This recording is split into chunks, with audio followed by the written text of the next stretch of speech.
morning, ladies and gentlemen. Here are some reminders before we start our program. Please keep your phones on silent mode. Please refrain from flash photography. And please stay in your respective seats when the President arrives or until he has left the venue. Once again, here are some reminders before the start of our program. Please keep your phones on silent mode. Please refrain from flash photography. And please stay in your respective seats when the President arrives or until he has left the venue. Thank you.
morning, ladies and gentlemen.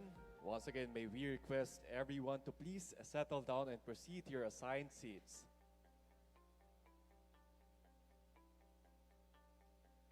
Once again, we are requesting everyone to please settle down and proceed to your assigned seats. Thank you.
Good morning, ladies and gentlemen. Here are our reminders before the start of our program. Please keep your phones on silent mode. Please refrain from flash photography. And please stay in your respective seats when the President arrives or until he has left the venue. Once again, please keep your phones on silent mode. Please refrain from flash photography.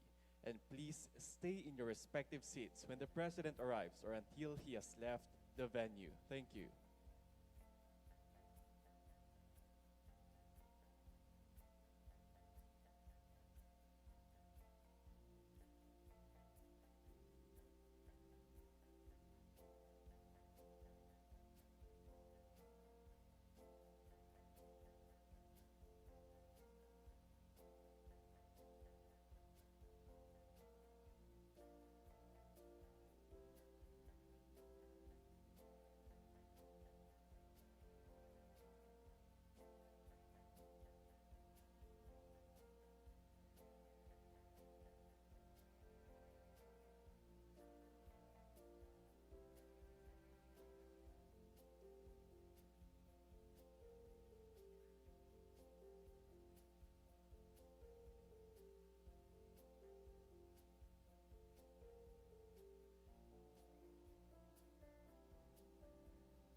Once again, we would like to reiterate to everyone to please keep your phones on silent mode.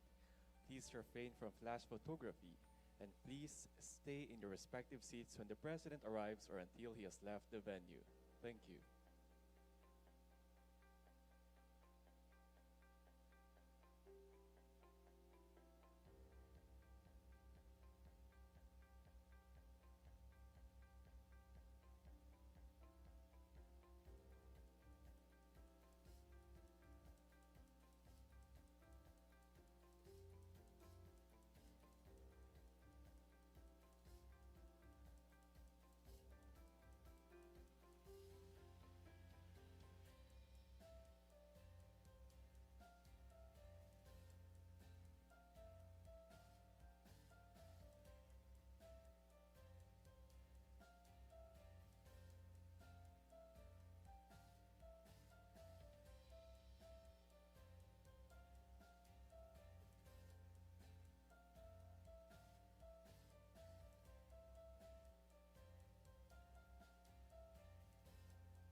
May we request everyone to please settle down and proceed to your assigned seats. Our President will arrive in a short while. Thank you.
Once again, ladies and gentlemen, may we request everyone to please settle down and proceed to your assigned seats.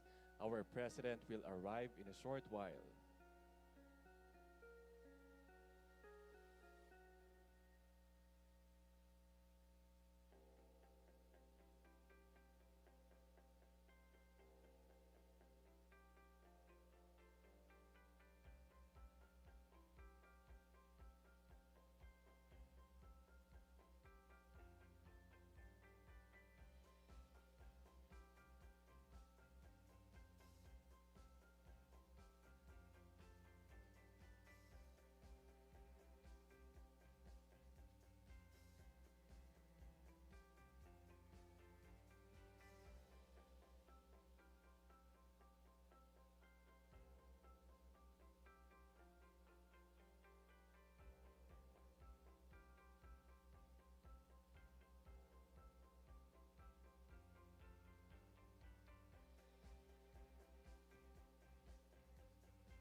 Ladies and gentlemen, once again, here are some reminders before we start our program. Please keep your phones on silent mode. Please refrain from flash photography. And please stay in your respective seats when the President arrives or until he has left the venue. May we request everyone to please settle down and proceed to your assigned seats. Our President will arrive in a short while. Thank you.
Ladies and gentlemen, the President of the Republic of the Philippines, His Excellency Ferdinand R. Marcos Jr.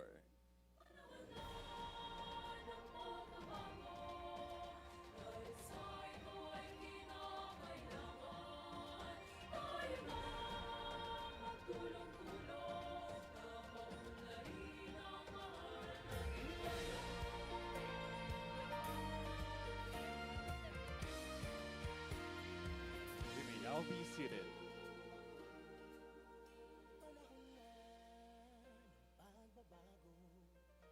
We are gathered here for the International Atomic Energy Agency International High-Level Forum on Nuclear Technology for Controlling Plastic Pollution with the theme Scaling Solutions and Partnerships for Global Impact. To start with our opening ceremony, may we invite the Science and Technology Secretary, Renato Yus Solidum Jr. to deliver the welcome remarks.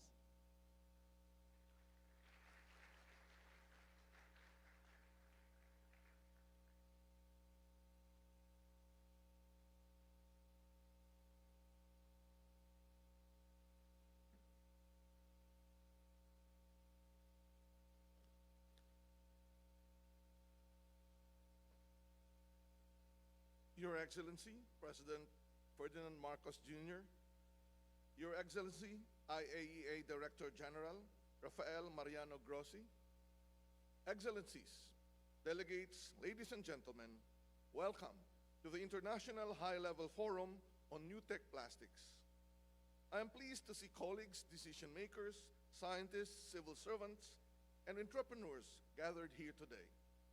This unity comes at a crucial time when only collective effort can address one of the defining challenges of the century. I extend my gratitude to the IAEA under the leadership of Director General Rafael Mariano Grossi for their steadfast commitment in confronting the global problem of plastic pollution. I have had the opportunity to meet with the agency's officials when they demonstrated the latest advances in radiation technology as an innovative and yet realistic solution for reprocessing plastics. Thanks to the IAEA NUTEC Plastics initiatives and the collaboration of scientists from the Department of Science and Technology, Philippine Nuclear Research Institute, Industrial Technology Development Institute, and their private counterpart, Envirotech, I am proud to say that we have made great progress since then. Tomorrow, we will show a concrete example of this achievement, a locally built house featuring key components made from plastic, reprocessed and fortified through post-radiation reactive extrusion of plastic waste, or PREX Plastics, our own counterpart to IAEA's NUTEC Plastics initiative. Also supported by IEA, our academic partner, the University of the Philippines Marine Science Institute, continue to strengthen national and regional efforts in marine microplastic monitoring work. By some accounts, the Philippines ranks as the world's third biggest source of plastic pollution, with 2.7 million metric tons of plastic waste generated each year. Its impact is a serious blow in our quest to build smarter and safer communities, as unmitigated pollution is undeniably one of the root causes of failure to address natural hazards. In our defense, the Philippines continues to persevere in its commitment under the United Nations Sustainable Development Goals. Hence, nuclear science, technology, and innovation have a growing role in addressing not just plastic pollution, but also food security, disaster preparedness, among others. IAEA's Atoms for Peace and Development translates quite well with the four strategic pillars of the Philippines Department of Science and Technology. These are promoting human well-being, fostering wealth creation, reinforcing wealth protection, and institutionalizing sustainability. Indeed, the sheer width and diversity of radiation processing applications make it a relevant and indispensable contributor to national progress. From our early forays into gamma ray processing to the brave new world of electron beams, our country's commitment to pushing the technology is solid. Once again, I would like to express my gratitude to the IAEA, to our counterparts from the Department of Foreign Affairs, and of course, our indefatigable DOST PNRI officials, researchers, and staff whose efforts in coordination in setting up this forum have proven indispensable as we look forward to the success of this event. To our participants, we are hopeful that you will have a productive as well as an enjoyable stay in the Philippines, particularly the hospitality for which we are well known across the globe. Again, I thank you very much, and as we say here in the Philippines, mabuhay. Thank you, Secretary Solidum.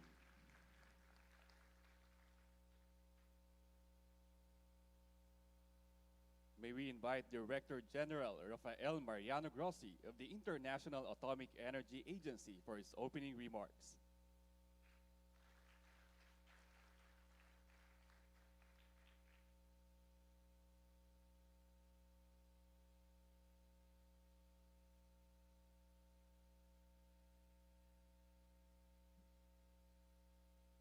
Mr. President, ladies and gentlemen, Mr. Secretary, Madam Secretary, dear friends, what a pleasure to be here in Manila. Just landed a couple of hours ago, and I'm delighted, really, to be here opening this very, very important event the IEA is having on a project, as the Secretary was just explaining, that has profound implications in terms of the protection of the environment, on a problem that it is particularly acute. Not only here in the Philippines, we just heard the statistics, Secretary, which are quite sobering, but in the region, the ASEAN space, if I can call it like that, in other parts of the world as well. The fact that the IAEA decided to launch this project 5 years ago, it was because we were aware that given the dimension of the problem, we needed to put our science, our technology at the service of a solution, a very concrete solution. And let me explain in very simple terms. In your midst, of course, we have lots of experts that, of course, know this very, very well, but I think it's important that it is understood. Why? We have the honor of having the president of the country because of the importance of this issue. The Secretary was saying how much plastic dumped in this country. Well, globally is 20 million tons per year. So it's like 2,000 truckloads per day all over the world that we are throwing seas, space around us, and in terms, for example, of the oceans, only 9% of it is recycled.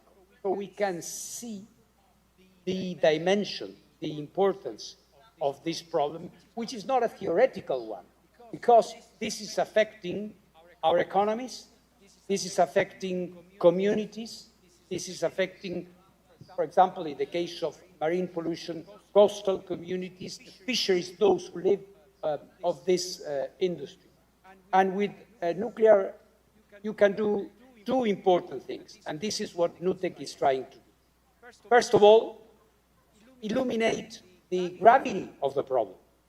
As we all know, before we tackle a problem, we have to know what we're talking about. What is the kind of problem? What is the kind of plastic? How old it is? Where is it coming from? Before we implement policies to solve this issue. And through nuclear tracers, radio tracers, we can determine this very, very easily. Unfortunately, in the water that you have in front of you, you have it.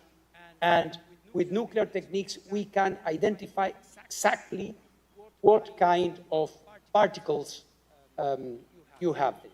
So this is one thing, identifying the nature of the problem. But the second, which is very, very important, is, of course, when you have a problem, how to solve it. How to solve it.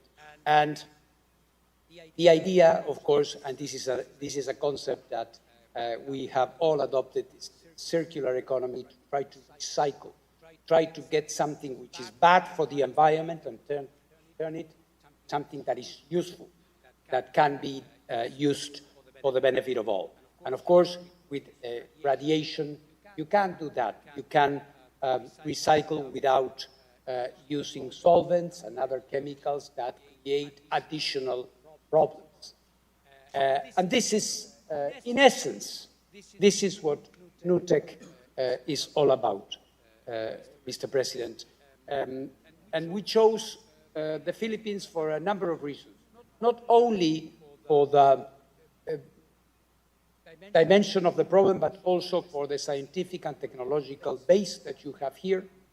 The institutions that have been working on this for many, many years, the IEA, we know them, we trust them, Secretary, and we believe that from here, by launching a pilot plant for recycling, we can show in the region and in the world the kind of good that something like NUTEC can do for all.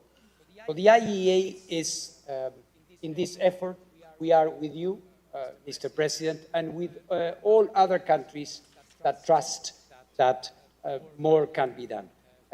We have in our midst our friends of the Asian Development Bank, whom we are very, very grateful, because it is obvious that to go to scale, to move this from the lab to the economy, we are going to need two things. We are going to need international finance institutions that are enlightened, like the ADB is, but also, very importantly, the business community. Here, the positive outcomes and the spillovers of this activity are for the benefit of everybody. At the IAEA, we are, of course, busy with things that hit the headlines, like non-proliferation, nuclear weapons, but this is the kind of work, what we do here is the kind of work that is so rewarding for all of us. The work we do in nuclear medicine, in cancer, in food, in agriculture, in water. And here today, the Philippines launching this important phase of an existing program, NUTEC, that we are convinced is going to be a great success here. So I want to thank you, Mr. President, for your personal commitment. Having you here is a tremendous boost to our effort. It is an indication that this problem is a problem that needs to be tackled from the level, from the political level, so that we can provide solutions. So joining hands with you, I think we're going to be successful here in the Philippines, in the ASEAN region, and in the world community. The IEA, I like to say, is an international organization that is a service. It's a service to its member states who put their money into it, their trust into it. And this is the way to go about our business, by delivering, by giving back. So I thank you, Mr. President. Thank you for being with us. And we really look forward for these 2 days where we are going through the different panels, the different presentations that we are going to have. I'm really looking forward to a session that we are going to have with young Filipinos that are going to be telling us their views, their preoccupations, their concerns, and us, of course, telling them what we are prepared to do, make their lives better. Is at the end of the day what we all want to do, public service. I thank you very much. Thank you, Director General Grossi. Now, may we invite Mr. Masato Kanda, President of the Asian Development Bank, for his message.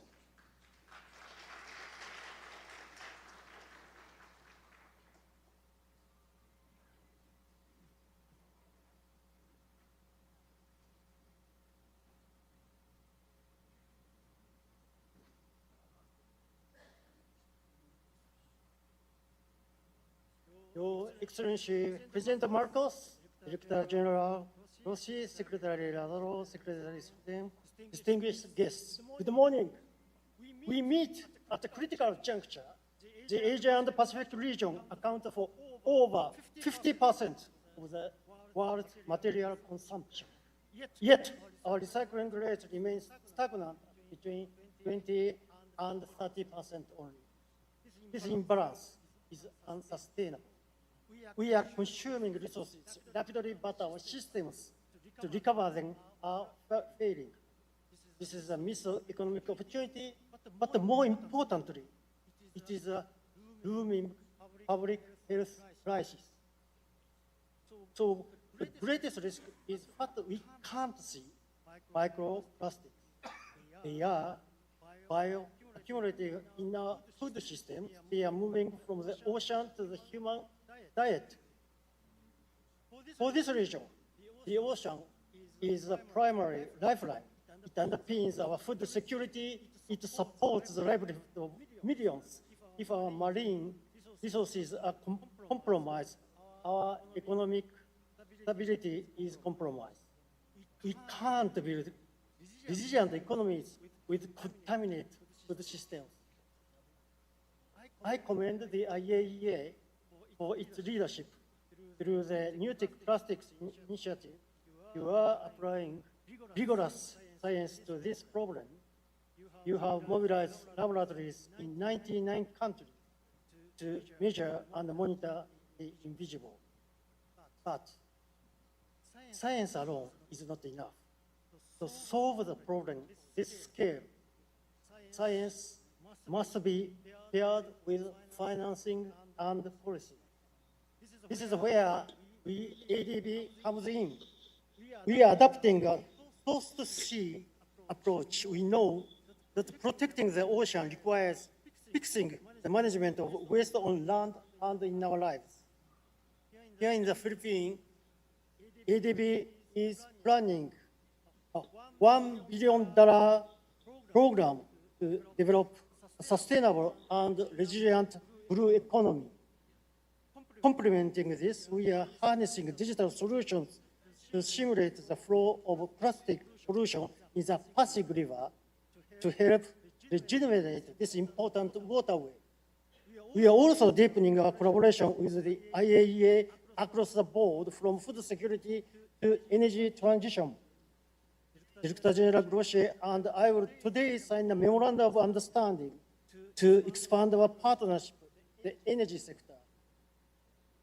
Whether securing clean energy or restoring ocean health, we are using advanced technology to solve the region's most urgent development challenges.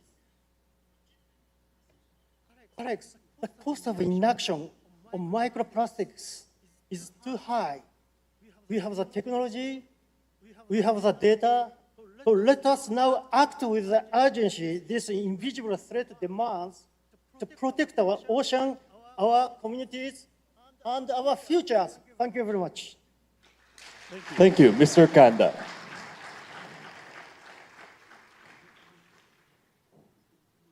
May we now request Foreign Affairs Secretary Maria Teresa P. Lazaro to introduce our guest of honor and keynote speaker.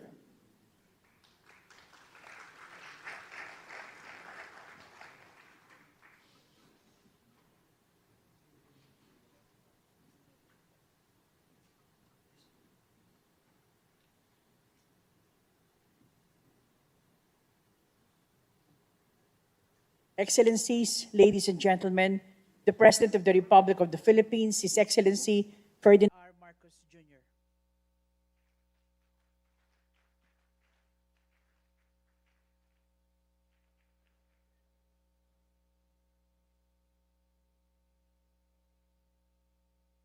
Thank you to our Foreign Affairs Secretary, Secretary Tess Lazaro. Please be seated. The Excellencies of the Diplomatic Corps, Interior and Local Government Secretary John Vic Remulla, Environment and Natural Resources Secretary Popo Lotilla, Science and Technology Secretary Renato Solidum Jr., the Philippine Ambassador to Vienna and Permanent Representative to the IAEA, Luli Arroyo Bernas, Pasay City Mayor Imelda Calixto Rubiano, the International Atomic Energy Agency officials and delegates, headed by Director General Rafael Mariano Grossi, Asian Development Bank President Masato Kanda, fellow workers in government, our important private sector partners, distinguished guests, ladies and gentlemen, good morning. The Philippines is honored to convene this high-level forum at a moment when nations are redefining how science and technology shape their development trajectories. Across the world, environmental pressures are converging with rapid technological change. Leadership today demands not only political will, but an ability to integrate scientific evidence, cutting-edge research, and strategic foresight into national and global decision-making. Plastic pollution is emblematic of this new era of challenges. Global in scale, persistent in impact, and deeply entangled with the way economies grow. It affects biodiversity, public health, supply chains, the lives of our coastal and urban communities. Addressing it requires going beyond regulation and advocacy. It requires technology that is credible, scalable, grounded in rigorous science. And that is why the Philippines is proud to champion the NUTEC Plastics Initiative of the IAEA. NUTEC Plastic embodies the kind of innovation that we need. Solutions that merge advanced nuclear applications with environmental protection to translate scientific progress into tangible benefits for industry and for society. Our scientific institutions here in the Philippines have embraced this challenge, building on the strength of international scientific cooperation. Under the Post-Radiation Reactive Extrusion of Plastic Waste Project, or PREX, the Philippine Nuclear Research Institute of the Department of Science and Technology, together with the Industrial Technology Development Institute as its industry partner, and Virotech, have developed a breakthrough process that transforms low-value plastic waste into durable, commercially viable materials. The PREX prototype house stands today as a tangible output of this initiative. But beyond the demonstration of breakthrough nuclear technology, it is a prototype of the future circular economy. It shows how radiation technology can enhance polymer properties, reduce material degradation, create new industrial uses for plastics where there were none before. And this is how innovation reshapes a sector, by converting to what we once called waste into new value. I am delighted that the delegates will have a chance to visit the PREX prototype house during this conference. I want to go and visit this one also, so please find time I'm very, very interested. I'm very excited by this new technology. It is providing a solution, a very important solution to a very difficult problem that we face, not only here in the Philippines, but in the rest of the world. And similarly, to this, our prototype house, the Marine Microplastics Monitoring Laboratory, established with the IAEA at the UP, or University of the Philippines, Marine Science Institute, equips Filipino researchers with the tools to quantify microplastic pollution with scientific precision. Data generated here informs global models, strengthens policy interventions, and helps us track the real-time impact of plastics on marine ecosystems. Today, with the IAEA, we launched the NUTEC Plastics Investment and Partnership Brochure, which outlines pathways for governments, industries, research agencies to scale up investment in nuclear science for environmental protection and for industry growth. Science does not progress in isolation.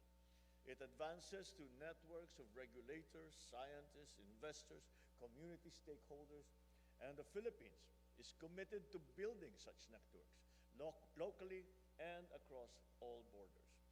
Our work in NUTEC Plastics complements our broader cooperation with the IAEA in food and water security, health, agriculture, energy, and disaster resilience. In September, I signed Republic Act number 12305, the Philippine Nuclear Law, our first comprehensive regulatory framework covering nuclear safety, security, safeguards, and the peaceful applications of nuclear technology. It is a foundational reform. It gives our scientists now and industries as well a stable, predictable environment to innovate responsibly. It also signals that the Philippines is ready for deeper science-driven cooperation with global partners. As we assume the ASEAN chairship for 2026, technology and sustainability will form a central part of our leadership agenda. The ASEAN Network of Regulatory Bodies on Atomic Energy, ASEAN TOM, is already a very strong platform. We intend to expand its work, enhancing nuclear science literacy, laboratory networks, and regulatory harmonization across the region. NUTEC Plastics is a model for how ASEAN can collaborate on science-based solutions on transboundary problems. The world is undergoing a technological shift as consequential as the Industrial Revolution. The leaders of this century must not only adopt new technologies, they must ensure that these technologies are aligned with human well-being, with ethical standards, with environmental integrity, and with sustainable growth. As the United Nations marks its 80th year, we are reminded why multilateralism remains indispensable.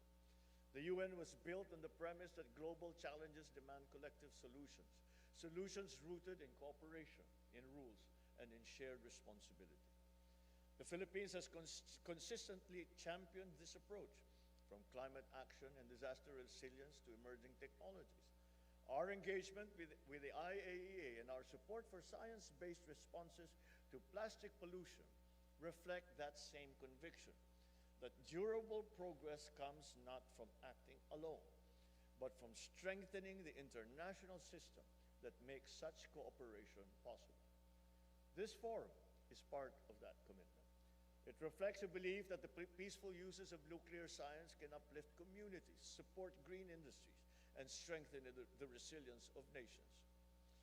To Director General Grossi and all our partners, thank you for your leadership and thank you for your trust. The work that we begin here does not end with this forum. It must continue in our laboratories, our manufacturing plants, our coastal communities, and every policy space where science can make a difference. Let us move forward with clarity, with confidence, and scientific ambition, so that future generations inherit a world where technology protects the environment, strengthens economies, and expands opportunities for all. Thank you, and I wish everyone a productive conference. Good morning. Thank you for your encouraging words, Mr. President. May we request the President to stay on stage for a photo with our panelists and distinguished speakers. To join the photo opportunity, may we request Secretary Maria Teresa Lazaro, IAEA Director General Rafael Mariano Grossi, Secretary Juanito Victor Remulla Jr., Secretary Renato Solidum Jr., Secretary Rafael Lotilla, and ADB President Masato Kanda.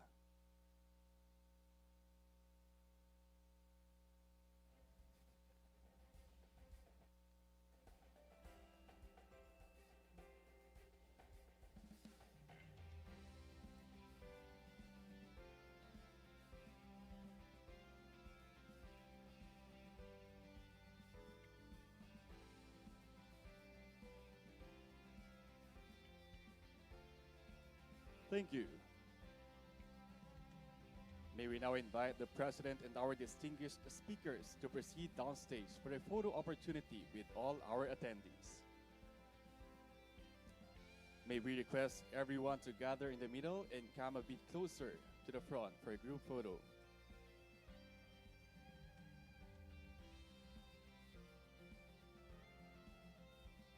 Once again, may we request everyone to gather in the middle and come a bit closer to the front for a group photo.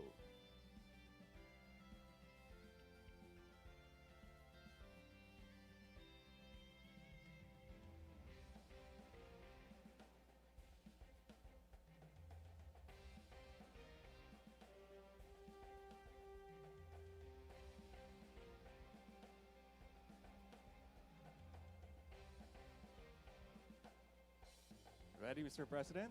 At the count of three. 1, 2, and 3.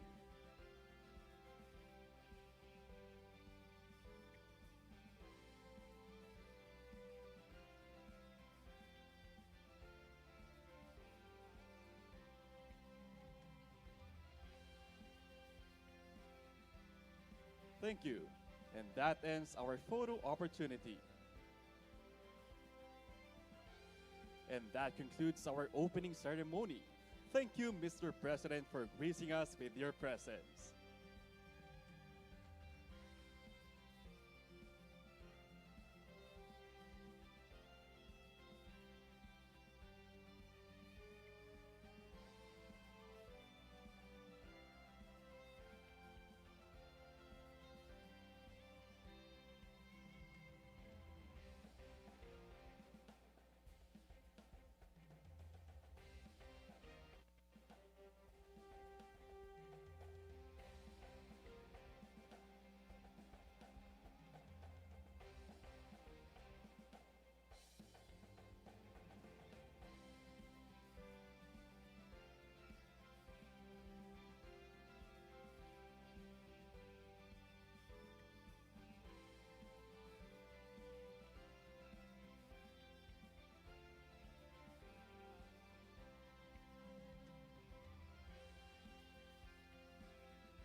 Once again, ladies and gentlemen, the President of the Republic of the Philippines, His Excellency Ferdinand R. Marcos Jr.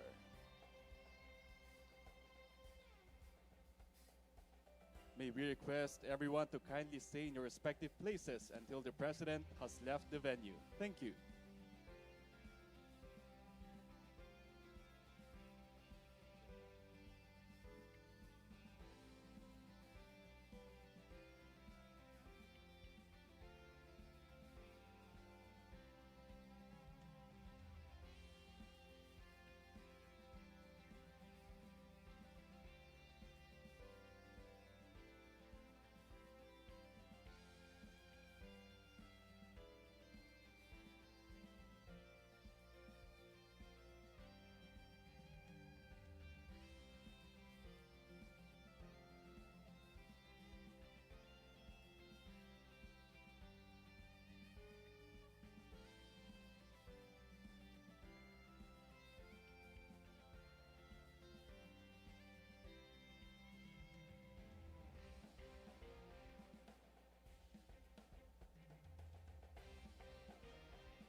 sitwasyon.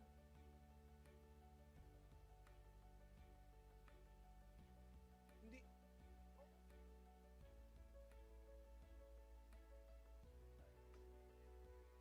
oo, hindi siya nakikita.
Hello, mic sound check.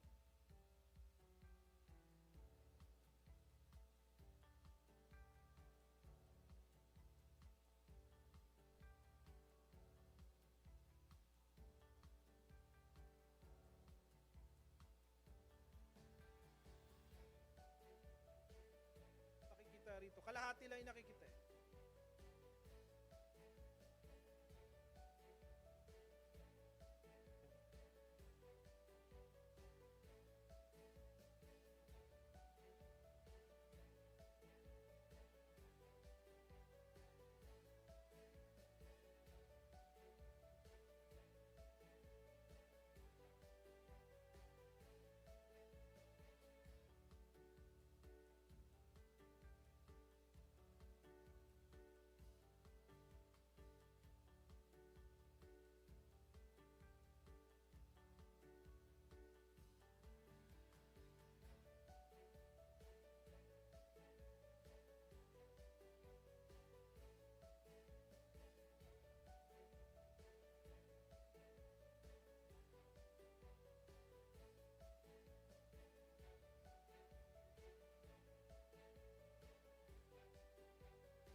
Less than 10% of all the plastic waste ever produced has been recycled. Tiny particles of plastic are already present in our drinking water and our ocean, even in the Antarctic. We are looking at this big problem from an atomic perspective. This is how, through nuclear science and technology, we devise technologies and ways to identify the problem and also, at a later stage, to prevent plastic pollution in the first place. This is why, in 2020, the IEA launched NUTEC Plastic, an initiative aimed at helping with nuclear technologies fight and confront this serious issue. This groundbreaking initiative is now working with over 100 countries, equipping scientists with nuclear technology and expertise. Through NUTEC's Plastic, we are working globally with an enormous network of partners using nuclear technology to monitor and assess the effect of microplastic pollution in the marine environment. In this field, doing such a work at this scale is really unprecedented. The data we are gathering will give us a much deeper understanding of what is happening to plastic pollution in the ocean. Alongside marine monitoring, the IAEA is working to take radiation-based plastic upcycling from scientific concept to industrial reality. Electron beam technology can make sorting and recycling plastic more efficient. It can also be used to blend with recycled plastic and natural fiber, producing more durable and valuable material. Pilot projects are already using this technology, producing building material, railroad sleepers, and much more in countries around the world. NUTEC Plastics is using innovations in nuclear science and technology to tackle one of the major issues of our time.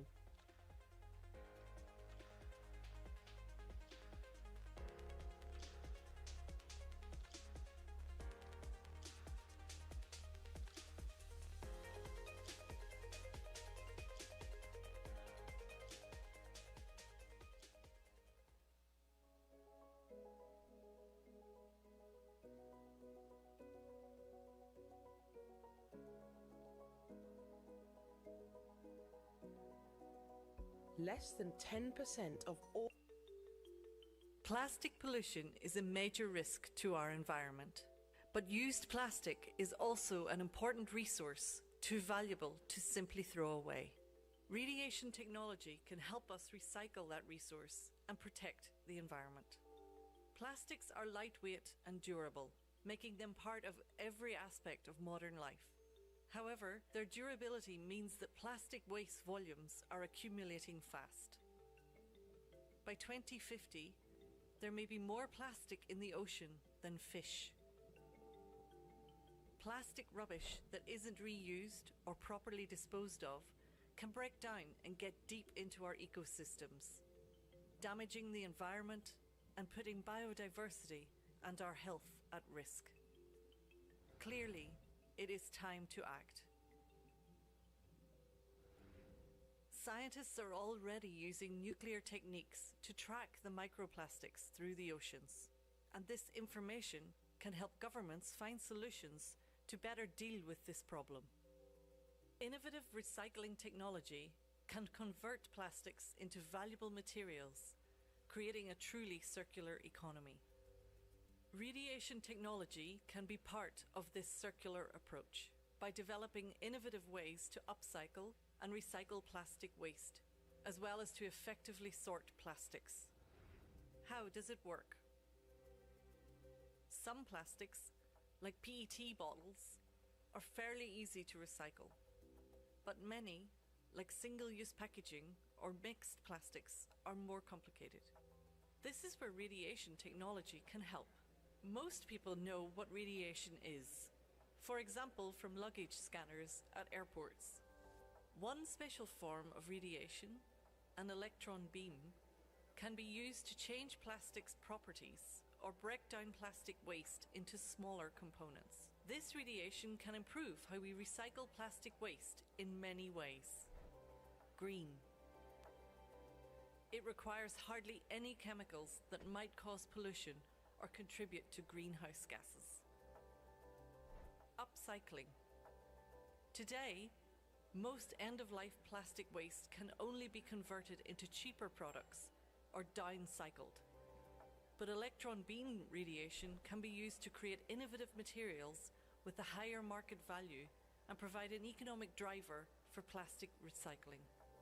Radiation enables combining plastic with natural fibers to produce extra strong materials that can be used in construction, for example.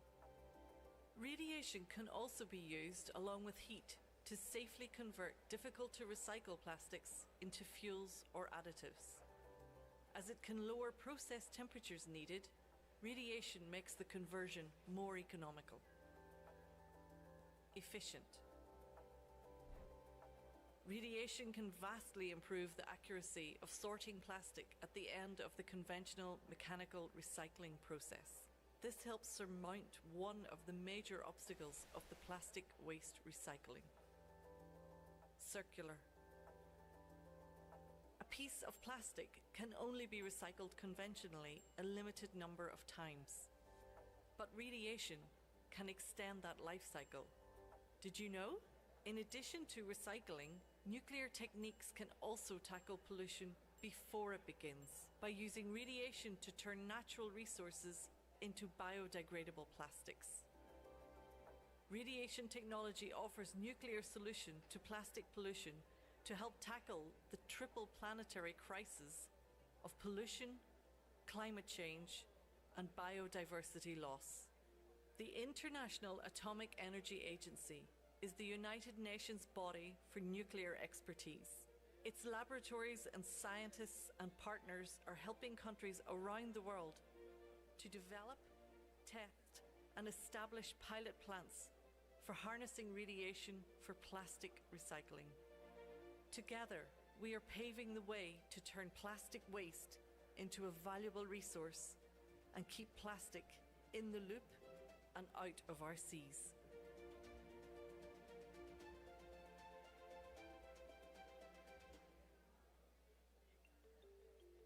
Plastic pollution is a major risk to our environment, but used plastic is also an important resource, too valuable to simply throw away. Radiation technology can help us recycle that resource and protect the environment. Plastics are lightweight and durable, making them part of every aspect of modern life. However, their durability means that plastic waste volumes are accumulating fast.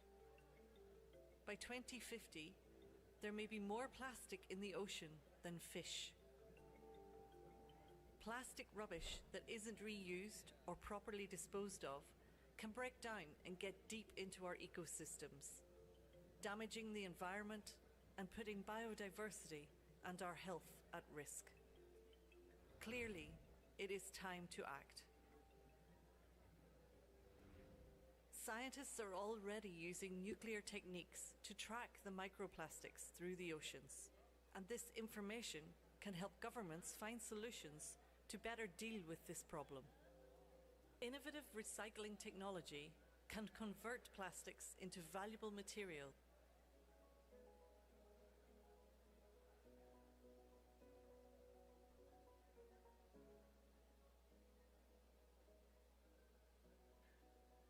Less than 10% of all the plastic waste ever produced has been recycled. Tiny particles of plastic are already present in our drinking water and our ocean, even in the Antarctic. We are looking at this big problem from an atomic perspective. This is how, through nuclear science and technology, we devise technologies and ways to identify the problem and also, at a later stage, to prevent plastic pollution in the first place. This is why, in 2020, the IEA launched NUTEC Plastic, an initiative aimed at helping with nuclear technologies fight and confront this serious issue. This groundbreaking initiative is now working with over 100 countries, equipping scientists with nuclear technology and expertise. Through NUTEC's Plastic, we are working globally with an enormous network of partners using nuclear technology to monitor and assess the effect of microplastic pollution in the marine environment. In this field, doing such a work at this scale is really unprecedented. The data we are gathering will give us a much deeper understanding of what is happening to plastic pollution in the ocean. Alongside marine monitoring, the IAEA is working to take radiation-based plastic upcycling from scientific concept to industrial reality. Electron beam technology can make sorting and recycling plastic more efficient. It can also be used to blend with recycled plastic and natural fiber, producing more durable and valuable material. Pilot projects are already using this technology, producing building material, railroad sleepers, and much more in countries around the world.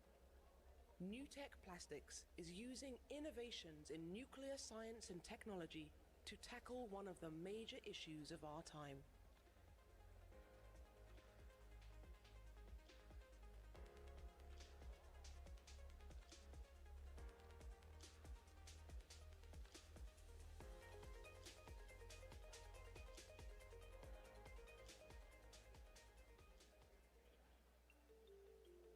Plastic pollution is a major risk to our environment, but used plastic is also an important resource, too valuable to simply throw away.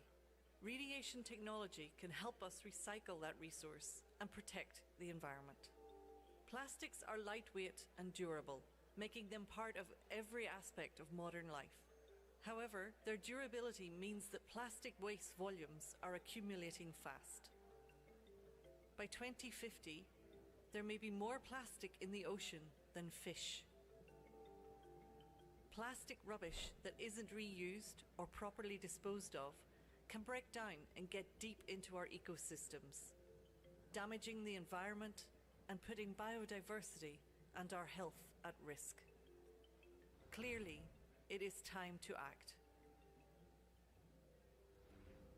Scientists are already using nuclear techniques to track the microplastics through the oceans, and this information can help governments find solutions to better deal with this problem.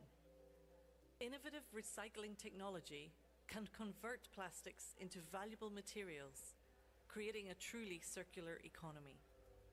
Radiation technology can be part of this circular approach by developing innovative ways to upcycle and recycle plastic waste, as well as to effectively sort plastics.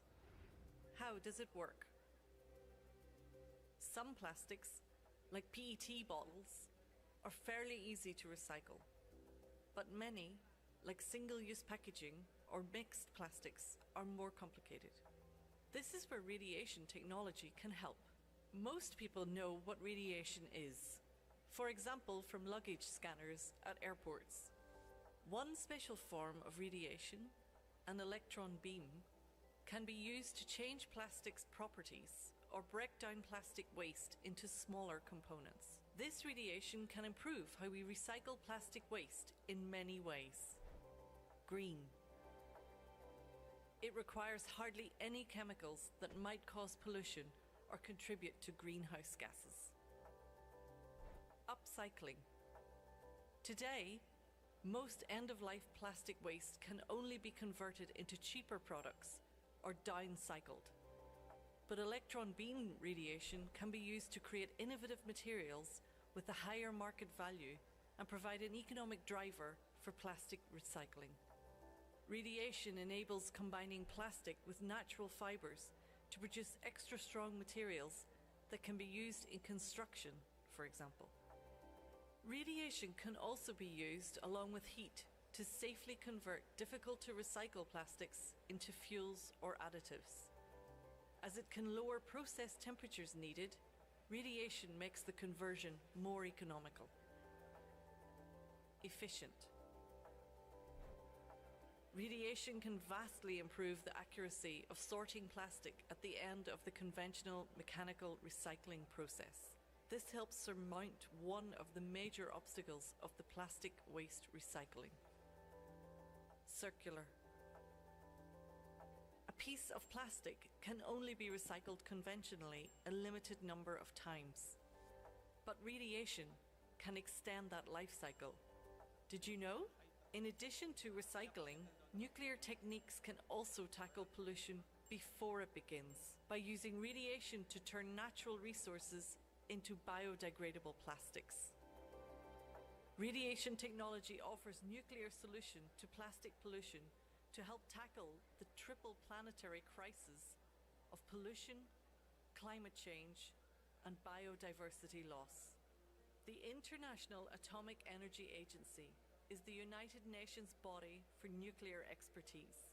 Its laboratories and scientists and partners are helping countries around the world to develop, test, and establish pilot plants for harnessing radiation for plastic recycling. Together, we are paving the way to turn plastic waste into a valuable resource and keep plastic in the loop and out of our seas.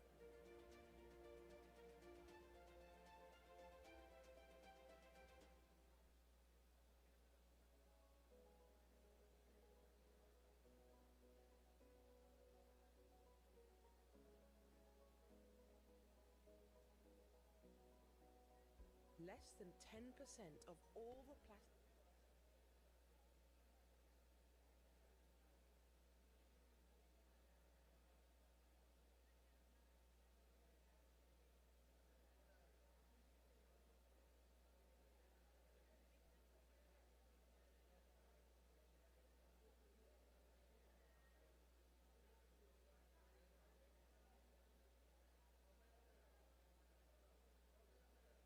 May we request everyone to please settle down.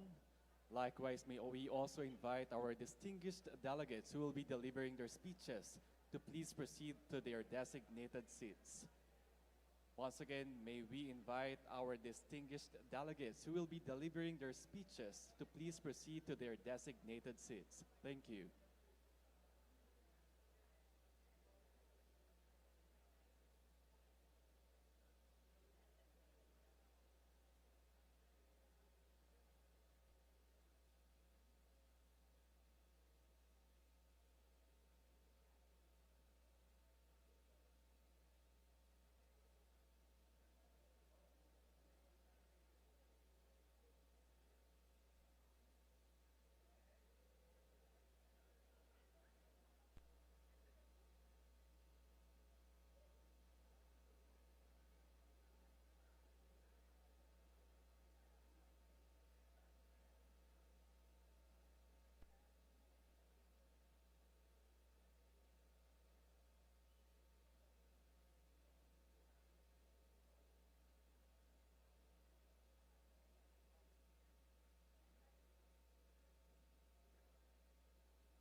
May we request everyone to please take their seats and please settle down as we are about to begin our next segment. Once again, we are requesting everyone to please take their seats as we are about to start our next segment. Thank you.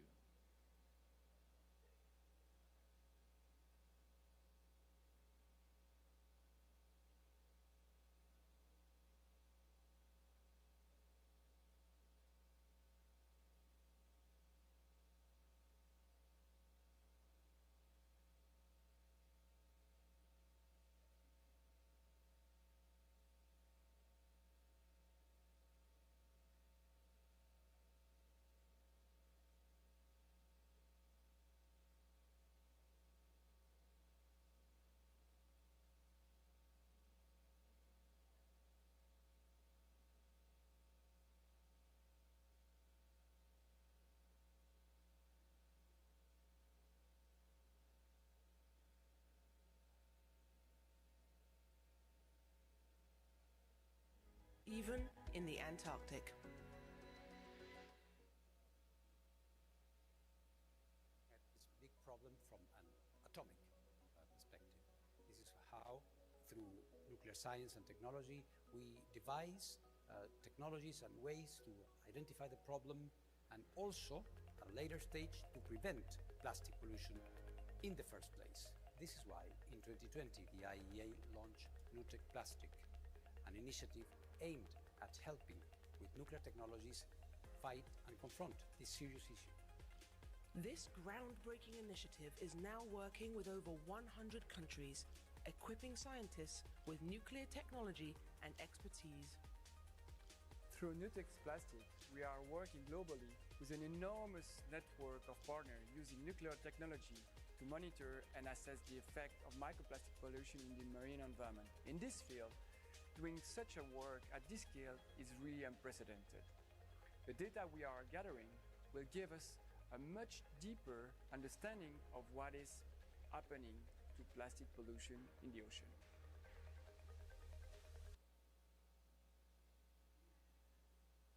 Good morning, ladies and gentlemen. Welcome back to our program. At this point, we now move on to the ministerial segment. During this part of the program, we feature national statements from government leaders and senior officials representing diverse regions of the world. To lead this segment, we are honored to introduce our moderators. Please welcome Ms. Leia Buendia, Undersecretary for Research and Development of the Department of Science and Technology, Philippines, and Ms. Zanka Wildon, Director of IAEA Division Physical and Chemical Sciences, who will serve as the chairs for the ministerial segment.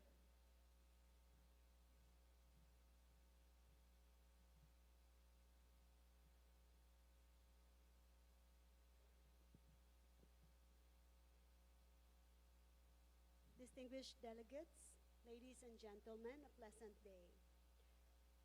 The level of interest in this forum is high, and a number of member states have signified their intention to deliver statements during today's ministerial segment. The segment will begin now and will continue until 1 in the afternoon. May we kindly remind all speakers that in line with the guidance for the high-level forum on NUTEC plastics, segments should not exceed 5 minutes. We respectfully request your cooperation in adhering strictly to this time limit so that we may accommodate all interventions within our schedule. We respectfully request your cooperation in ensuring that our sessions begin on time and kindly ask that you remain available to deliver your statement when called. We thank you in advance for your understanding and support in helping us maintain our schedule. We also seek your kind understanding regarding the arrangement and sequence of the speakers list. Distinguished delegates, I now have the honor to invite the first speaker on the list, His Excellency Mr. Renato U. Siludum Jr., Secretary of Science and Technology of the Philippines.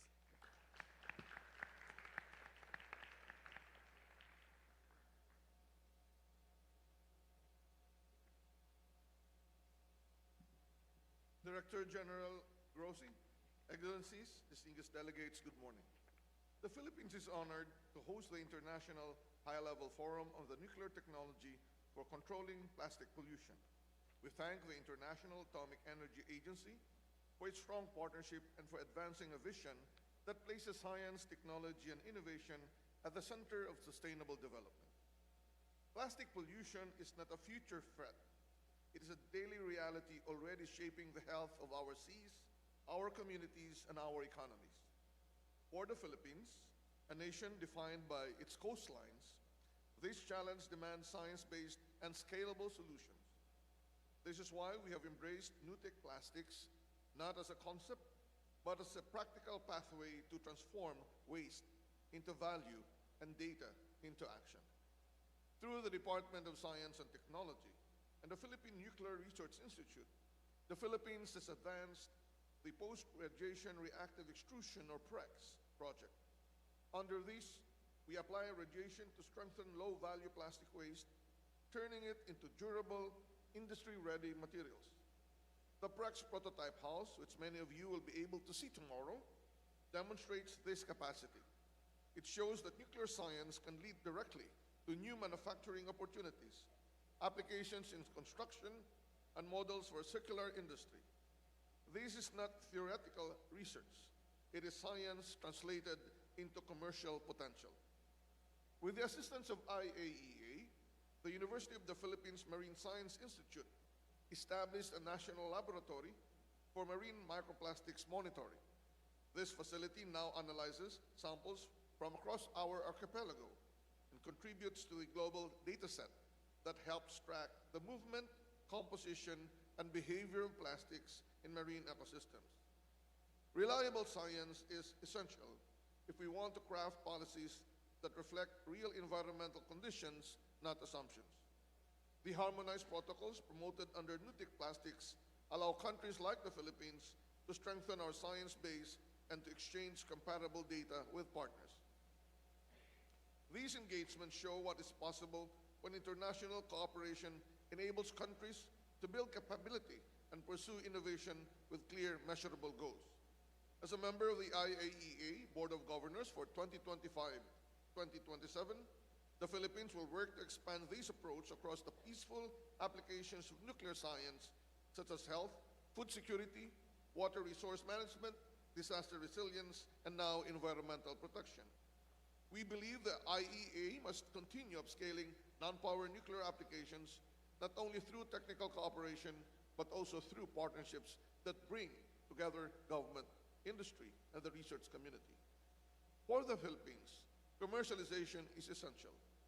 Technology must not remain in pilot studies or demonstration sites.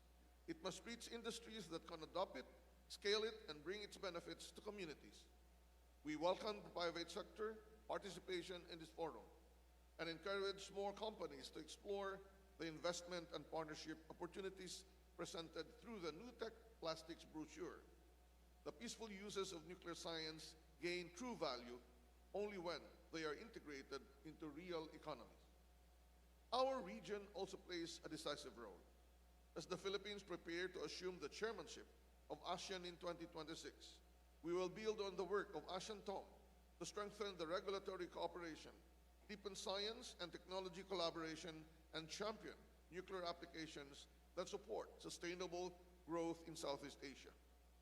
NUTEC Plastics provides a model that can be expanded not only within ASEAN, but across regions facing similar challenges. Excellencies, technology alone will not solve the plastic crisis.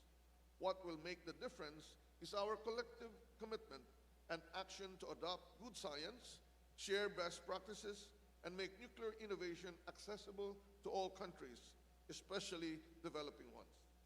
The Philippines stands ready to work with all partners in advancing this agenda.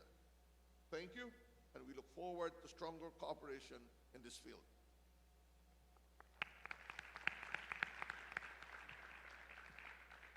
I thank the distinguished delegate of the Philippines for his statement and now invite the distinguished delegate of South Africa, Her Excellency Ms. Bernice Swartz, Deputy Minister of Forestry, Fisheries and the Environment. Madame, the floor is yours.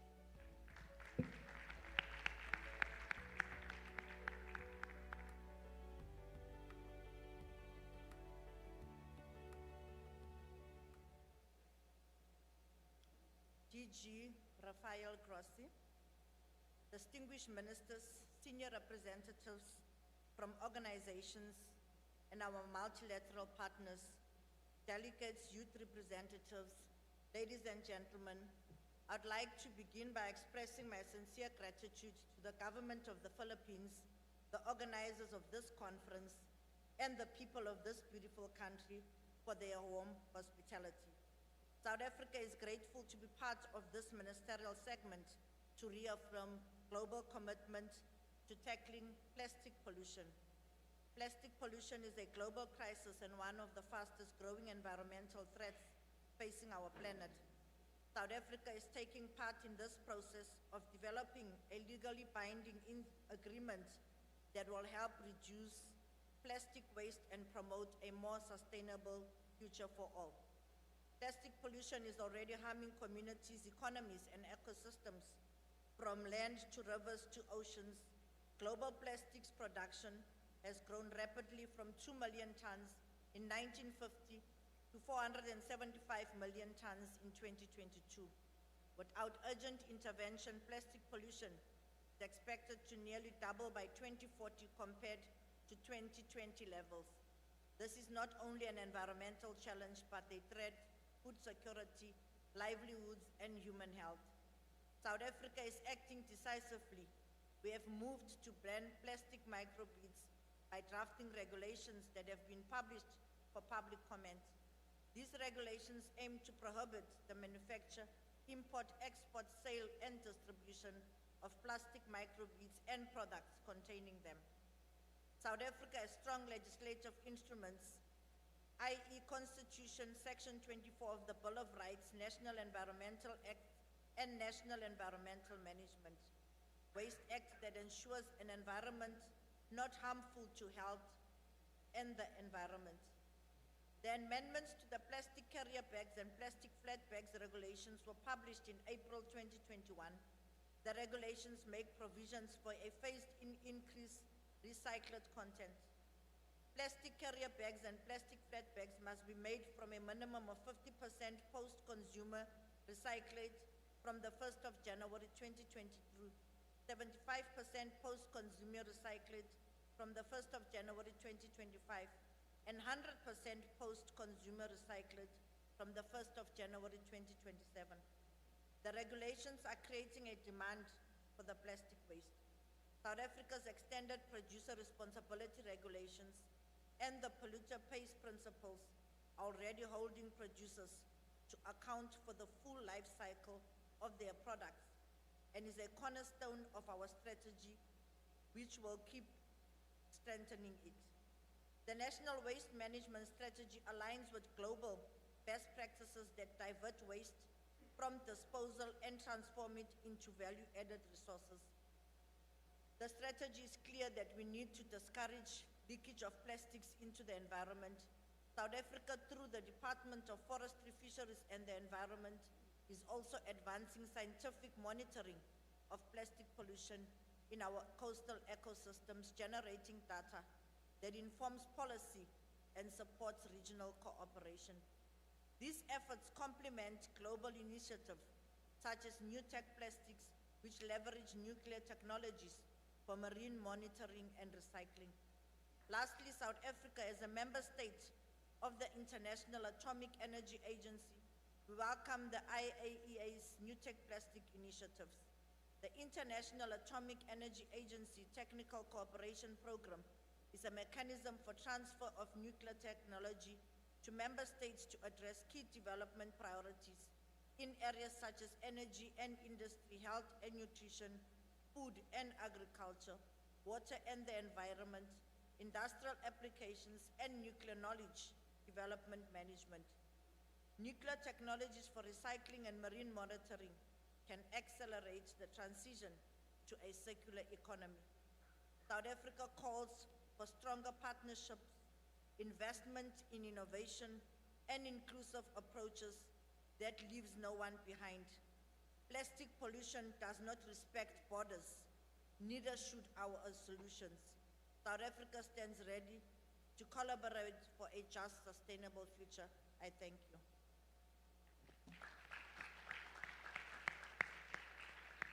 I thank the distinguished delegate of South Africa. I now invite the distinguished delegate of Kuwait, Mr. Faisal Al-Madian, Director General of the Kuwait Institute for Scientific Research.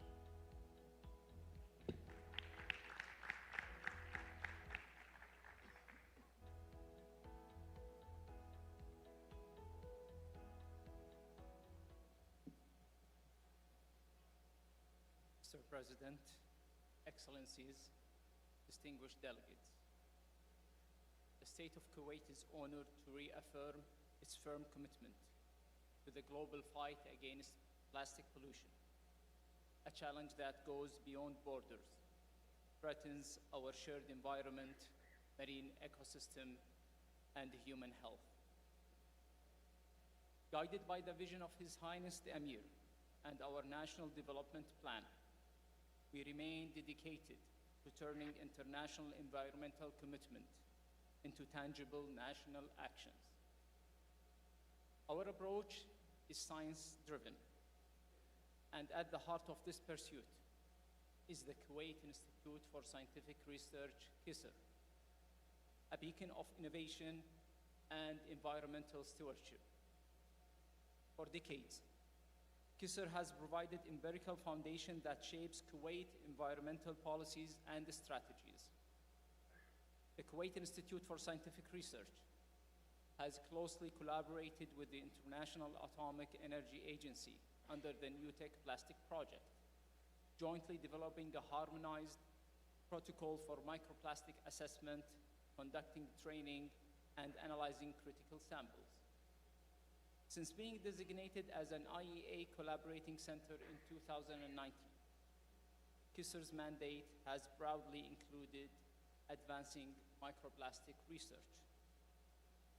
Mr. President, allow me to highlight 3 key initiatives that underscore our commitment in this field. The first initiative is our pioneering research in microplastic and nanoplastic. In response to the emerging global challenge posed by microplastic, KISR has established a robust research program to investigate the prevalence and the impact of microplastic in our marine and land ecosystem. Our scientists have conducted comprehensive baseline studies in the Arabian Gulf, mapping contamination levels and identifying primary sources. The critical data is directly considered by our policymaker to develop mitigation strategies, ensuring our regulations are both proactive and effective. The second initiative is our leadership in innovation and standardization. Acknowledging the global need for reliable and comparable data, KISR has launched a pioneering initiative to develop standard reference material for microplastics. The materials were shared with the IEA and have been distributed to over 100 laboratories across various countries. These reference material will be shared with wider audience once the patent process is completed. By creating certified reference material, our researchers are not only elevating the quality of our own national monitoring, but are also contributing to the global harmonization in microplastic analysis. The effort demonstrates that Kuwait is not only determined to follow international standards, but also to collectively shape them through scientific excellence. Our third initiative focuses on advancing circular economy through waste valorization. Kuwait is decisively investing in circular economy, where waste is viewed as a resource. KISR is leading this transition through innovation project that focuses on waste reduction and valorization. Mr. President, Kuwait firmly believes that global challenges demand global collaboration. The knowledge and technologies developed at KISR are shared asset, not exclusive to our nation. We stand ready to share our expertise, research findings, and best practices with fellow nations, particularly those in our region. We are also open to fostering international cooperation, joint projects, and capacity building initiatives to collectively build resilience against plastic pollution. In conclusion, the state of Kuwait is not merely a signatory to international agreements. We are an active and determined partner in the implementation of sustainable solutions, from cutting-edge laboratories of KISR to policy-making table of our government. We remain steadfast in our commitment to combat plastic pollution, champion scientific innovation, and build a sustainable future for our nation and for the planet. Thank you.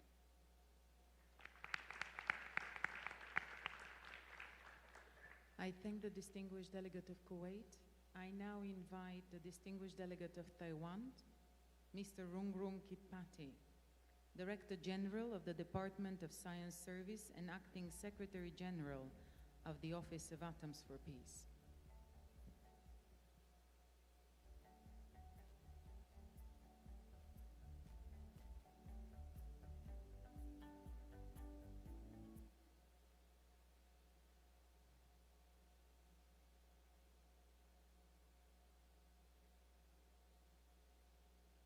Excellency, distinguished delegates, ladies and gentlemen, on behalf of Mr.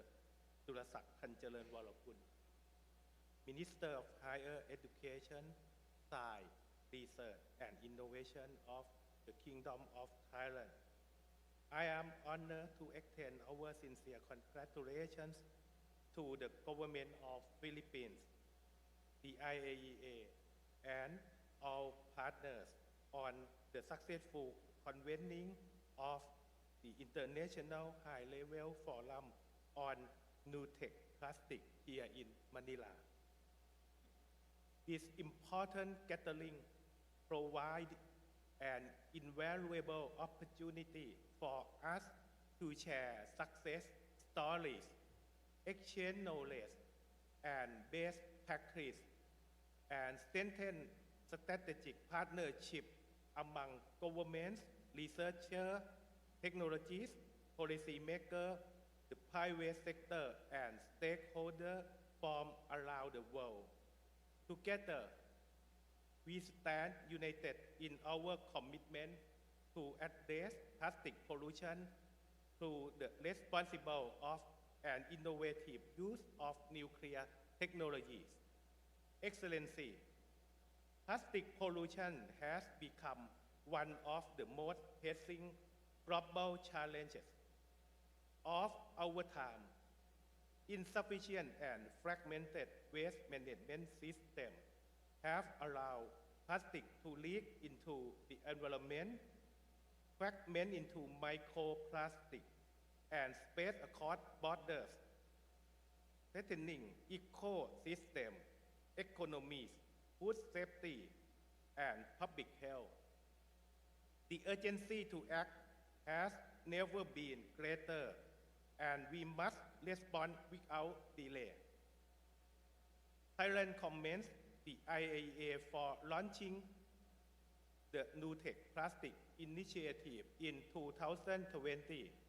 This flagship program strengthens member states' capability by applying nuclear science and technology to plastic recycling and to monitoring plastic pollution in the marine environment. Excellencies, at the regional level, under Thailand leadership, the Bangkok Declaration on Combating Marine Debris and the ASEAN Regional Action Plan were adopted that serve as vital instruments that unify ASEAN efforts to address marine debris from both land-based and sea-based sources. At the national level, more than 327 tons of coastal waste were collected in 2024, the majority being single-use plastic.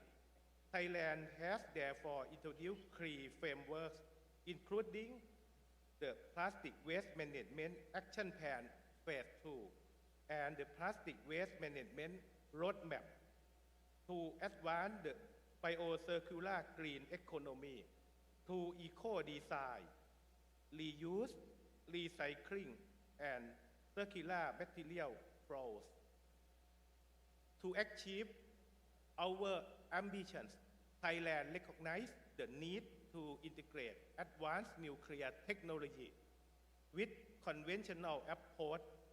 We have actively participated in upstream and downstream NUTEC plastic projects, such as LAST 1024, LAST 1031, LAST 70T8, INT 7021, and THA 7006 and have hosted several regional events in full support of this initiative.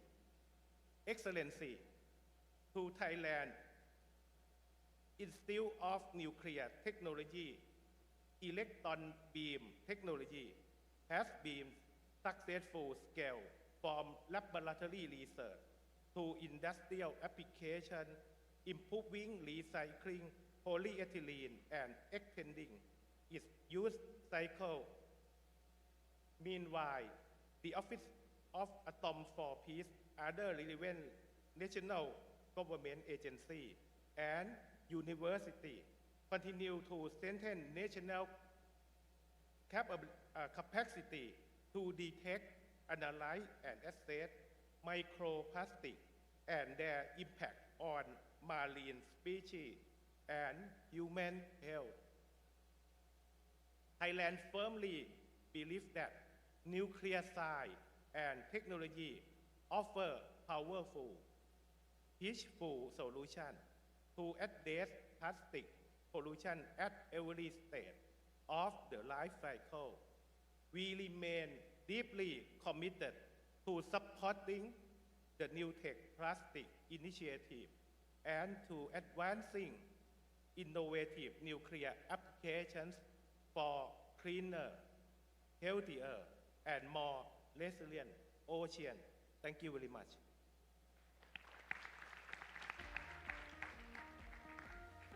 I thank the distinguished delegate of Thailand. I now invite the distinguished delegate of Indonesia, Mr. Saiful Bakri, head of the Research Organization for Nuclear Energy.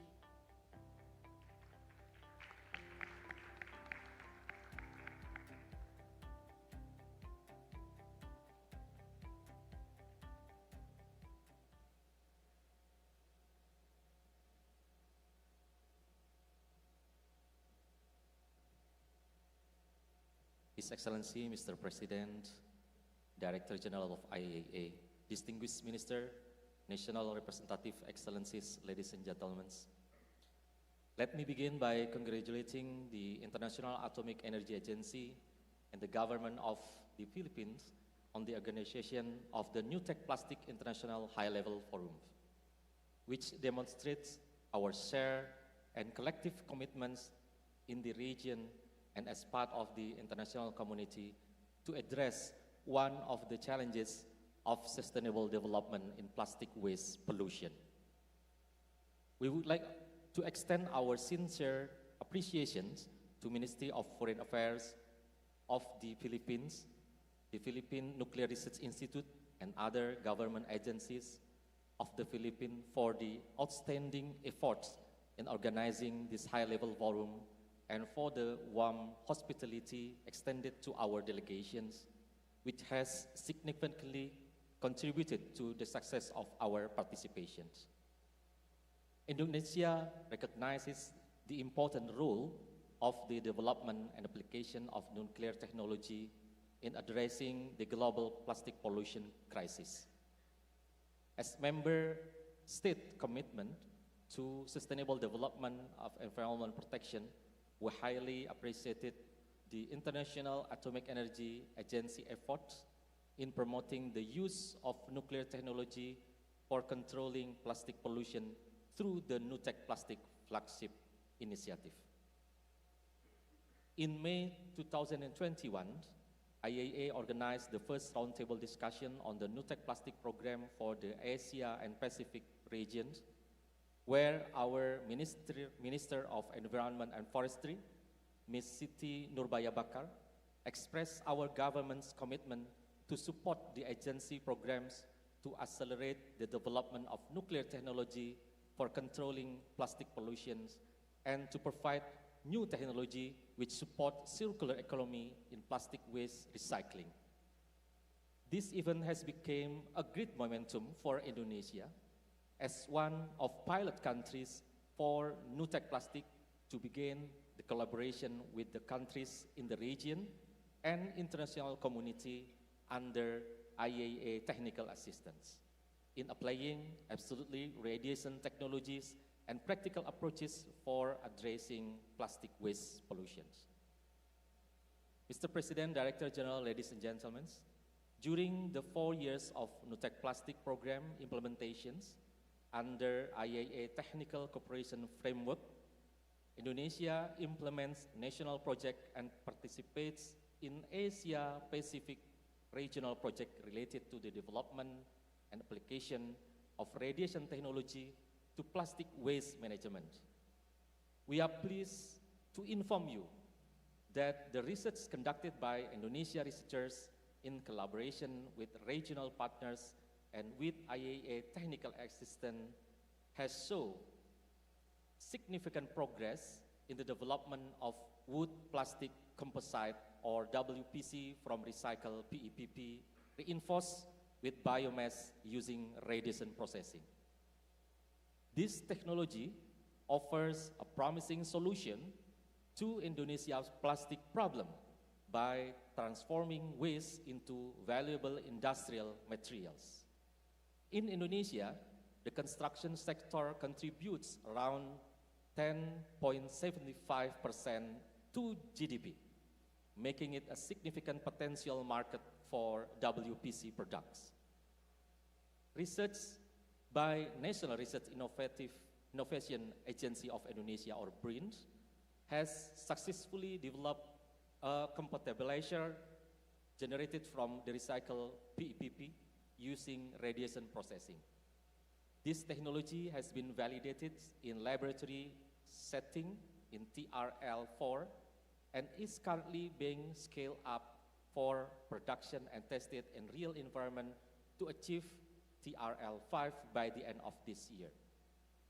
The use of irradiated compatibilizer has demonstrated the improved mechanical properties in WPC products, making it viable alternative to the traditional materials.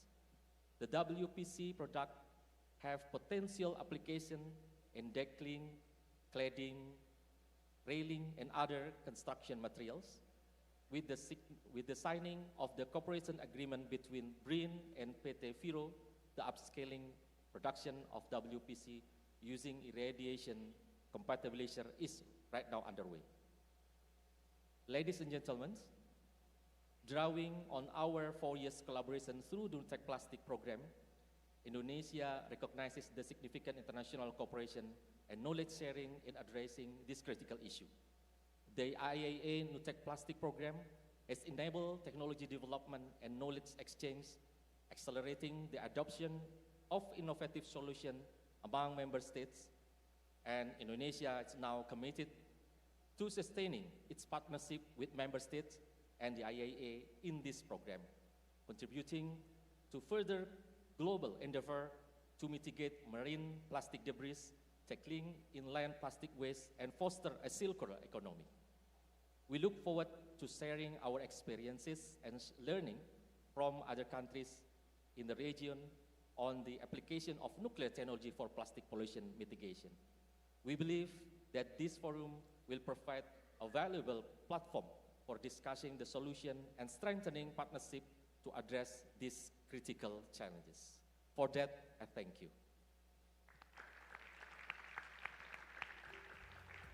I thank the distinguished delegate of Indonesia. Now I invite the distinguished delegate of Hungary, Mr. Ákos Horváth, Director General of the Hungarian Center for Energy Research.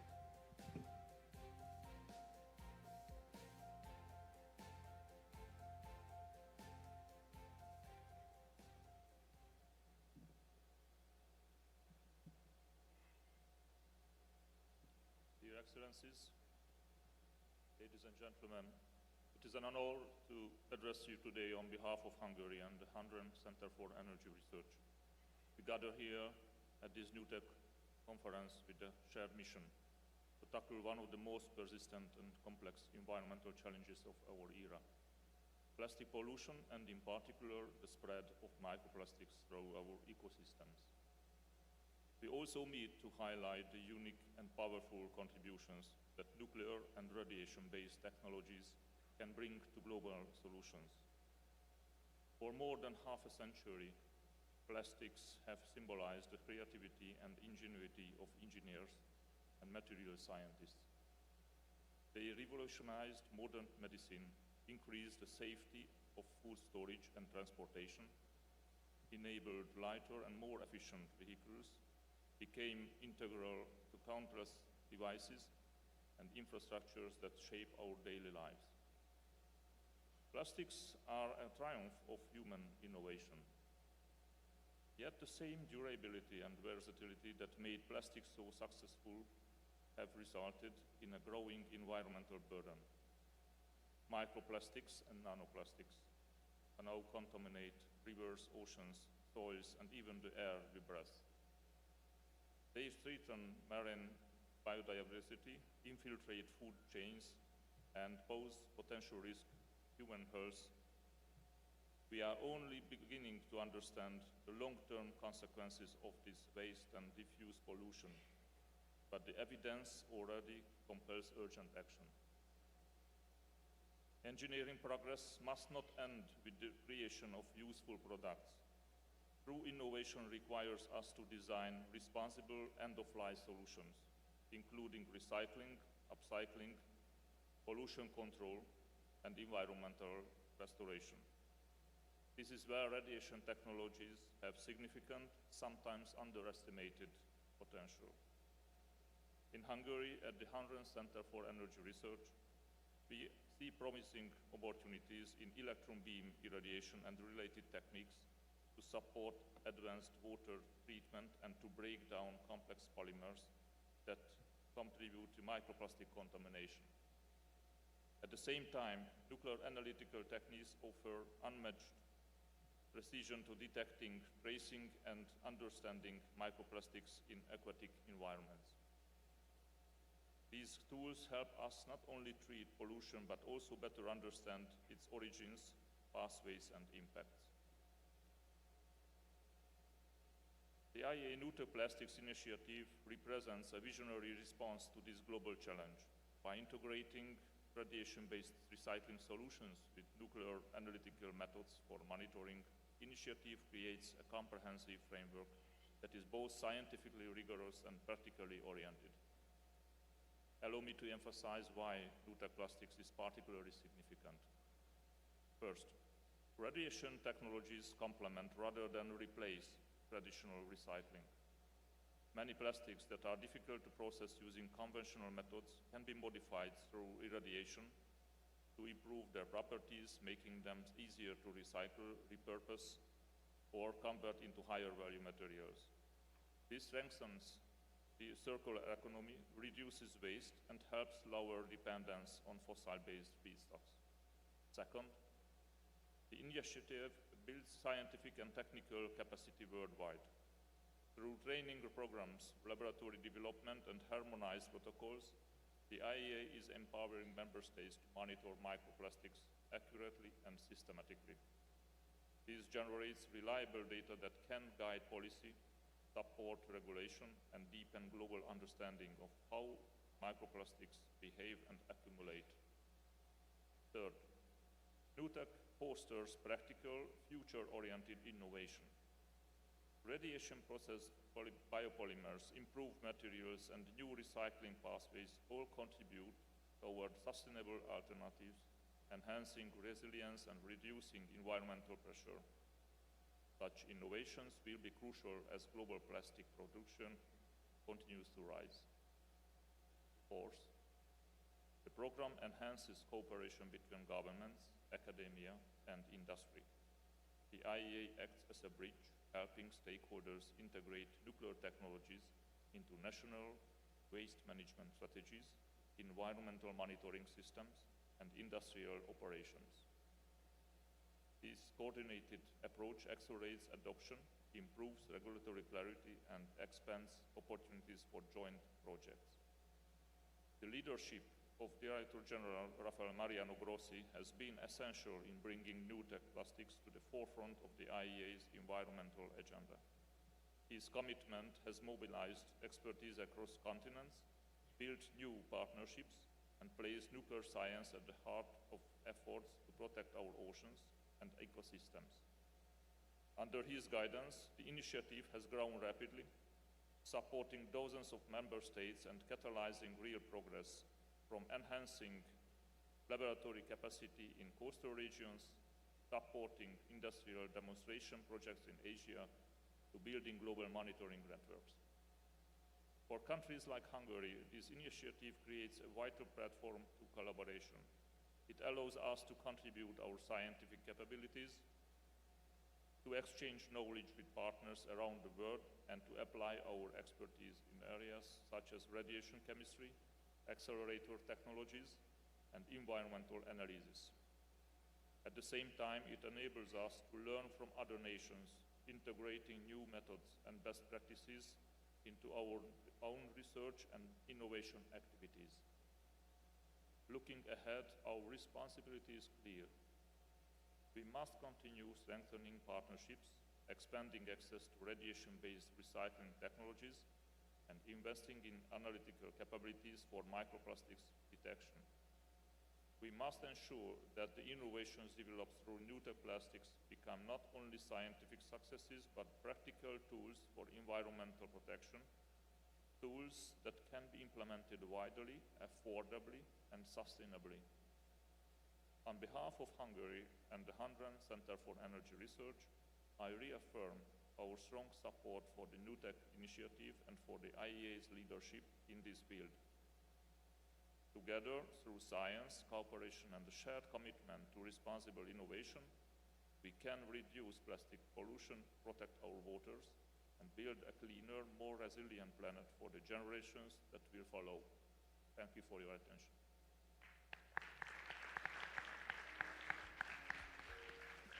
I thank the distinguished delegate of Hungary. I now invite the distinguished delegate of Japan, His Excellency Mr. Endo Kazuya, Ambassador of Japan to the Philippines.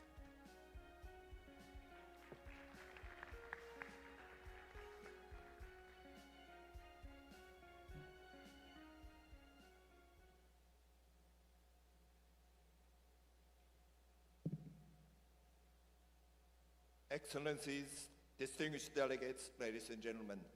Firstly, I would like to welcome the convening of this international high-level forum and express my great honor to participate on behalf of the government of Japan.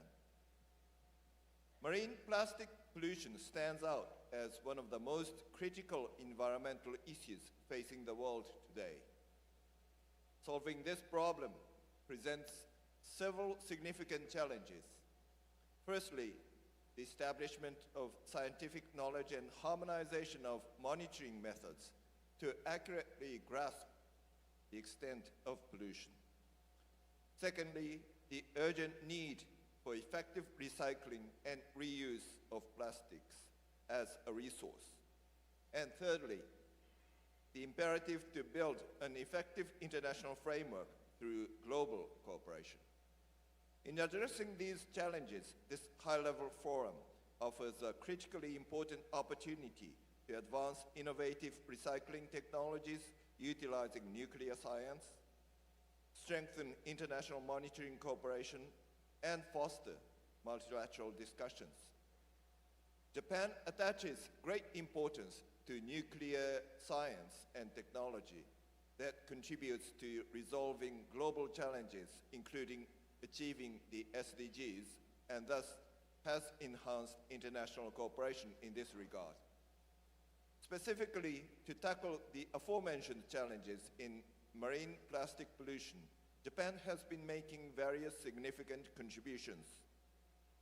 Firstly, Japan highly commends the NUTEC Plastics initiative, spearheaded by Director General Grossi, and has strongly supported it since its very inception. To date, Japan has contributed approximately 1.3 million euros to the IAEA, supporting related technical cooperation and coordinated research projects on NUTEC plastics.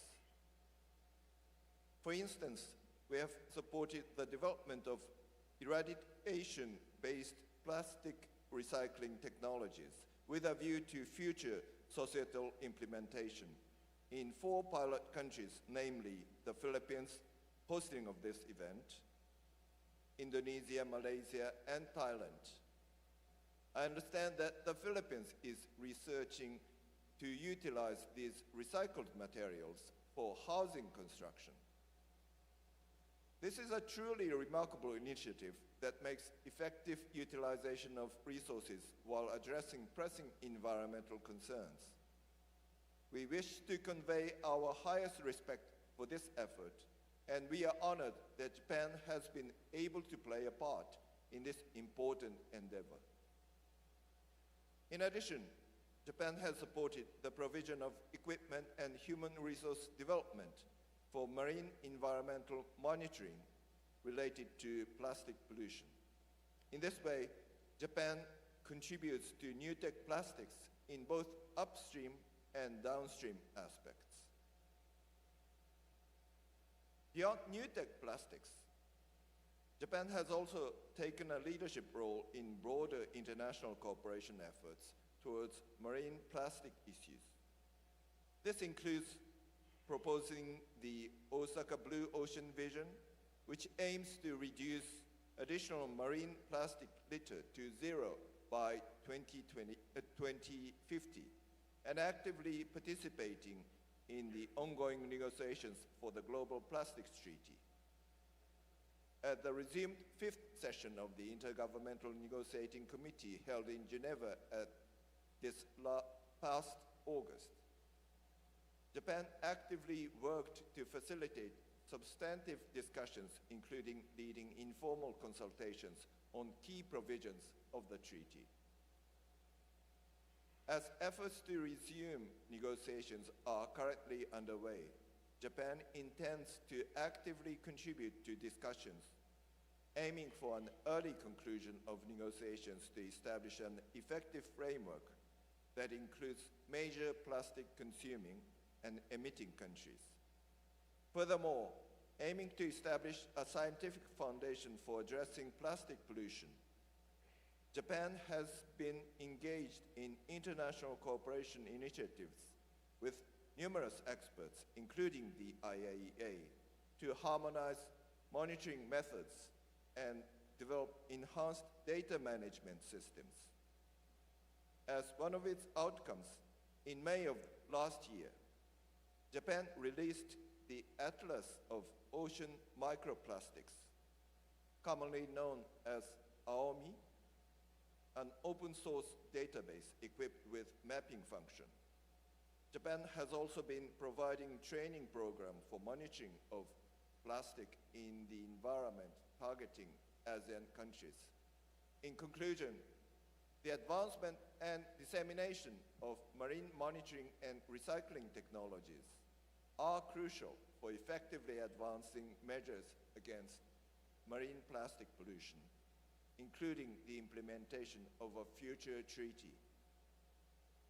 Japan will work towards a sustainable solution to this critical issue in close cooperation with the IAEA, as well as its partner organizations, while making best use of our expertise in recycling and nuclear science and technology.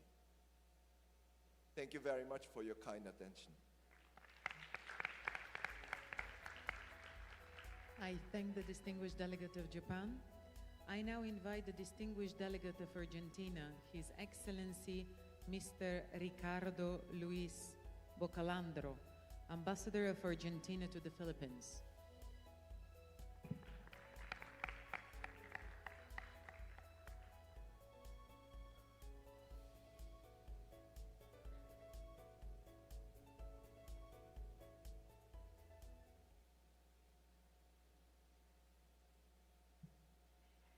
Excellencies, ladies and gentlemen, good morning. Thank you very much. The Republic of Argentina expresses its recognition to the International Atomic Energy Agency, its Director General, Ambassador Rafael Grossi, and his team for this initiative that is bringing to the forefront another very significant advantage of the peaceful uses of nuclear technology, one that can hugely benefit the international community. We would also like to commend the government of the Republic of the Philippines, in particular the Department of Science and Technology, as well as the Philippine Nuclear Research Institute for hosting this very international gathering. We are glad to be able to briefly share our experiences related to the IAEA NUTEC plastic project.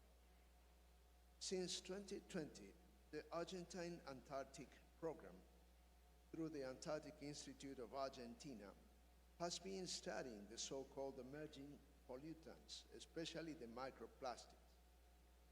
In 2022, IAEA and Argentina signed the Memorandum of Understanding to carry on cooperation in the field of the control of plastic pollution in Antarctica. The NUTEC initiative was thus applied for the first time in Antarctica by the Argentine Antarctic Program that presented its report to the Antarctic Consultative Meeting in 2024. From 2023 onwards, the scientists of our National Antarctic Institute have been receiving capacitation from IAEA aimed to qualify them to better analyze samples by utilizing the special equipment generously donated by IAEA, in particular the microscope FTIR Lumos 2. Samples were taken during our last Antarctic summer campaign. This was done by applying IAEA harmonized protocols at two working platforms. First, the Argentine Antarctic Carlini base, where biotic and abiotic samples from coastal Porter Cove were obtained. And second, on board the Argentine icebreaker, Almirante Irizar, throughout its Antarctic navigation of more than 25,000 kilometers during this last summer 2022-2024. All these scientific activities have allowed us to determine the existence and the magnitude of plastic particles in the Antarctic marine environment, as well as their effect in the marine organisms. This data will be substantial to analyze risk scenarios and adopt decisions based on scientific information. The preliminary results obtained were shown at a side event held during the 68th General Conference of IAEA in 2024. The relevance of the NUTEC plastic project to study microplastic in Antarctica has led Argentina to propose to the regional meeting of Latin American administrators of Antarctic programs, which is also known as RAPAL, to develop a regional Antarctic project. This proposal was approved, and therefore, beginning next January 1st, and for an initial period of 2 years, the regional Antarctic project will be developed under the coordination of Argentina. Its main goal is to strengthen the technical capacities of scientific laboratories of the member states, working under the uniform international standards recommended by IAEA. To conclude, my country is fully compromised with the NUTEC plastic project and is proud to have the opportunity to contribute to this key multilateral commitment launched by IAEA. Once again, we are grateful to IAEA and his team, the Director General and his team, and to the Philippines for receiving us here and let us advance these experiences in the relevant field we are dealing with today. Thank you very much.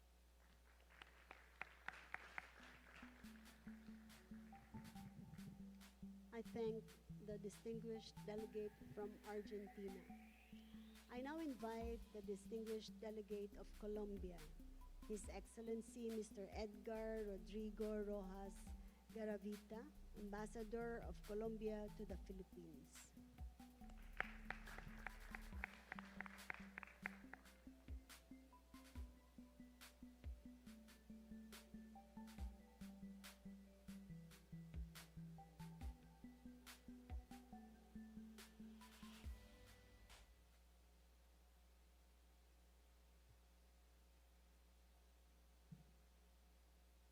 Excellencies, distinguished delegates, Colombia is honored to participate in this high-level forum of NUTEC plastics and express its deep appreciation to the International Atomic Energy Agency for spearheading this global effort to confront one of the most pressing environmental challenges of our time, plastic pollution, including the growing presence of microplastics in marine ecosystems. We highly value the decisive contribution of the NUTEC Plastic Initiative, which not only advances the monitoring and assessment of microplastics in marine environments, but also promotes the application of nuclear technologies for recycling and upcycling. This initiative aligns closely with the Sustainable Development Goals, the Paris Agreement, and Colombia's national efforts to strengthen ocean governance. As a member of the IAEA Board of Governors, Colombia reaffirms its commitment to promoting robust science-based international cooperation. We underscore that the importance of ensuring that nuclear technologies continue to support comprehensive and effective approach to address the full life cycle of plastics while complementing the ongoing negotiations of the international legally binding instrument to end plastic pollution, where Colombia advocates for ambitious, coherent, and globally transformative measures. Ladies and gentlemen, Colombia has been a long-standing partner of the IAEA and has progressively strengthened its national scientific and technical capacities to address plastic pollution. Our institutions have made significant advances in the monitoring and analysis of microplastics through harmonized methodologies, thereby contributing to the generation of reliable data and to regional and global capacity building and knowledge sharing efforts. Looking ahead, Colombia is working to expand research of microplastics and their impact on the marine ecosystems, and is exploring opportunities to participate in pilot projects applying nuclear technologies for recycling and upcycling. We remain steadfast in our commitment to innovation, cooperation, and the development of effective solutions that support comprehensive life cycle-based management of plastics. Excellencies, drawing on both our national experience and our shared priorities with the IAEA, Colombia underscores the importance of advancing the following priorities: strengthening scientific and technical cooperation to consolidate global monitoring of microplastics through harmonized, comparable, and reliable methodologies; advancing pilot initiatives and international partnerships in nuclear technologies for recycling and upcycling, including enhanced cooperation with Southeast Asian nations already implementing these technologies; promoting a comprehensive life cycle approach to plastics, ensuring that the scientific evidence and nuclear technologies inform the design, production, circularity, and environmentally sound management of plastic materials; mobilizing financial and technical resources to reinforce institutional capacities, expand laboratory infrastructure, and strengthen training opportunities that empower developing countries such as Colombia to contribute more effectively to global efforts. Colombia reiterates its strong willingness to collaborate actively with the IAEA, member states, the private sector, and regional networks to scale up innovative science-based solutions that combat plastic pollution and protect the health of our oceans for present and future generations. I thank you.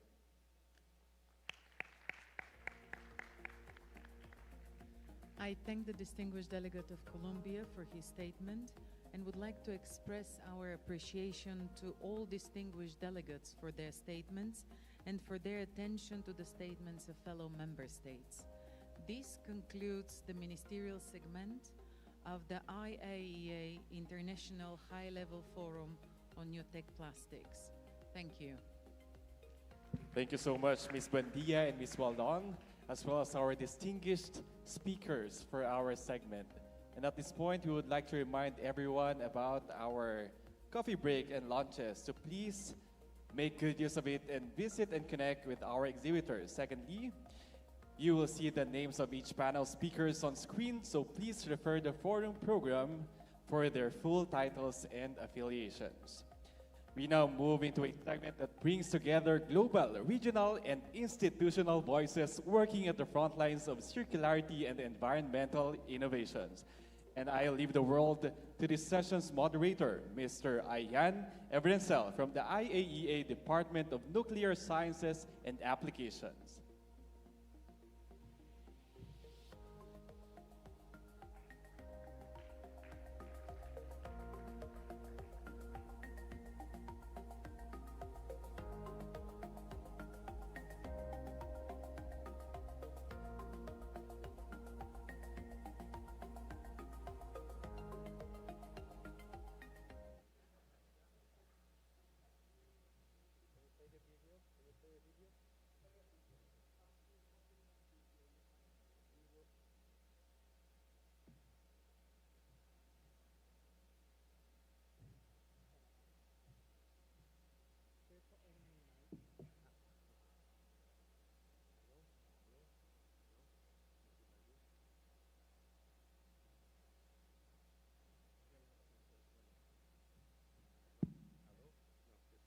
Okay.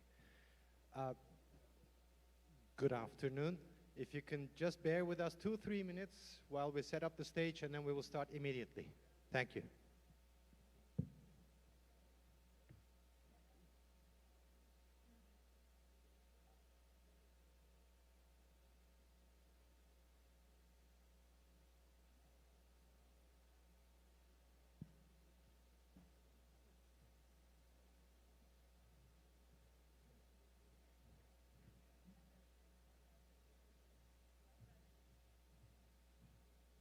Once again, ladies and gentlemen, while we are waiting for our next segment, we would like to reiterate to everyone that to please make good use of the coffee breaks and lunches to visit and connect with our exhibitors. And secondly, you will see the names of each panel's speakers on screen, so please refer to the forum program for their full titles and affiliations. Thank you.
Good afternoon, everyone.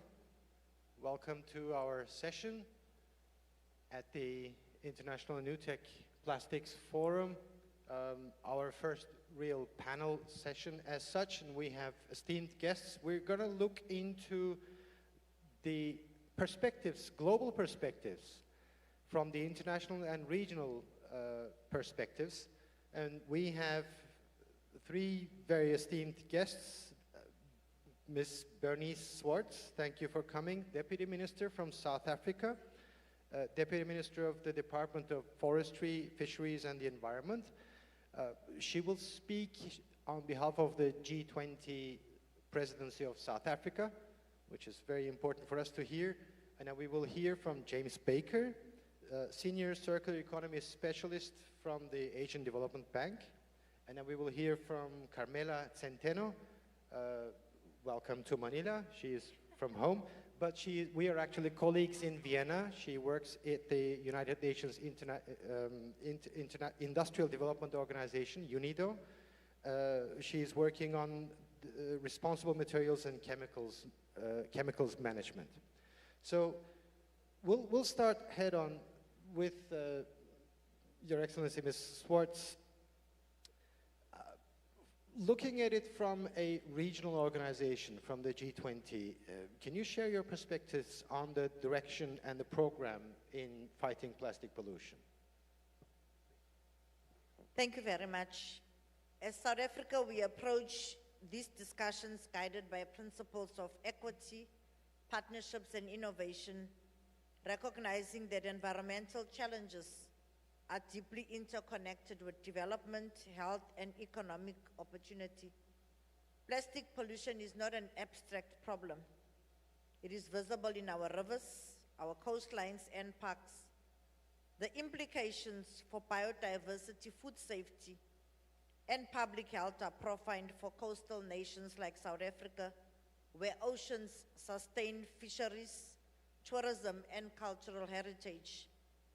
The stakes could not be higher. Our work domestically is rooted in strengthening environmental governance, advancing a transition, and catalyzing the circular economy. In particular, we are intensifying efforts to reduce pollution, combat climate change, and accelerate waste management reforms. This year, South Africa had the honor of serving as the chair of G20, and we are committed to using this platform to drive collective global action on plastic pollution and environmental protection. South Africa assumed the G20 presidency from the 1st of December 2024 to November 2025, which was just a week ago, which you have all seen that we have had a very successful G20 that we hosted as South Africa, which is approximately 5 years ahead of the United Nations Agenda 2030 deadline.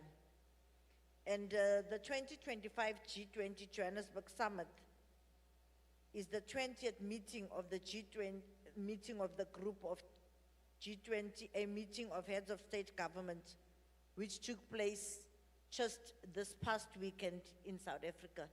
And for us, we are really determined to say that South Africa's G20 presidency, which was themed solidarity, equality, and sustainability, with a main objective to advance the environmental dimension of the 2030 Agenda for Sustainable Development and its Sustainable Development Goals through a number of priorities and deliverables. The G20 Environment and Climate Sustainability Working Group aimed to enhance cooperation amongst all G20 members and invitees to address environmental and climate change priorities. Now, the priority focus areas for South Africa's presidency of the G20 are biodiversity and conservation, implementation of the global biodiversity framework and biodiversity economy, land degradation, desertification, and drought, land degradation neutrality targets. As you all know, we were the first G20 chairperson ship to actually prioritize land degradation and desertification. And fortunately, I was the chairperson throughout our G20 chairpersonship. I was chairing the land degradation and desertification meetings throughout our G20 chairpersonship. And chemicals and waste management, which is sustainable chemicals management, circular economy, waste management, waste to energy, extended producer responsibility implementation, the climate change and air quality just transition loss and damage adaptation, including climate resilient development, climate finance and air quality, oceans and coastal management, marine spatial planning, ocean governance, and a total of G20 meetings, 3 of them, and 1 ministerial meeting was held in South Africa. The first took place from the 25th to the 28th of March, 2025, which was a virtual meeting. The second one was from the 14th to the 18th of July in the Kruger National Park, and one from the 13th to the 17th October 2025.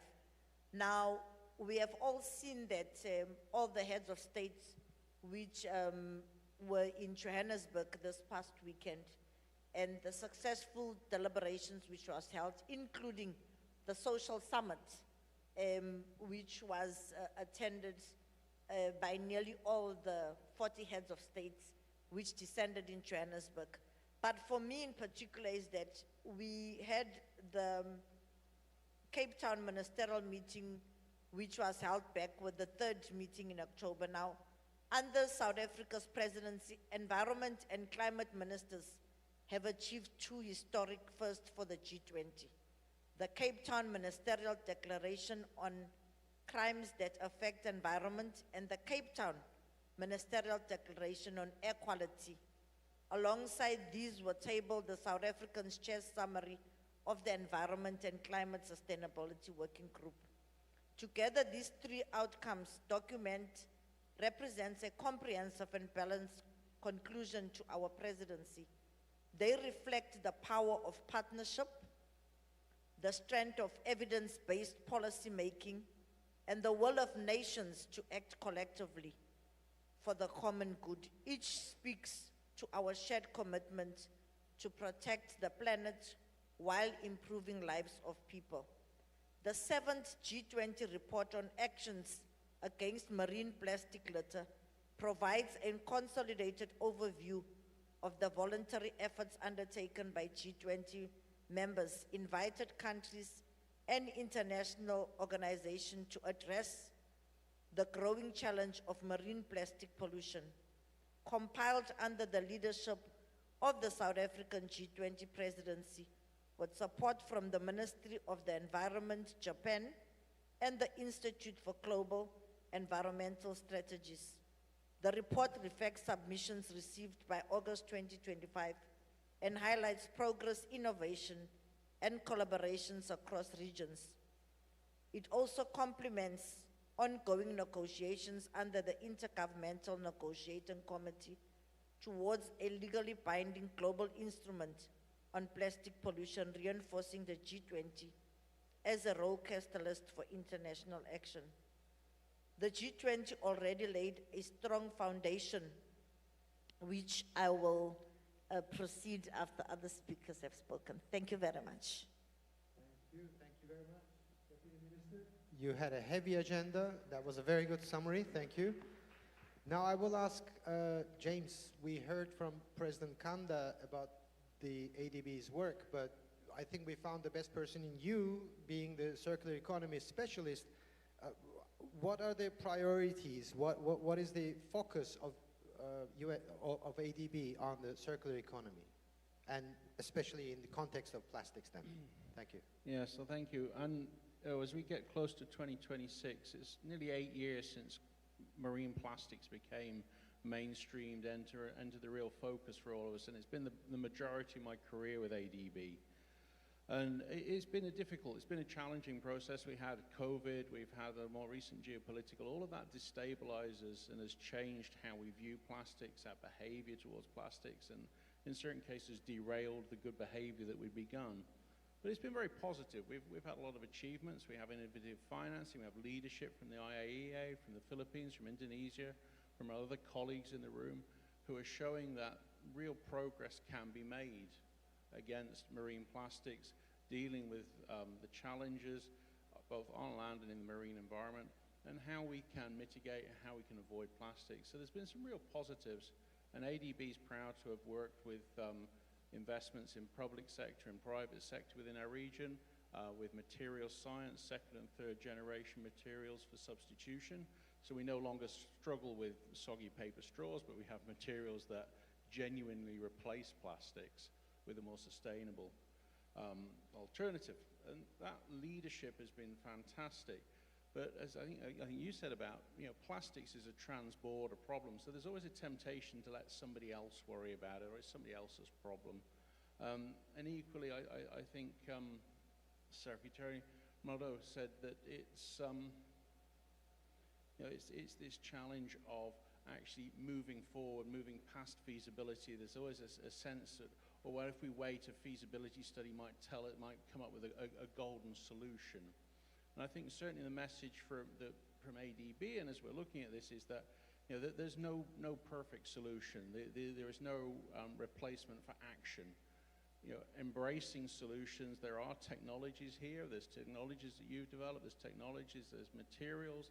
There's financing. There's policies that have been proven to work around the world. Many of the countries in this room have pioneering policies and legislation which have a proven track record. So the times for feasibility studies and continually regenerating the studies is perhaps gone. We have solutions which we can adopt. And obviously one of the key things now as we look to the future is the challenges of microplastics. And certainly from the perspectives that we have, the conversations that we're having more recently is whereas the plastics on the beach or the plastic, nature interacting with plastics are distressing photos, are upsetting, but they're perhaps not where the real challenges for the future are going to be. And certainly as we look to the future, as we carry on supporting circular economy, as we carry on supporting plastics management across the entire value chain, and we're beginning to look more and more at wider systems dynamics and how we can look at plastics moving across value chains, across sectors. So it's an exciting time. It's something we're looking forward to. We've recently launched our food systems transformation, and that is a perfect sort of segue between the IAEA looking at microplastics in seafood and our ability to invest in seafood value chains. So we're looking forward to the future. Thank you. Very good. Thank you very much. We will get to that future question in a minute. But before that, Carmelo, just like the IAEA's technical cooperation work, UNIDO's technical cooperation projects are key to the organization's delivery to the member states. How do you assist, how does UNIDO assist the countries in the challenge of managing and promoting, challenging the plastic waste and promoting the circular economy? Thank you. Thank you, Ayan. Magandang hapon po sa inyong lahat. Magandang hapon po. Well, the question actually focused on the role of UNIDO on plastic management and in particular, and of course, circular economy in general.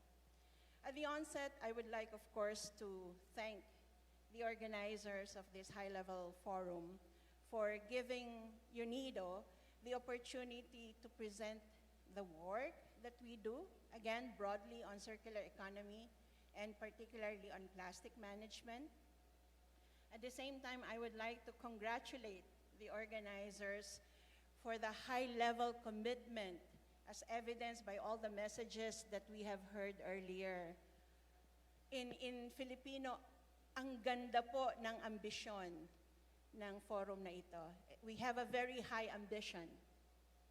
And definitely we get the commitment of all the permanent missions and embassies present here today, and that actually speaks a lot of our shared commitment and responsibility towards addressing plastic pollution. But I digress. I would like first to give you an overview of our organization. UNIDO, or the United Nations Industrial Development Organization, is a specialized agency of the United Nations which is mandated to promote, dynamize, and accelerate inclusive and sustainable industrial development. Our programmatic focus may be categorized into three: climate action and clean energy.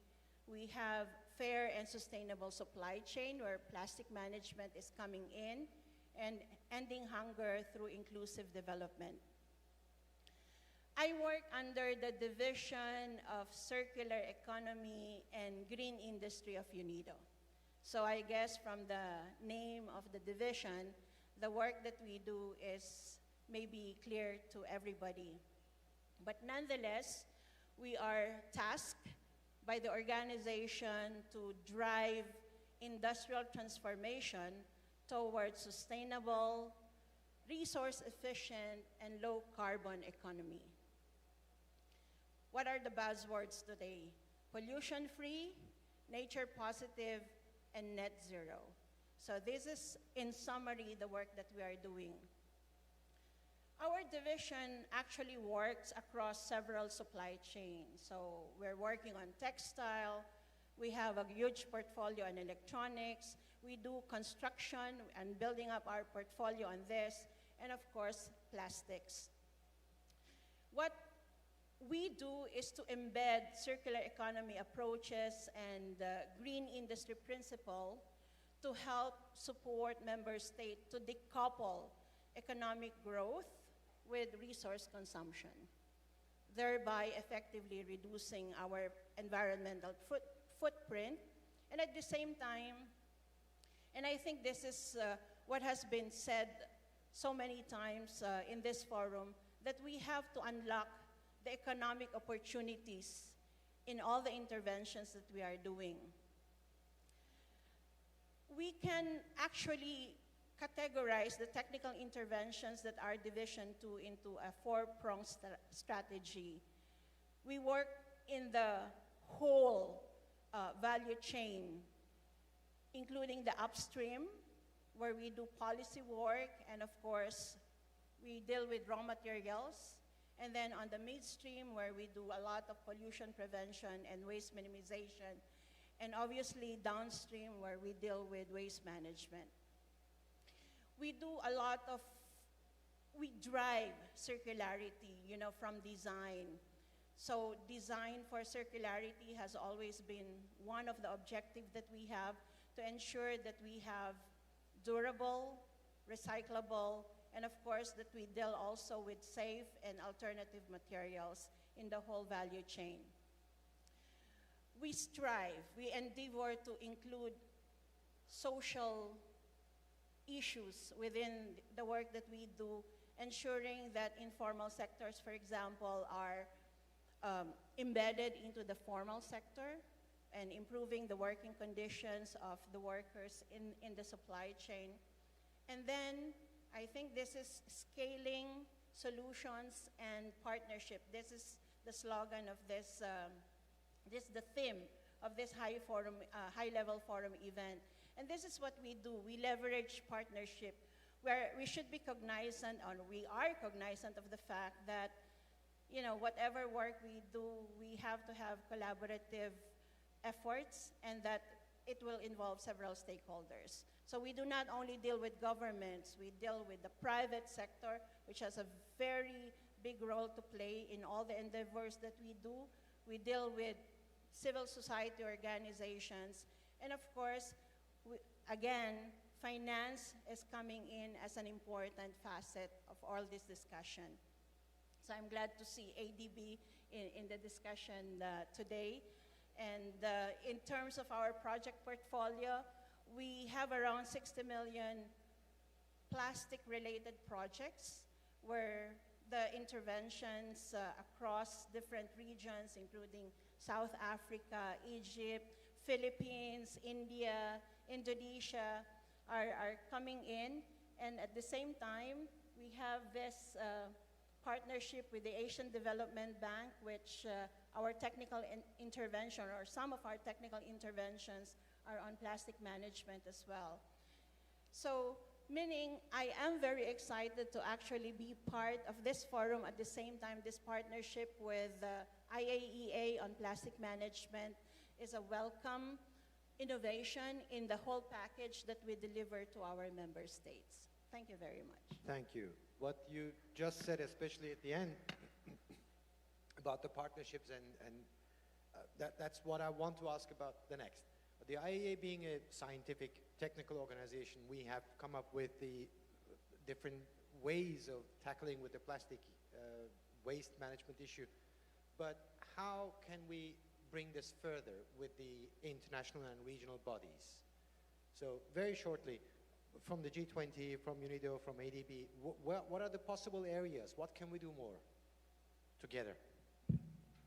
So I think one of the key areas for us is the science-based aspect of this. I mean, we say, we can't keep doing feasibility studies, but certainly in the area of microplastics and its potential impact on our bodies, on biodiversity, working with just not the wider scientific community, but certainly the medical community. I mean, IAEA has nuclear imaging. They have contacts in that world. ADB works closely with health sectors. It's an opportunity for us to bring in those aspects and start to better understand how those microplastics are impacting our lives, our bodies. And I think that science-based approach has a very strong impact when we're talking to investors, when we're talking to donors, and certainly when we're talking to some governments that are perhaps waiting. There's almost hesitant to see where this goes. So for me, looking forward, it's that kind of engagement that's really going to work well. We've seen a lot of support, working with the UN departments, working with our member countries, regional development, regional initiatives. So that engagement is there, but we need to get, as you say, get over the next hurdle, get over the next step to where we see this as a real, genuine human problem as well as an environmental problem. And I think as it becomes that much more tangible for us, as human beings, what it's doing to our body, then that will take us to the next step. Excellent, thank you. Deputy Minister Swartz, from the G20 perspective, what can we do more together? I think that the following commitments that were made at G20, which was the Marine Litter Action Plan, which is a strategy to combat pollution in the oceans, implementation of the framework which set clear outcomes and actions, establishing timelines and ensuring accountability through monitoring and review, the Osaka Blue Ocean Vision, which commits the world to reducing additional marine plastic pollution to zero by 2050. Now, these commitments are not just mere words. They represent a global consensus that a linear take, make, dispose model is unsustainable. We must transition to a circular economy, one that reduces, reuses, recycles, and renews. This transition requires innovation, investment, and inclusive partnership. As a chair, South Africa is prioritizing the advancement of circular economy principles for innovation and collaboration in the private sector, civil society, and scientific community. Now, as a deputy minister, one of my responsibility is the waste portfolio. And I'm always telling communities that waste is gold. Now, what we should get right as countries is how to practically implement the circular economy and not just leave waste pickers to be picking waste. When I heard this morning that the Philippines have built a house out of plastics, I was already imagining myself telling our human settlements minister that we have another way of how we can build houses, because as South Africa, we have a social housing program where we give what we called a social housing grant through building houses for our citizens who have got low incomes and are indigent.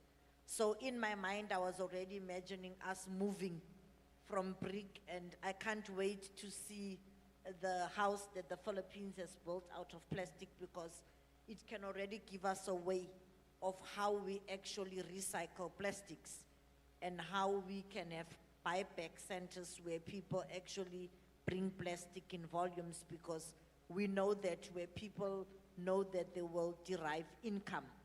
So I'm already imagining our waste pickers bring tons of plastic to a buyback center for us as government to start looking at the innovative way of the Philippines having constructed a house. So for me, the circular economy is a must. It becomes important. But what becomes important is that, do we really actually see the real practicality of the circular economy and us actually assisting communities to keep the environment clean, to be able to recycle material, but to effectively get each and every citizen of a country to understand what it is to be part of the circular economy. Because for me, everything is recyclable. What is important is the education around it and people actually embracing it and understanding, like all of us. I know that we have people, ministers, who are always asking me, you're always talking about the ozone layer here in this executive committee. What is it? And you actually understand that we need to educate each other for us to actually understand. And the circular economy becomes very important for everybody to embrace it. And the political heads must be on board in any country for us to actually achieve what we want to achieve in terms of the environment, in terms of the whole understanding of eradicating plastics. Needs a political will from everybody. And I was very happy and excited that we had His Excellency, our President, here this morning, which shows the commitment of the Philippines towards what we are doing. Thank you very much. Thank you, Deputy Minister. Carmela, the synergies under NUTEC Plastics between UNIDO and IAEA, where do you see them? Wow, I see a lot of opportunities already. I was walking around and looking at all the exhibits outside, and coming from a science and engineering background, you know, it stimulates thinking already of all the opportunities that could be present in this partnership between UNIDO and IAEA. UNIDO is actually implementing a plastics project in the Philippines. We have an $8 million project with the Department of Environment and Natural Resources, and in our pipeline we have a Philippine construction project. So the use of plastics in construction is very imminent in the results that was displayed outside, and this is already a possibility, piloting really in one of the countries that we serve. UNIDO is part of the Circular Solution to Plastic Pollution. This is a $96 million project which spans across 16 countries, funded by the Global Environment Facility. So meaning this particular technology that is being presented here presents a very innovative way outside, again, of the traditional approaches that we do on plastic recycling. So these are all opportunities for us. So piloting in countries, providing capacity, and of course, skills building. We can do that together. There's opportunity, of course, we deal mainly with private sector. UNIDO has a very good, I would say, private sector partnership framework that we can, of course, utilize to ensure that this is taken on board by our private sector partners as well. And there's this policy support. UNIDO provides policy support in terms of coming with circular economy roadmaps. Maybe we can focus that also on plastic recycling. So there's a lot of opportunities that presents themselves today, and really excited how we move forward on this possibilities and opportunities, Ayan. Excellent. Thank you very much. We will look into them, and these are all music to our ears, what you're saying. Very quick final round on the plastics treaty. It ended inconclusive this year. It will resume next year. What is the strategy next? What do you think we should prioritize to help bring the process to a successful conclusion that we do have a plastics treaty in the end? Maybe, Carmela, we start with you this time?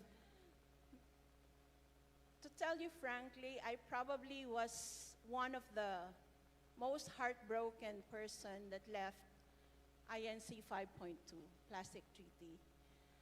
UNIDO, having followed, the development or the non-development of the Plastic Treaty, we really I am really sad of how the negotiations turned out.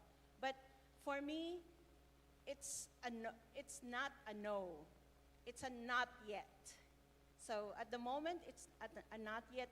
What the global community, I think, can do is that we have a lot of support we have the High Ambition Coalition, and then we have a lot of regional blocs that actually support the treaty. But I think we just need to recalibrate a bit. There is a recalibration that needs to be done. Again, in my opinion, there should be maybe an ambition summit, sort of. Like, really gather the proponents and the supporters of the plastic treaty. We need a treaty. It's as simple as that. But how ambitious we would want to be, then that would, of course, depends on the global community, the negotiations. So this recalibration, maybe we can do a high ambition summit where we really come up with a work plan, some sort of a way forward on these things. Again, my opinion is that there should be procedural fixes as well. Procedural reform, consensus voting versus majority. I think that has to be either endorsed or agreed by all the parties in the treaty. And then there should be, at the moment while we are recalibrating, we need to have intersessional technical working group. There are 3 issues that were raised, which are very, I would say, controversial and very challenging in the plastic treaty. One is, of course, production cap. Second is chemicals of concern. And third is finance. So this deserves some intersessional working group to work on before really coming up with, bringing them into the plenary. And that can be done before we do an INC, 5.3 or INC 6, or even an INC 1. We don't know where this whole negotiations will, of course, come through. So, but again, these are opinions from a very dear follower of the treaty, and hopefully this could be undertaken or implemented. Thank you. Thank you for your observations. Deputy Minister, quickly, what do you think Thank we you should very do? much. I think that it was very sad that the treaty could not conclude its work. And I think that like any convention, any summit, any treaty where countries attend, I think that there must be a time where people rethink and reflect that it can't always be on the number of votes that people are able to garner in a sitting. People must leave nobody behind. And I think that when people are negotiating and agreeing, there must be some thoughts on why is the reason that we travel from our countries to a different country together under one roof, and to talk about what affects the world. Because when we talk plastics, we are talking about something that affects everybody and the whole world. And I think that it was indeed very sad that they could not conclude their business. And I think that in closing, I must also say we must also address the financing gap. Transitioning to a circular economy requires significant investment in infrastructure, technology, and skills development. And developing countries in particular need support to build capacity for advanced recycling and marine monitoring. Now, South Africa calls for increased investment in innovation, capacity building, leveraging multilateral platforms, and public-private partnerships. As we move through today's discussion, let us anchor our actions in urgency and unity. Plastic pollution, oceans degradation, climate impacts, and waste management challenges do not respect borders, but neither does human ingenuity, solidarity, nor our shared commitment to protect the planet. South Africa remains committed to strengthening global cooperation, supporting innovation, and championing a just, inclusive, and sustainable future. Thank you. Thank you, Deputy Minister. James? Yeah, I think just very quickly, and I agree, I think it's a not yet. And as you say, financing, material substitutions, they weren't there. You know, we were still dealing with financial approaches, financing systems that weren't capable of supporting or addressing circular economy. We had substitutes that were effectively not fulfilling a substitution role. They were a band-aid.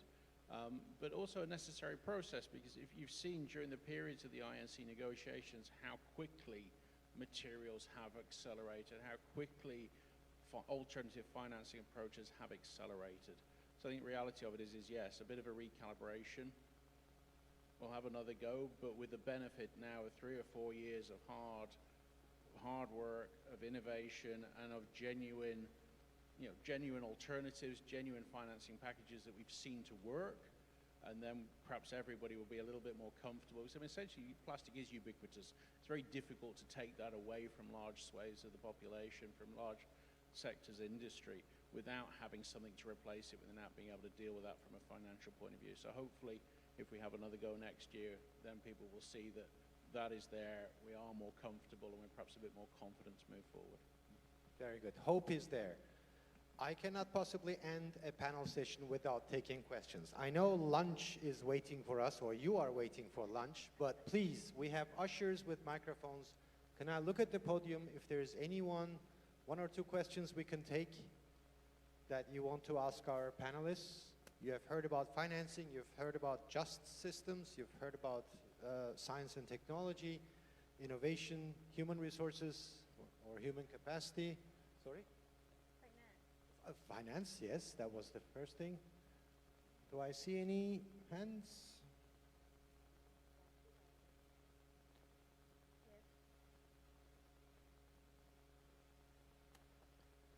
Maybe we had a heavy day, but our panelists are here, so please mingle with them. Don't forget the exhibitors, and at the B2B lunch now, join us.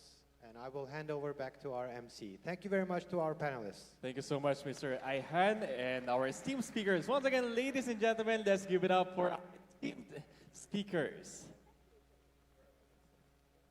All right, at this point, we now invite everyone to a business-to-business networking lunch. This is an opportunity to explore partnerships, exchange ideas, and initiate concrete collaboration on NUTEC plastics. During this time, delegates are also encouraged to share insights for our reflection notes on NUTEC plastics. This will help consolidate today's discussions into actionable next steps. Ladies and gentlemen, please enjoy your lunch.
Less than 10% of all the plastic waste ever produced has been recycled. Tiny particles of plastic are already present in our drinking water and our ocean, even in the Antarctic. We are looking at this big problem from an atomic perspective. This is how, through nuclear science and technology, we devise technologies and ways to identify the problem and also, at a later stage, to prevent plastic pollution in the first place. This is why, in 2020, the IEA launched NUTEC Plastic, an initiative aimed at helping with nuclear technologies fight and confront this serious issue. This groundbreaking initiative is now working with over 100 countries, equipping scientists with nuclear technology and expertise. Through NUTEC's Plastic, we are working globally with an enormous network of partners using nuclear technology to monitor and assess the effect of microplastic pollution in the marine environment. In this field, doing such a work at this scale is really unprecedented. The data we are gathering will give us a much deeper understanding of what is happening to plastic pollution in the ocean. Alongside marine monitoring, the IAEA is working to take radiation-based plastic upcycling from scientific concept to industrial reality. Electron beam technology can make sorting and recycling plastic more efficient. It can also be used to blend with recycled plastic and natural fiber, producing more durable and valuable material. Pilot projects are already using this technology, producing building material, railroad sleepers, and much more in countries around the world. NUTEC Plastics is using innovations in nuclear science and technology to tackle one of the major issues of our time.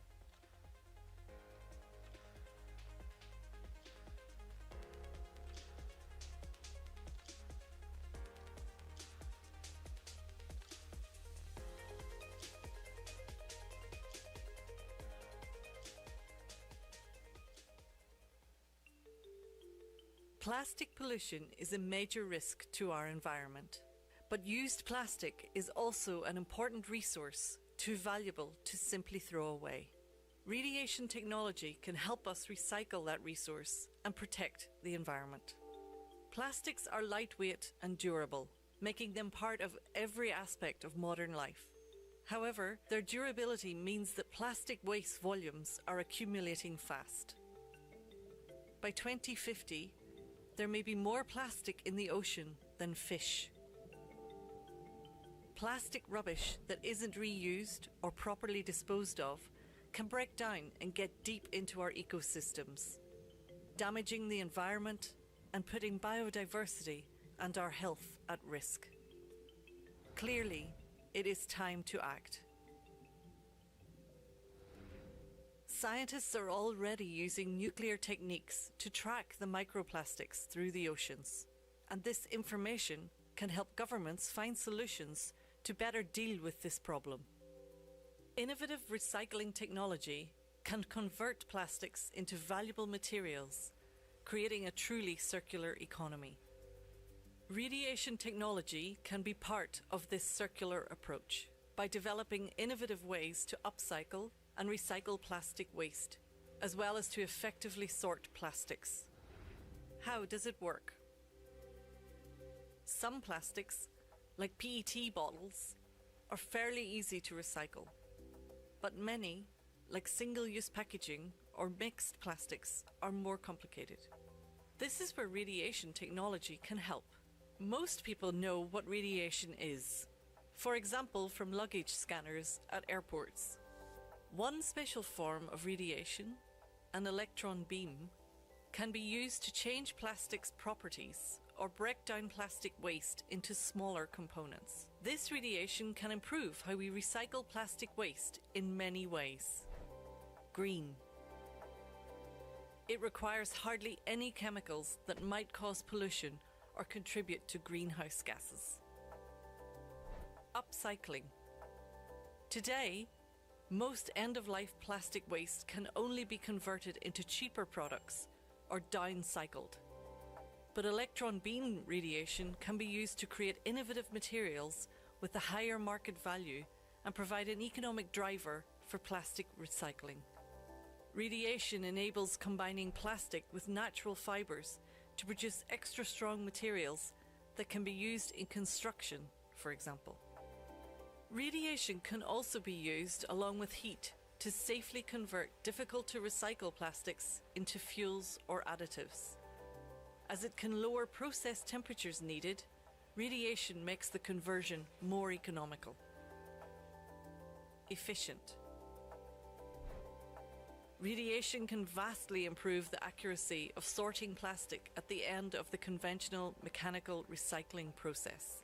This helps surmount one of the major obstacles of the plastic waste recycling. Circular. A piece of plastic can only be recycled conventionally a limited number of times. But radiation can extend that life cycle. Did you know? In addition to recycling, nuclear techniques can also tackle pollution before it begins by using radiation to turn natural resources into biodegradable plastics. Radiation technology offers nuclear solution to plastic pollution to help tackle the triple planetary crisis of pollution, climate change, and biodiversity loss. The International Atomic Energy Agency is the United Nations body for nuclear expertise. Its laboratories and scientists and partners are helping countries around the world to develop, test, and establish pilot plants for harnessing radiation for plastic recycling. Together, we are paving the way to turn plastic waste into a valuable resource and keep plastic in the loop and out of our seas.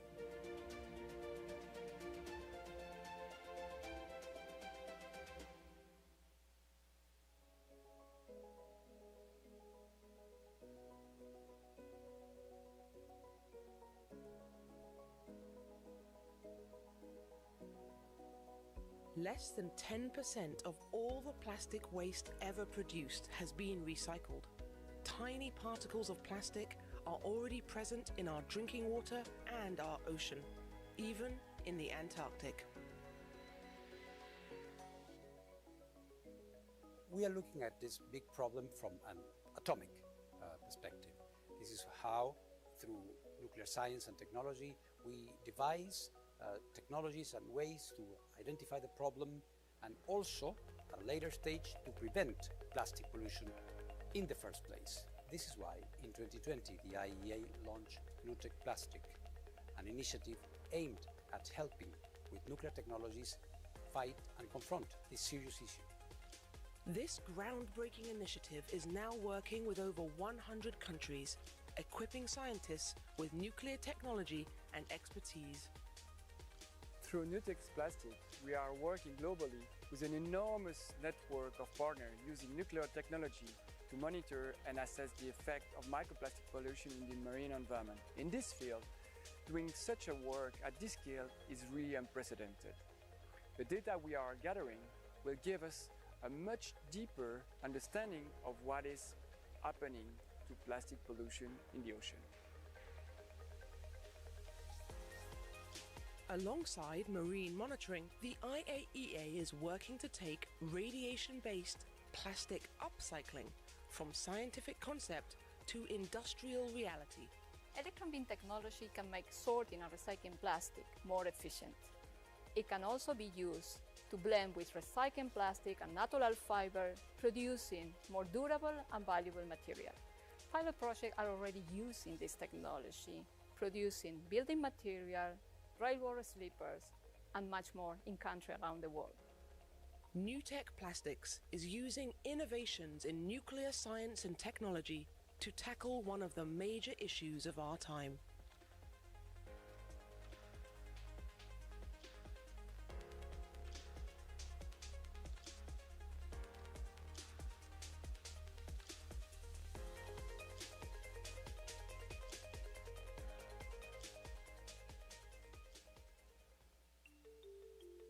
Plastic pollution is a major risk to our environment. But used plastic is also an important resource, too valuable to simply throw away. Radiation technology can help us recycle that resource and protect the environment. Plastics are lightweight and durable, making them part of every aspect of modern life. However, their durability means that plastic waste volumes are accumulating fast. By 2050, there may be more plastic in the ocean than fish. Plastic rubbish that isn't reused or properly disposed of can break down and get deep into our ecosystems, damaging the environment and putting biodiversity and our health at risk. Clearly, it is time to act. Scientists are already using nuclear techniques to track the microplastics through the oceans, and this information can help governments find solutions to better deal with this problem. Innovative recycling technology can convert plastics into valuable materials, creating a truly circular economy. Radiation technology can be part of this circular approach by developing innovative ways to upcycle and recycle plastic waste, as well as to effectively sort plastics. How does it work? Some plastics, like PET bottles, are fairly easy to recycle, but many, like single-use packaging or mixed plastics, are more complicated. This is where radiation technology can help. Most people know what radiation is, for example from luggage scanners at airports. One special form of radiation, an electron beam, can be used to change plastic's properties or break down plastic waste into smaller components. This radiation can improve how we recycle plastic waste in many ways. Green. It requires hardly any chemicals that might cause pollution or contribute to greenhouse gases. Upcycling. Today, most end-of-life plastic waste can only be converted into cheaper products or downcycled. But electron beam radiation can be used to create innovative materials with a higher market value and provide an economic driver for plastic recycling. Radiation enables combining plastic with natural fibers to produce extra strong materials that can be used in construction, for example. Radiation can also be used along with heat to safely convert difficult to recycle plastics into fuels or additives. As it can lower process temperatures needed, radiation makes the conversion more economical. Efficient. Radiation can vastly improve the accuracy of sorting plastic at the end of the conventional mechanical recycling process. This helps surmount one of the major obstacles of the plastic waste recycling. Circular. A piece of plastic can only be recycled conventionally a limited number of times. But radiation can extend that life cycle. Did you know? In addition to recycling, nuclear techniques can also tackle pollution before it begins by using radiation to turn natural resources into biodegradable plastics. Radiation technology offers nuclear solution to plastic pollution to help tackle the triple planetary crisis of pollution, climate change, and biodiversity loss. The International Atomic Energy Agency is the United Nations body for nuclear expertise. Its laboratories and scientists and partners are helping countries around the world to develop, test, and establish pilot plants for harnessing radiation for plastic recycling.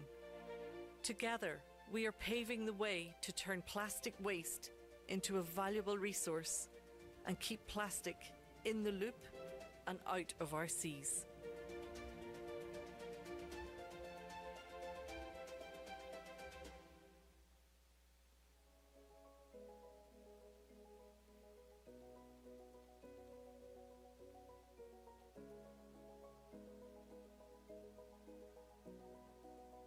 Less than 10% of all the plastic waste ever produced has been recycled.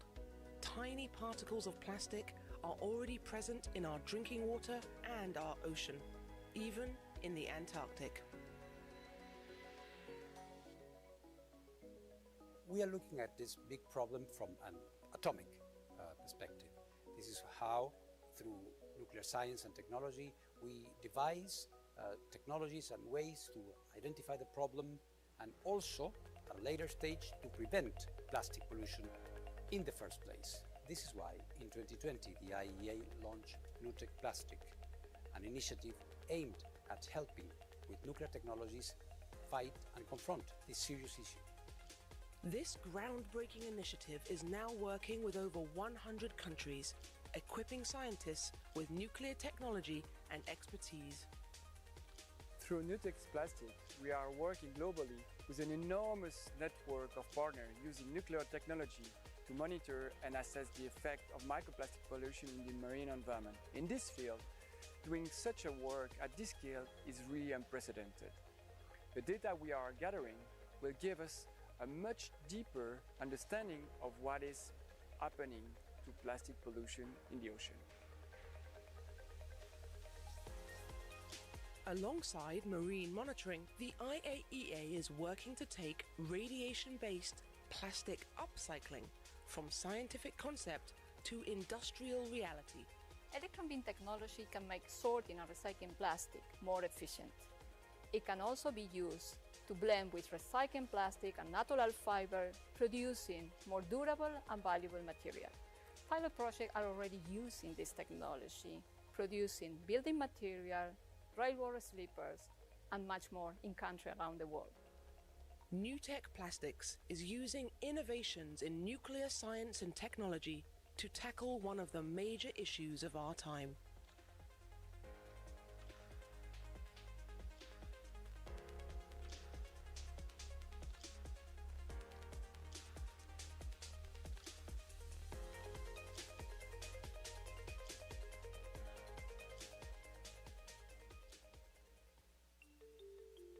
Plastic pollution is a major risk to our environment, but used plastic is also an important resource, too valuable to simply throw away. Radiation technology can help us recycle that resource and protect the environment.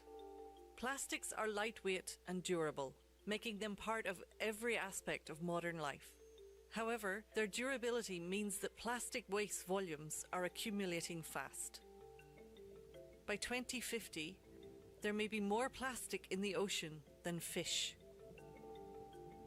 Plastic rubbish that isn't reused or properly disposed of can break down and get deep into our ecosystems, damaging the environment and putting biodiversity and our health at risk. Clearly, it is time to act.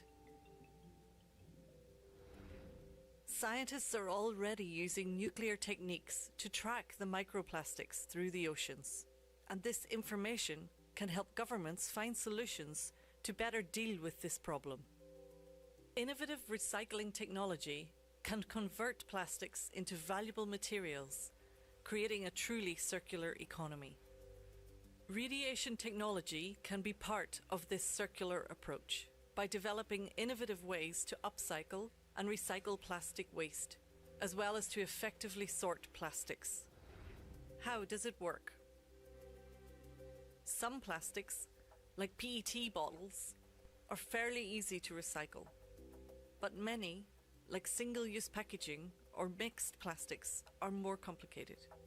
This is where radiation technology can help. Most people know what radiation is, for example from luggage scanners at airports.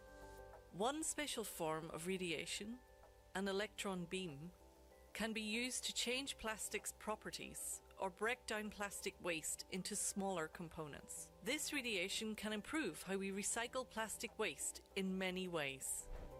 Green. It requires hardly any chemicals that might cause pollution or contribute to greenhouse gases. Upcycling. Today, most end-of-life plastic waste can only be converted into cheaper products or downcycled. But electron beam radiation can be used to create innovative materials with a higher market value and provide an economic driver for plastic recycling. Radiation enables combining plastic with natural fibers to produce extra strong materials that can be used in construction, for example. Radiation can also be used along with heat to safely convert difficult to recycle plastics into fuels or additives. As it can lower process temperatures needed, radiation makes the conversion more economical. Efficient. Radiation can vastly improve the accuracy of sorting plastic at the end of the conventional mechanical recycling process.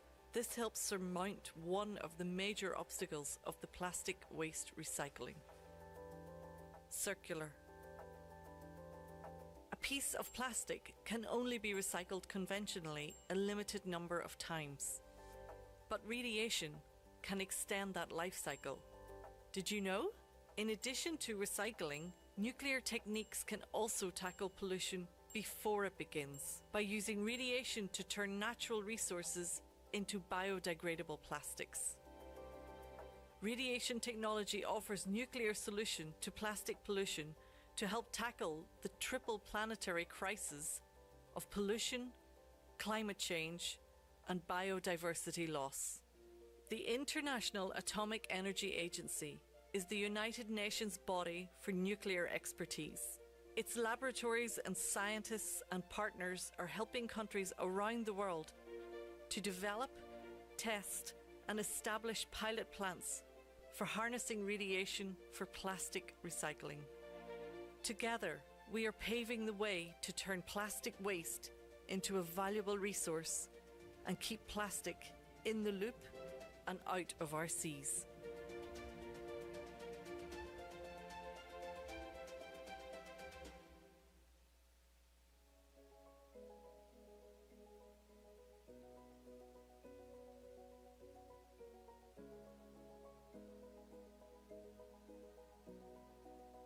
Less than 10% of all the plastic waste ever produced has been recycled.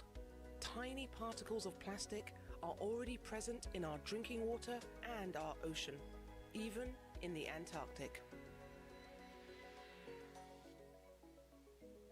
We are looking at this big problem from an atomic perspective. This is how, through nuclear science and technology, we devise technologies and ways to identify the problem and also, at a later stage, to prevent plastic pollution in the first place. This is why, in 2020, the IEA launched NUTEC Plastic, an initiative aimed at helping with nuclear technologies fight and confront this serious issue. This groundbreaking initiative is now working with over 100 countries, equipping scientists with nuclear technology and expertise.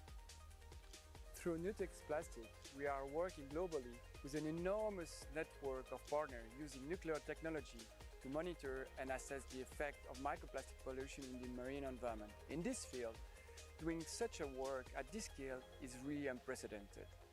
The data we are gathering will give us a much deeper understanding of what is happening to plastic pollution in the ocean.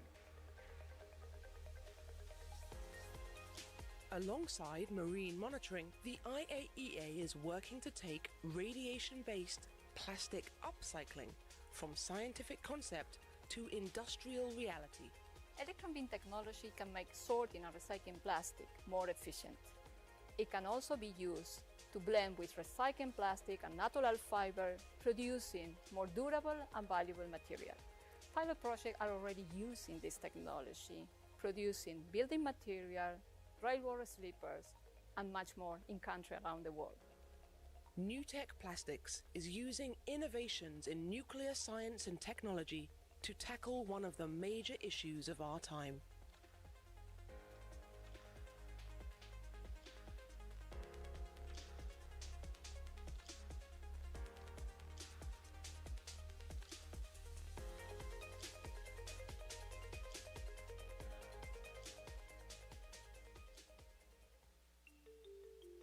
Plastic pollution is a major risk to our environment, but used plastic is also an important resource, too valuable to simply throw away. Radiation technology can help us recycle that resource and protect the environment. Plastics are lightweight and durable, making them part of every aspect of modern life. However, their durability means that plastic waste volumes are accumulating fast. By 2050, there may be more plastic in the ocean than fish. Plastic rubbish that isn't reused or properly disposed of can break down and get deep into our ecosystems, damaging the environment and putting biodiversity and our health at risk. Clearly, it is time to act. Scientists are already using nuclear techniques to track the microplastics through the oceans, and this information can help governments find solutions to better deal with this problem. Innovative recycling technology can convert plastics into valuable materials, creating a truly circular economy. Radiation technology can be part of this circular approach by developing innovative ways to upcycle and recycle plastic waste, as well as to effectively sort plastics. How does it work? Some plastics, like PET bottles, are fairly easy to recycle, but many, like single-use packaging or mixed plastics, are more complicated. This is where radiation technology can help. Most people know what radiation is, for example from luggage scanners at airports. One special form of radiation, an electron beam, can be used to change plastic's properties or break down plastic waste into smaller components. This radiation can improve how we recycle plastic waste in many ways. Green. It requires hardly any chemicals that might cause pollution or contribute to greenhouse gases. Upcycling. Today, most end-of-life plastic waste can only be converted into cheaper products or downcycled. But electron beam radiation can be used to create innovative materials with a higher market value and provide an economic driver for plastic recycling. Radiation enables combining plastic with natural fibers to produce extra strong materials that can be used in construction, for example.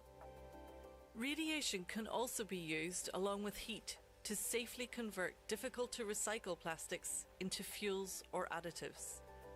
As it can lower process temperatures needed, radiation makes the conversion more economical. Efficient. Radiation can vastly improve the accuracy of sorting plastic at the end of the conventional mechanical recycling process. This helps surmount one of the major obstacles of the plastic waste recycling. Circular. A piece of plastic can only be recycled conventionally a limited number of times. But radiation can extend that life cycle. Did you know? In addition to recycling, nuclear techniques can also tackle pollution before it begins by using radiation to turn natural resources into biodegradable plastics. Radiation technology offers nuclear solution to plastic pollution to help tackle the triple planetary crisis of pollution, climate change, and biodiversity loss. The International Atomic Energy Agency is the United Nations body for nuclear expertise. Its laboratories and scientists and partners are helping countries around the world to develop, test, and establish pilot plants for harnessing radiation for plastic recycling. Together, we are paving the way to turn plastic waste into a valuable resource and keep plastic in the loop and out of our seas.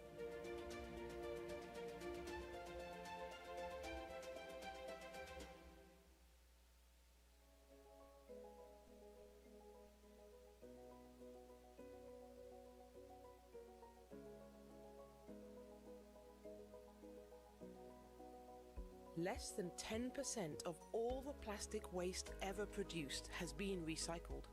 Tiny particles of plastic are already present in our drinking water and our ocean, even in the Antarctic.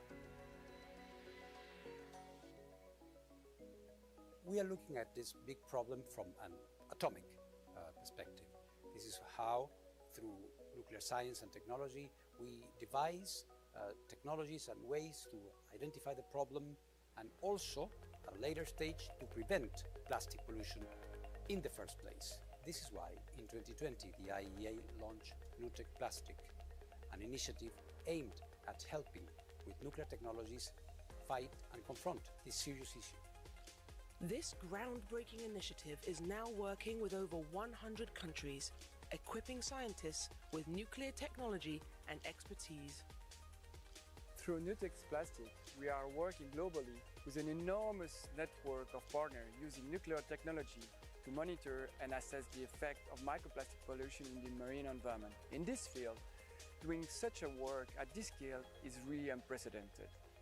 The data we are gathering will give us a much deeper understanding of what is happening to plastic pollution in the ocean. Alongside marine monitoring, the IAEA is working to take radiation-based plastic upcycling from scientific concept to industrial reality. Electron beam technology can make sorting and recycling plastic more efficient. It can also be used to blend with recycled plastic and natural fiber, producing more durable and valuable material. Pilot projects are already using this technology, producing building material, railroad sleepers, and much more in countries around the world. NUTEC Plastics is using innovations in nuclear science and technology to tackle one of the major issues of our time.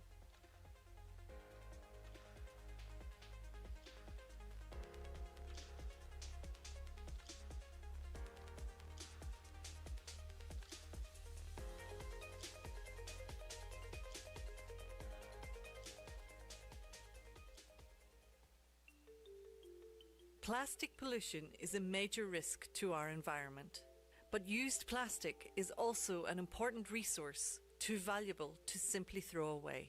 Radiation technology can help us recycle that resource and protect the environment. Plastics are lightweight and durable, making them part of every aspect of modern life. However, their durability means that plastic waste volumes are accumulating fast. By 2050, there may be more plastic in the ocean than fish.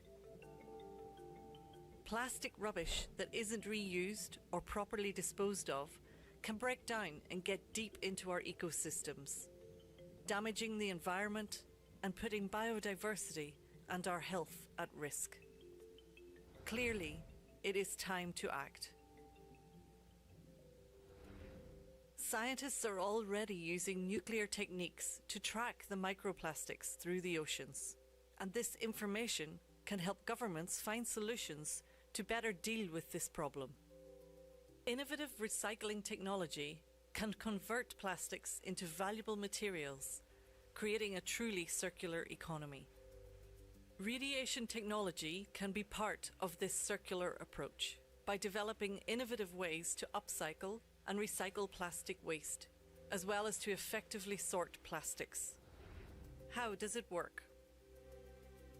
Some plastics, like PET bottles, are fairly easy to recycle, but many, like single-use packaging or mixed plastics, are more complicated. This is where radiation technology can help. Most people know what radiation is, for example from luggage scanners at airports. One special form of radiation, an electron beam, can be used to change plastic's properties or break down plastic waste into smaller components. This radiation can improve how we recycle plastic waste in many ways. Green. It requires hardly any chemicals that might cause pollution or contribute to greenhouse gases. Upcycling. Today, most end-of-life plastic waste can only be converted into cheaper products or downcycled. But electron beam radiation can be used to create innovative materials with a higher market value and provide an economic driver for plastic recycling. Radiation enables combining plastic with natural fibers to produce extra strong materials that can be used in construction, for example. Radiation can also be used along with heat to safely convert difficult to recycle plastics into fuels or additives. As it can lower process temperatures needed, radiation makes the conversion more economical. Efficient. Radiation can vastly improve the accuracy of sorting plastic at the end of the conventional mechanical recycling process. This helps surmount one of the major obstacles of the plastic waste recycling. Circular. A piece of plastic can only be recycled conventionally a limited number of times. But radiation can extend that life cycle. Did you know? In addition to recycling, nuclear techniques can also tackle pollution before it begins by using radiation to turn natural resources into biodegradable plastics.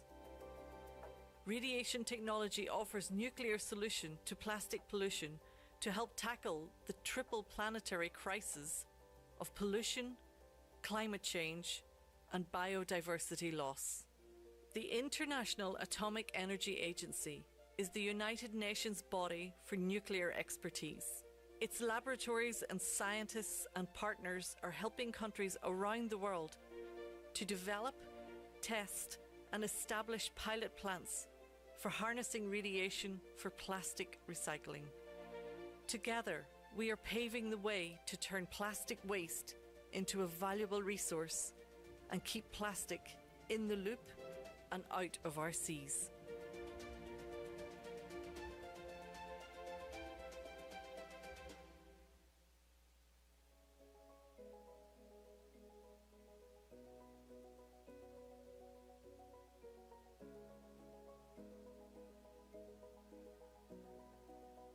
Less than 10% of all the plastic waste ever produced has been recycled.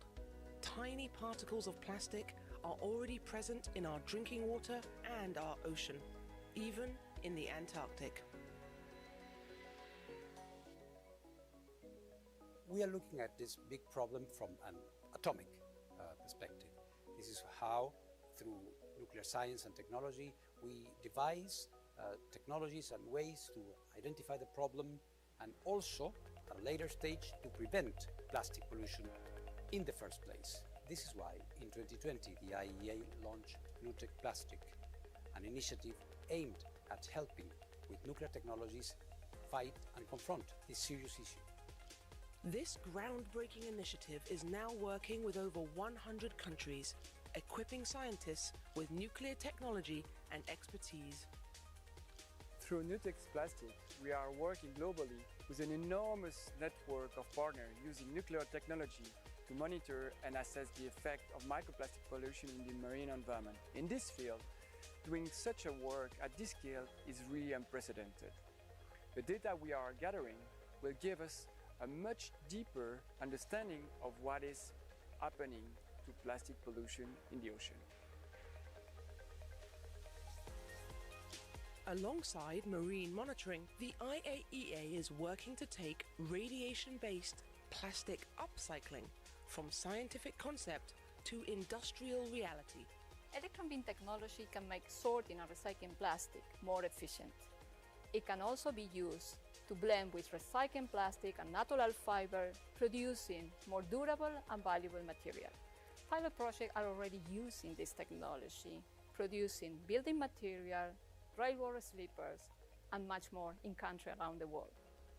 NUTEC Plastics is using innovations in nuclear science and technology to tackle one of the major issues of our time.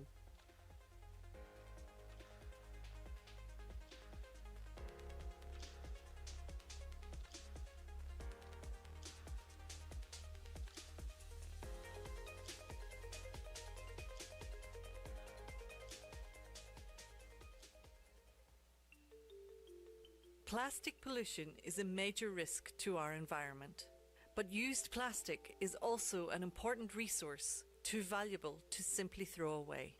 Radiation technology can help us recycle that resource and protect the environment.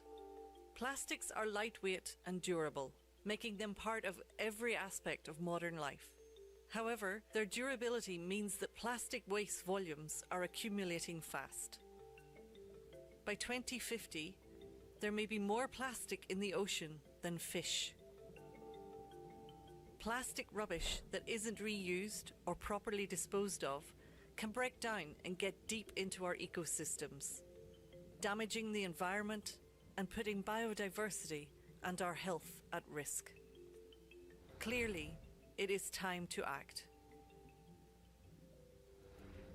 Scientists are already using nuclear techniques to track the microplastics through the oceans, and this information can help governments find solutions to better deal with this problem.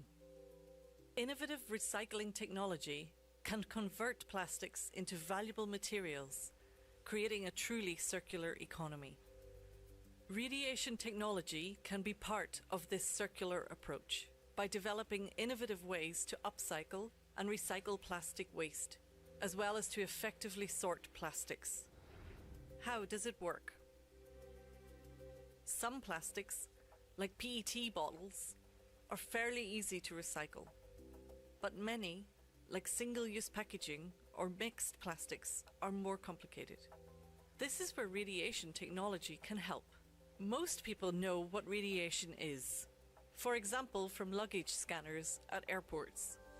One special form of radiation, an electron beam, can be used to change plastic's properties or break down plastic waste into smaller components. This radiation can improve how we recycle plastic waste in many ways.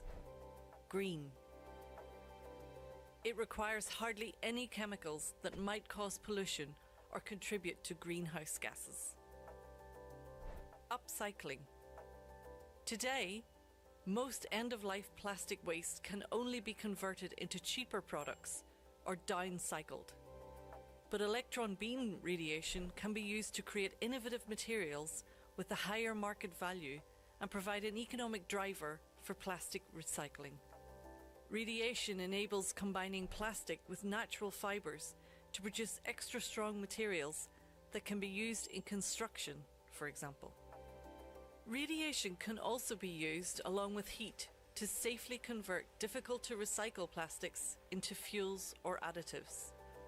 As it can lower process temperatures needed, radiation makes the conversion more economical. Efficient. Radiation can vastly improve the accuracy of sorting plastic at the end of the conventional mechanical recycling process. This helps surmount one of the major obstacles of the plastic waste recycling. Circular. A piece of plastic can only be recycled conventionally a limited number of times. But radiation can extend that life cycle. Did you know? In addition to recycling, nuclear techniques can also tackle pollution before it begins by using radiation to turn natural resources into biodegradable plastics. Radiation technology offers nuclear solution to plastic pollution to help tackle the triple planetary crisis of pollution, climate change, and biodiversity loss. The International Atomic Energy Agency is the United Nations body for nuclear expertise. Its laboratories and scientists and partners are helping countries around the world to develop, test, and establish pilot plants for harnessing radiation for plastic recycling. Together, we are paving the way to turn plastic waste into a valuable resource and keep plastic in the loop and out of our seas.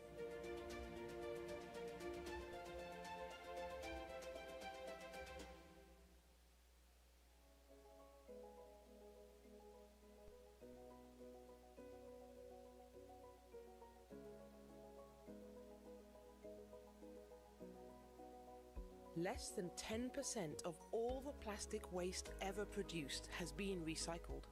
Tiny particles of plastic are already present in our drinking water and our ocean, even in the Antarctic.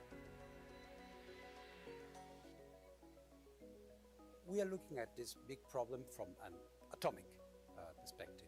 This is how, through nuclear science and technology, We devise technologies and ways to identify the problem and also, at a later stage, to prevent plastic pollution in the first place. This is why, in 2020, the IEA launched NUTEC Plastic, an initiative aimed at helping with nuclear technologies fight and confront this serious issue. This groundbreaking initiative is now working with over 100 countries, equipping scientists with nuclear technology and expertise.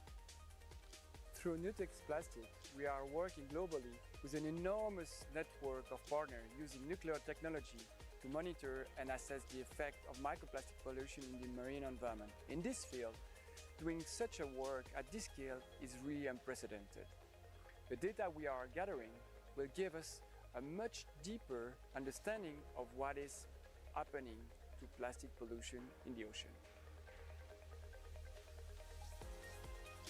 Alongside marine monitoring, the IAEA is working to take radiation-based plastic upcycling from scientific concept to industrial reality.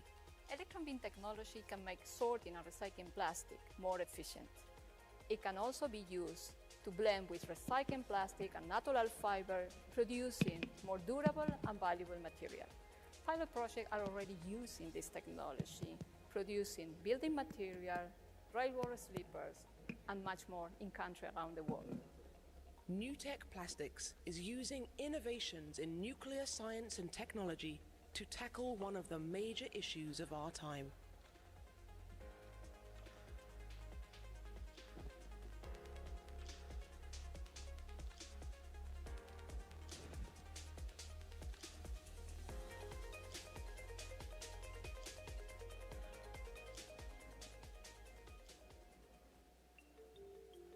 Plastic pollution is a major risk to our environment, but used plastic is also an important resource, too valuable to simply throw away.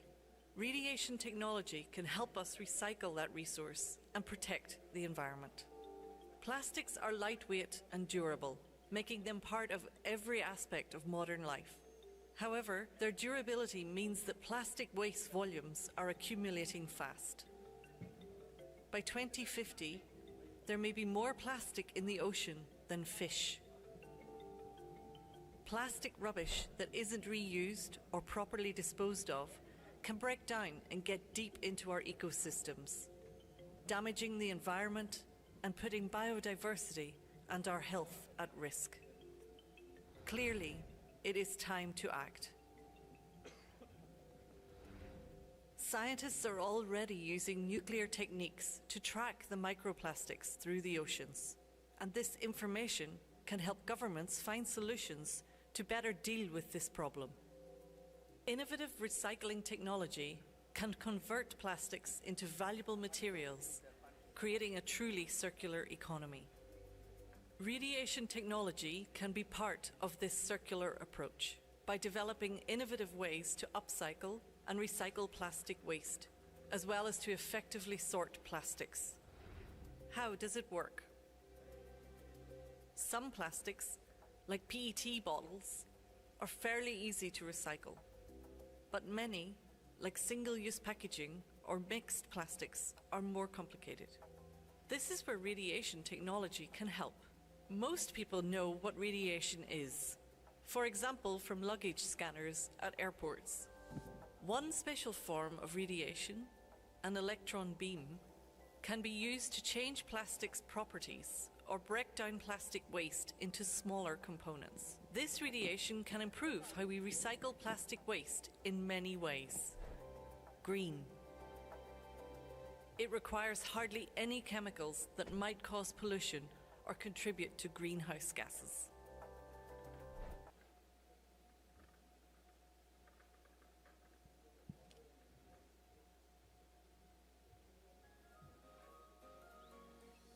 Good afternoon, ladies and gentlemen. Welcome back to our afternoon session. I hope you had a sumptuous lunch, and also I hope you enjoyed our business-to-business lunch. All right, at this point, we shall now be moving forward to our next session. It focuses on multi-stakeholder perspectives, challenges, and opportunities regarding plastic waste.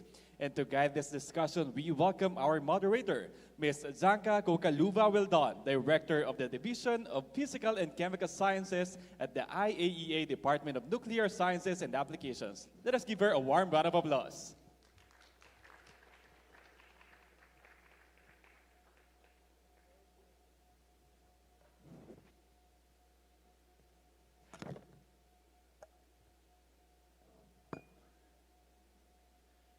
Ladies and gentlemen, Your Excellencies, dear colleagues, I would like to invite the panelists on the podium. We have with us here today Jonas Leones, Suresh Pillai, Xin-Wei Wong, Johan Yang,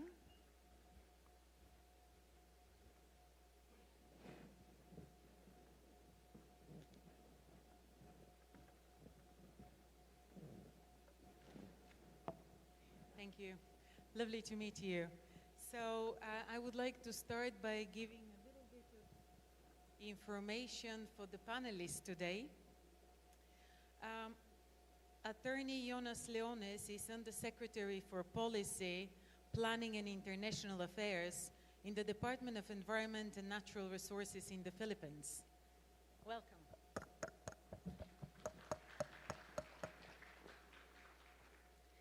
We also have here today with us Professor Suresh Pillai, who is a globally recognized leader in electron beam technology and molecular biology, serving as director of the National Center for Electron Beam Research at Texas A&M University, a fellow of the Institute of Food Technologies and the International Forum of Industrial Bioprocesses.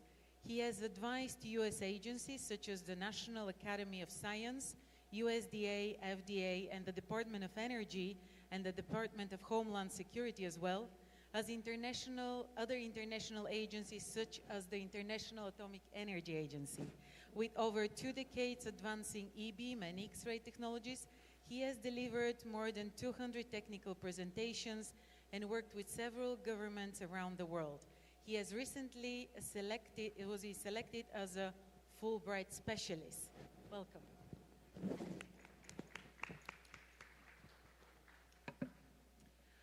Also, Mr. Wong, who is a strategist at the Systems, Knowledge and Impact team with Tamaset Trust, a Singapore-based philanthropic organization that seeks to drive societal good in Asia and beyond.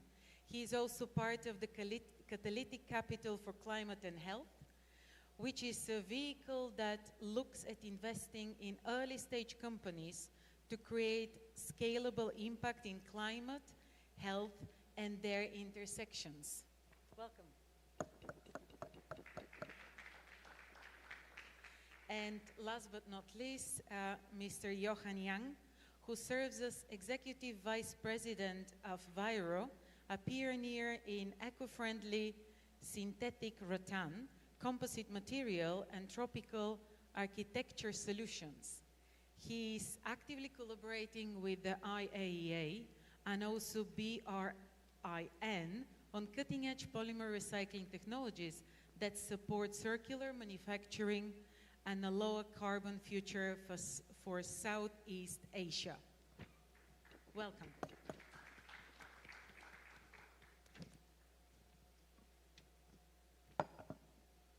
So we will have the pleasure to discuss, hear from our panelists, a short presentation at the beginning, just a couple of slides to set the scene and also tell us a little bit about plastic pollution and the nuclear solution, so how they have been engaging and also what is the future in this area. Before this, I would like to start with a short introduction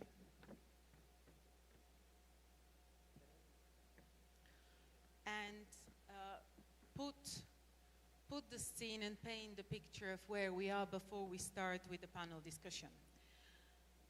It is my honor to welcome you officially to the session 1.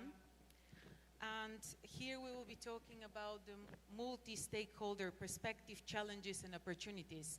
And as you have heard already from the introduction of the panelists, we have a diverse panel which will be able to address areas from policy and industry through research and applications, including also some financial contribution and ways of financing this area.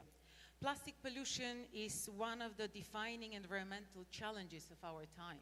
We've heard already from the opening and also the initial session that we have more than global production exceeding 400 million tons annually of plastic, and projections set to triple by 2060. The urgency to act has never been greater. Yet the scale of the problem also presents us with a unique opportunity to rethink how we produce, how we use, and also manage plastics in a way that protect our environment while creating new economic value. This session brings together voices from across the spectrum, as I mentioned, the government leaders, industry innovators, researchers, and civil society advocates. Together, we will explore in the next hour the challenges that hinder progress, from infrastructure gaps to regulatory hurdles, and the opportunities that lie ahead, including the use of advanced technologies such as nuclear and radiation applications to transform plastic into valuable resources. Our goal today is not only to share the perspectives, but also to build bridges between science and policy, between innovation and implementation, and between nations and communities. By fostering collaboration, we can move closer to a future where plastic waste is no longer a burden, but a driver of a sustainable growth. And without further ado, I would like to give the word to Attorney Jonas Leones. In your capacity as a Secretary for Policy, could you please share your perspective from the governmental perspective and the governmental point of view? Thank you, Sanka, for giving me the opportunity to present to you the situation of plastic in the country. Of course, I would like to greet my co-panels here, distinguished panels, for also attending this panel discussion. So I have actually 3 slides to present the situation of plastics, our actions in addressing plastics. And my last slide will include the challenges that we are confronting in addressing plastic in the Philippines. First slide.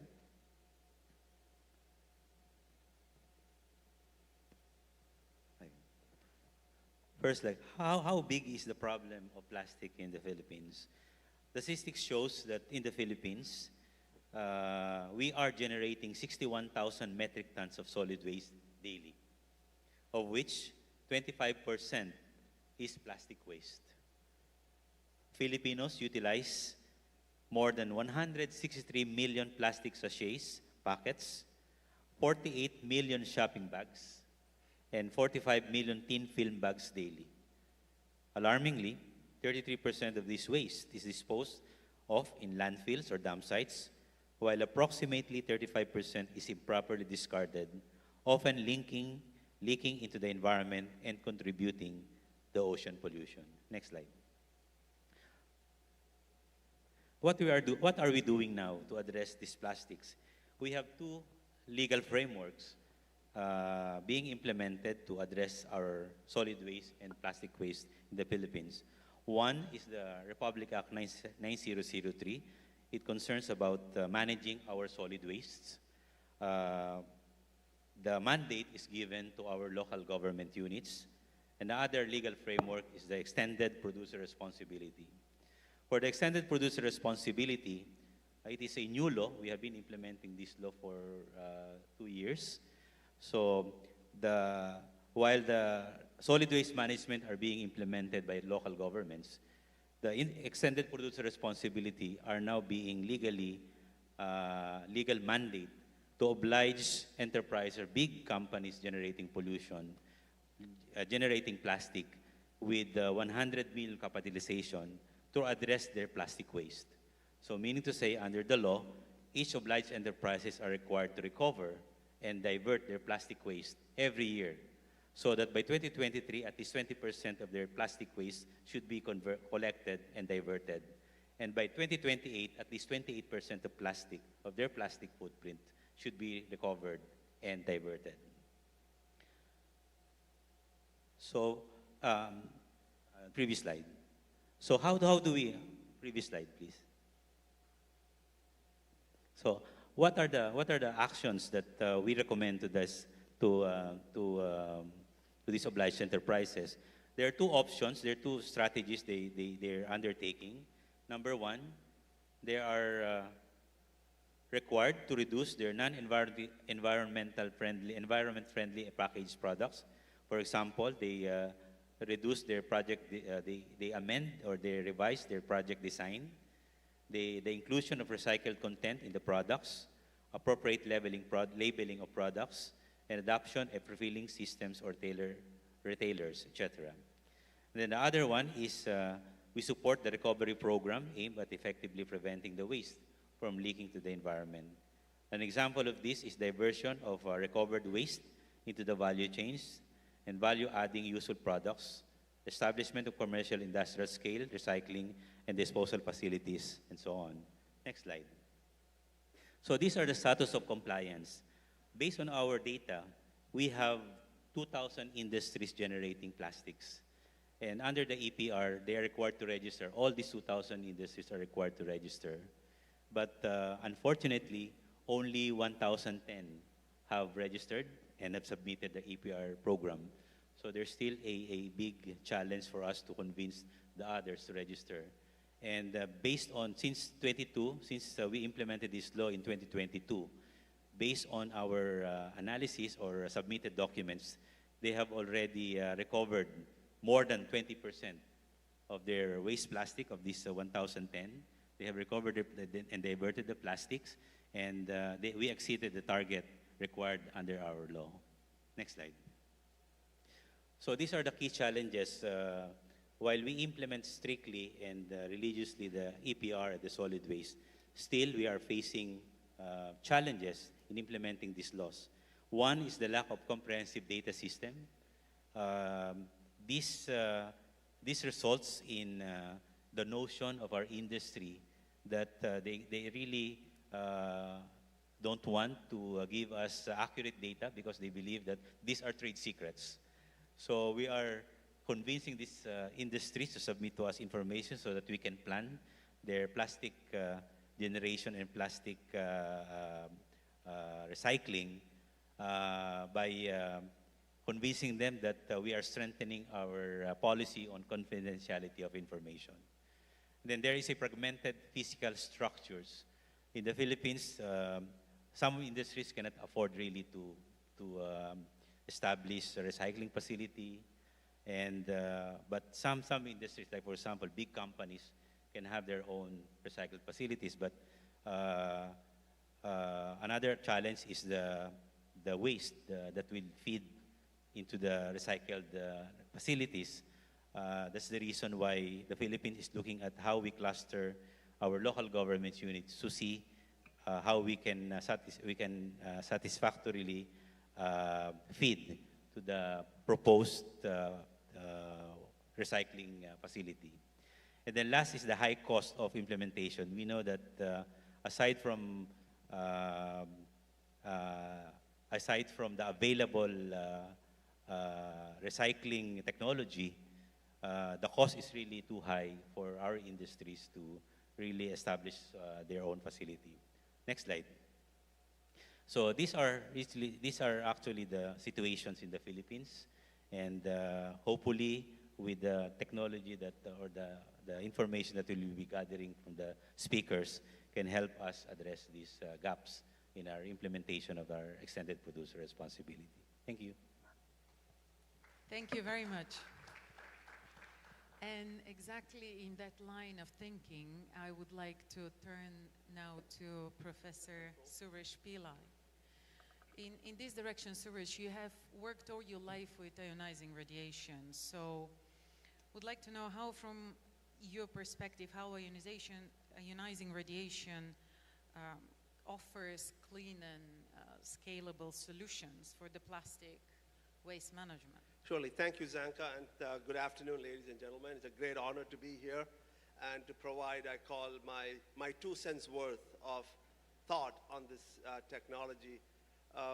So I come from Texas A&M University with the National Center for Electron Beam Research. We have many decades of experience with electron beam technology, not to understand how the technology is developed, but rather commercial applications.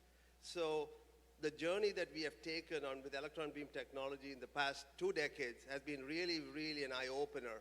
I remember the time when Selena and I were in the CRP meetings in 2002 in Belfast, talking about E-beam technology and gamma radiation, and how it... I have to stop you there Yeah. for a second just to say Selena Horok is the section head dealing with radiation technologies at the agency, and CRP is Coordinated Research Project. Yeah. This is one of the driving mechanisms of the International Atomic Energy Agency in terms of how we serve our member states. Thank you, Zanka. Please Yeah, I continue. mean, you know, Selena and I go back a long time, so it's Selena Horak, section head. But the point I wanted to emphasize is many years ago, in 2008, 2009, 2010, the question was whether electron beam technology would be a suitable substitute for gamma radiation. Fortunately, in the last so many years, there's been a shift in the narrative, and I think this has come because of the tremendous amount of effort that the IEEA and a number of entities around the world have spent on telling countries that the way to use ionizing radiation technology for economic prosperity and well-being is to switch to alternative technologies, because when you switch to alternative technologies, you're no longer in the grips of countries or companies that sell gamma radiation. So the slide on the top left-hand corner is showing you a world picture of all the countries where electron beam technology is currently in operation. In my opinion, in Southeast Asia, this technology is on auto drive. If you look at the spectacular adoption of this technology in Philippines, in Malaysia, in Vietnam, in Indonesia, and other countries, there is no doubt that electron beam technology for the myriad of applications is on autopilot. In Latin America, it is also happening. We have been involved in a number of feasibility studies in Latin America. In Africa, we need to switch on the ignition engine. We need to switch on the ignition in Africa, because that is an area that really this technology can be used. The question has changed from does it work to how can entrepreneurs adopt the technology to build profitable business. I think this is the crux of the situation. We can spend the next 20 years publishing a number of scientific papers showing how upcycling and recycling can take place. But if the industry does not adopt it, it's a failure on our part. And the way that the industry can adopt it is by allowing the industry to understand all the different flavors of electron beam technology. It is like going to Baskin-Robbins ice cream shop with you have 38 flavors. You have low energy electron beam, medium energy electron beam, high energy electron beam, high energy X-ray, medium energy X-ray. All this, self-shielded, panoramic, whatnot, all this is available to the business to adopt. And it's incumbent, it's extremely important for us who work in technology, international agencies, to bring the private industry to the same level of discussion so that they understand that when they go into like for example, somebody who's working in plastic polymers, if they go into a 10 MeV E-beam panoramic facility that does medical device sterilization, that's a wrong message, because they don't need a 10 MeV panoramic irradiator to do a plastic polymer pellet filaments recycling, because you can do that with lower energy, self-shielded, lower cost of capital cost of adoption.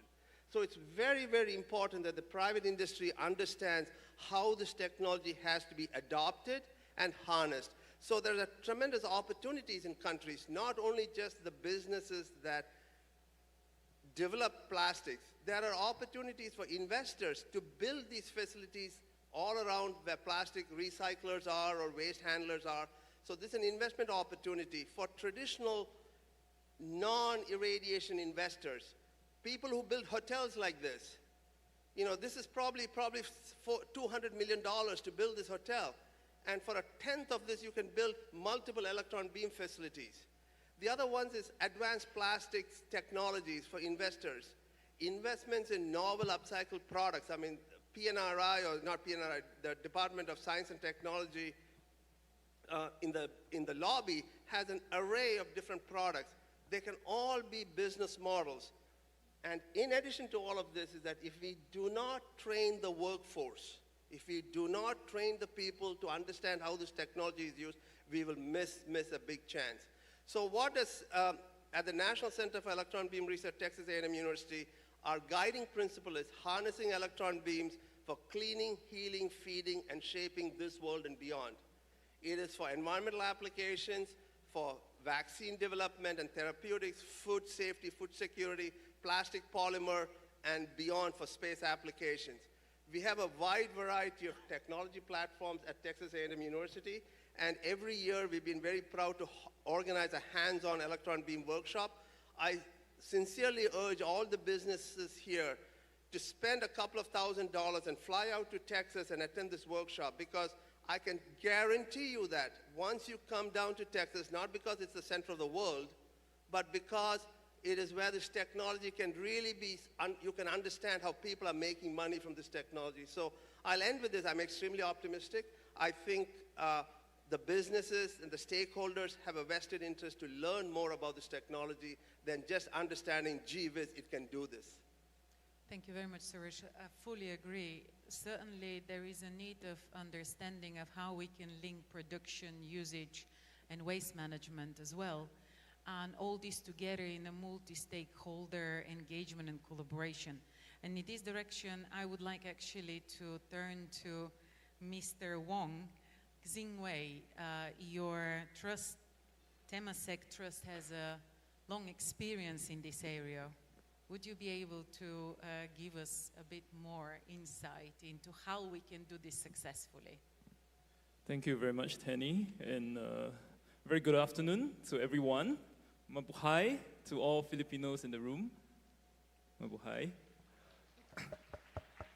Yeah, it's really a great pleasure and honor to be here amongst all of you. Yeah, and really immense gratitude, you know, to IAEA and also, you know, to be able to hear from, you know, Filipino officials like the Undersecretary and to be among experts. Yeah, and I think we are really at the cusp, you know, of a turning point, really, I think, in the history of mankind. I think never before has there been so much attention, you know, faced on plastics. And I think, especially in this part of the world, Southeast Asia, that's what we really need to do. Yeah, and I think if there's one key message that I would like to give to everyone, really, I think that the issue is sometimes not so much about the plastic, but it's really about the pollution. Yeah, it's really how we handled it. Yeah, and I think that to me, yeah, I think it's one of the biggest issue. Yeah, in this whole industry. Yeah, so I lend a different voice. Yeah, I come from a place called Temasek Trust. Maybe just a show of hand. Anyone have heard of Temasek? Just this name. Anybody? Okay, 1, 2, 3, 4. Okay, great. Thank you. So I'm not from Temasek Holdings, yeah, but we share the same name as our parent organization. Well, I wouldn't, actually parent is not really the right word because we are a separate entity. Yeah, and you know, it was set up in 2007 together with Temasek Foundation and devoted to really doing good and to drive societal good in Asia and beyond. And maybe that brings me to my first slide. I know it's a very busy slide, and maybe you may not be able to see everything, yeah, but given the constraints, yeah, I have to keep my presentation in 2 slides. And I'd just like to introduce you to the Temasek Collective. And where I sit, yeah, that's where the endowments go into the entire ecosystem here, yeah, in the middle. Yeah, and if there's one purpose that Temasek Trust was created to, it is to really build better for every generation. So it's not for this generation, and it's not just for Singapore, but it's really with the mission to try and build goodwill and to uplift the region and to help, Singapore in the long term. Yeah, so there is some self-interest, but I think we trust that the Singapore government can do its part, to solve Singapore's problem, and that where we come from, it's really to exist for the region. Yeah. So 3 key roles: to be a responsible steward, to be a trusted advocate, and also to be a proactive catalyst of positive impact. And our mandate is very broad. We categorize this as the 4 Ps: planet, people, peace, and progress. And altogether, there are 17 entities under this. And if I could just make it very simple for everyone, oh wow, something is happening.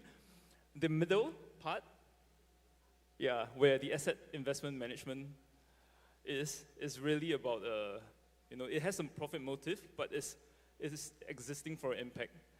Yeah, and on the left and right, that's where we have the philanthropy and impact. So a number of institutes, including Temasek Life Sciences Laboratory, Temasek Foundation, which focus on program delivery. And on the right, there are different vehicles to exist to create impact, including the Catalytic Capital for Climate and Health, which I'm part of. And I think today, Temasek Foundation is proud to be able to have delivered more than 1,600 programs and have committed $800 million to all these programs. And this is US dollars. And we've touched over close to 4 million lives. And if there's another entity that I can shout out, that's the Philanthropy Asia Alliance, which is here. And it's essentially, in simple terms, it's a members club to connect funders in the region. And I think there is many philanthropic organizations. Some are very local. And I think we want to play the role to bring all of them together and also to connect, to the Western world who is interested to do good in Asia. So that is, in essence, what the Philanthropic Asia Alliance is about. And every year we convene a Philanthropic Asia Summit in May.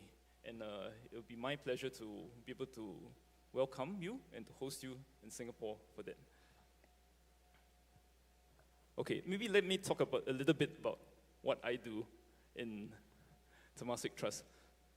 We are the knowledge builders, and I'm in a team that's called Systems, Knowledge, and Innovation. What it means is that we apply systems thinking, and we do knowledge dives on certain impact areas, and to be able to find ways, to catalyze impact through innovations. So I'm very interested to find out more about the case studies, and what has been done in the Philippines, and to be able to highlight them as case studies to my entire collective. And through our research, I think we have identified a number of challenges, which includes things like you probably already know, that there is very low recycling rates throughout Asia, there is rapid growth in waste, it's uncontrolled, and a lot of times it's just open dumping. So I think more really needs to be done, to ensure that waste is being managed, properly. And there are many, many current behaviors that continue to perpetuate these issues. And growing plastic pollution, I think we've heard a lot the entire morning. And we are here to see how we can do more and to be able to solve this issue for the sake of humanity. And so if I could highlight the challenges, I think many of these are very systemic. And, we have an entire value chain from production, consumption, to end of life. And I would like just to maybe just share 3 examples. So first is an organization called NOPLA. I wonder if anyone has heard of this organization, this startup. In short, it's not plastic. That's what it means. And so what these founders have essentially done is to be able to create a certain membrane, bioplastics from seaweed. And seaweed grows really fast. And so what Temasek Trust has done through the Catalytic Capital and Health Fund is to be able to invest in this early stage startup. And we're proud to say that last year we have raised Series A, 20 million pounds, together with other investors. And if I could just highlight another two examples of what Temasek Foundation have done. So the other example is Megorium, which is essentially a company that has been able to turn plastics into bitumen. And if you know bitumen, it used to be a petroleum-based thing. But Megorium has been able to turn used plastics into bitumen for road construction. And they have already implemented this in Singapore. And Temasek Foundation has helped to be able to support and enable the Land Transport Authority of Singapore's field test success. And the final example that I'll give is Waste for Change. And this is an Indonesian company. And through an innovation grant which Temasek Foundation has, we've helped to be able to recycle about 60,000 kg of plastics and turn them into boards to be used for interior design and construction. And there are other innovations as well, which our team has found out, and one is called the Chirumeza. It's something built for small communities, and it's essentially a smokeless Japanese invention, and it's able to really reduce waste. So I think it takes on to the realm of perhaps beyond the plastic recycling. There is always going to be some unavoidable waste, and what are we going to do about it? And I think, if anything, what Singapore has done is to be able to show that waste-to-energy plants can work at a large scale, and it's something that is necessary for survival for Singapore. And finally, if you have to turn waste into landfill, please do it in the proper way, and it goes on to the entire concept of sanitary landfills. And I think another Japanese invention, and they did it from their own backyard in Fukuoka. It essentially what it does is really to be able to aerate, the landfills so that you can collect, whatever waste and toxins, and at the same time be able to aerate landfills so that you can reduce methane emissions to the atmosphere. Okay, so with that, I think I'll just stop at this and pass the time back to Tanny. Sorry if I've spilled beyond my allocated time, but I thought I just need to do justice to some of my work that my colleagues have done, and look forward to the engagements and the conversations. Thank you very much, and you don't have to worry, you're perfectly in time. Thank you very much, Xingwei. This is really very interesting and also important statement you made right at the beginning when you said that plastic is not the problem is the plastic pollution. So, and in this direction, it really nicely leads to our next speaker, where it will be interesting to see the perspective from the industry, from the people who are engaging with this. What are the limitations, to some extent, of the conventional ways of recycling and upcycling plastic? And also, where is the nuclear technology and how the nuclear technology can provide and add value to recycling of plastic? How we can transform the waste in wealth? Mr. Young, the floor is yours.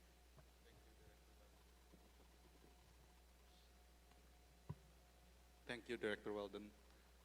Maybe before I start, I will play a short video to give a little bit background information about our company and what we do. Thank you, please do.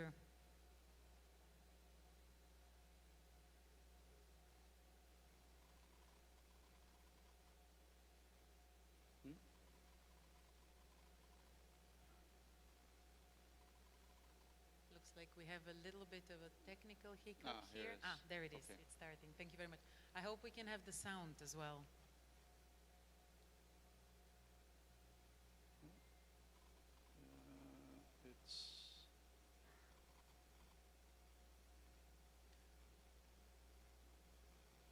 Colleagues, should we let you to play the slides?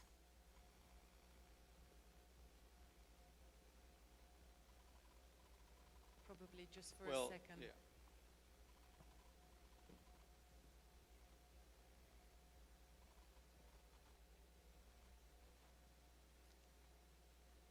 they're working at the moment. Probably you Maybe could I start can with a start little a little bit of bit. an introduction Sure. of Vira. Thank you. very much. So, yeah, my name is Johan Yang. I'm the Executive Vice President from Viro. We are a manufacturing company based in Indonesia, and we produce building materials, specialty building materials that is often used for tropical themings. So many of our customers are hotels such as some of the Hilton hotels, for example, Grand Hyatt, Ritz-Carlton, Four Seasons, those type of hotels, mostly tropical resort. We also make products for theme parks. So we create different products that is used in many theme parks for tropical theming purpose.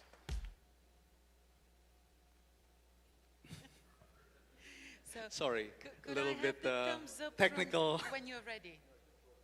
Okay, yeah. Oh, So, I've just been given the thumbs up, which means that they're ready. You can. okay, there we go.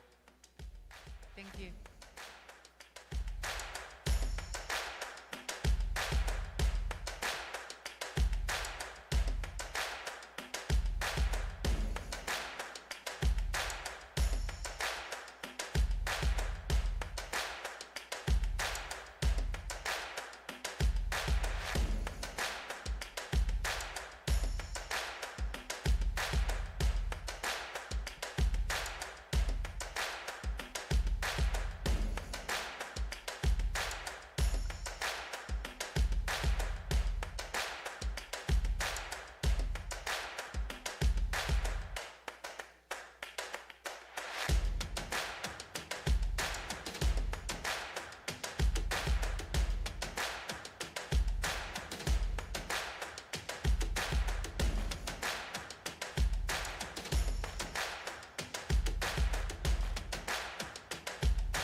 Thank you. We've seen that technology is not always easy to make work from the first time, but when it works, the impact is substantial. Exactly. Back to you, Mr. Young. Thank you. So yes, basically, how did we get involved in this? Well, we were approached a few years back by BRIN, the Indonesian National Research Agency, and at that time, they mentioned that they are investigating a new technology, which is the electron beam.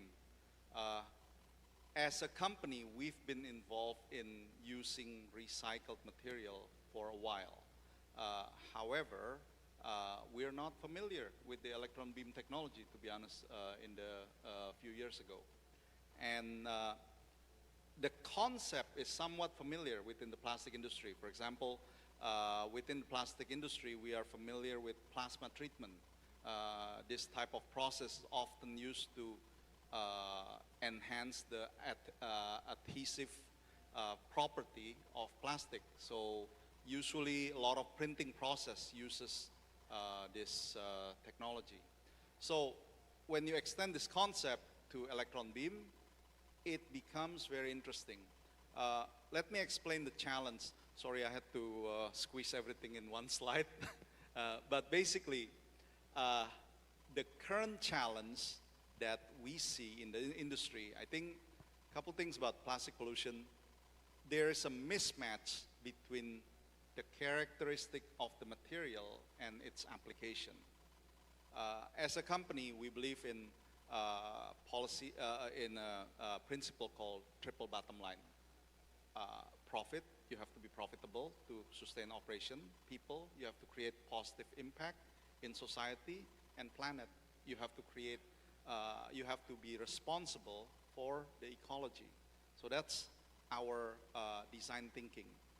When we see the issue with plastic pollution right now, oftentimes it is a mismatch in the use of plastic itself. If you look at plastic,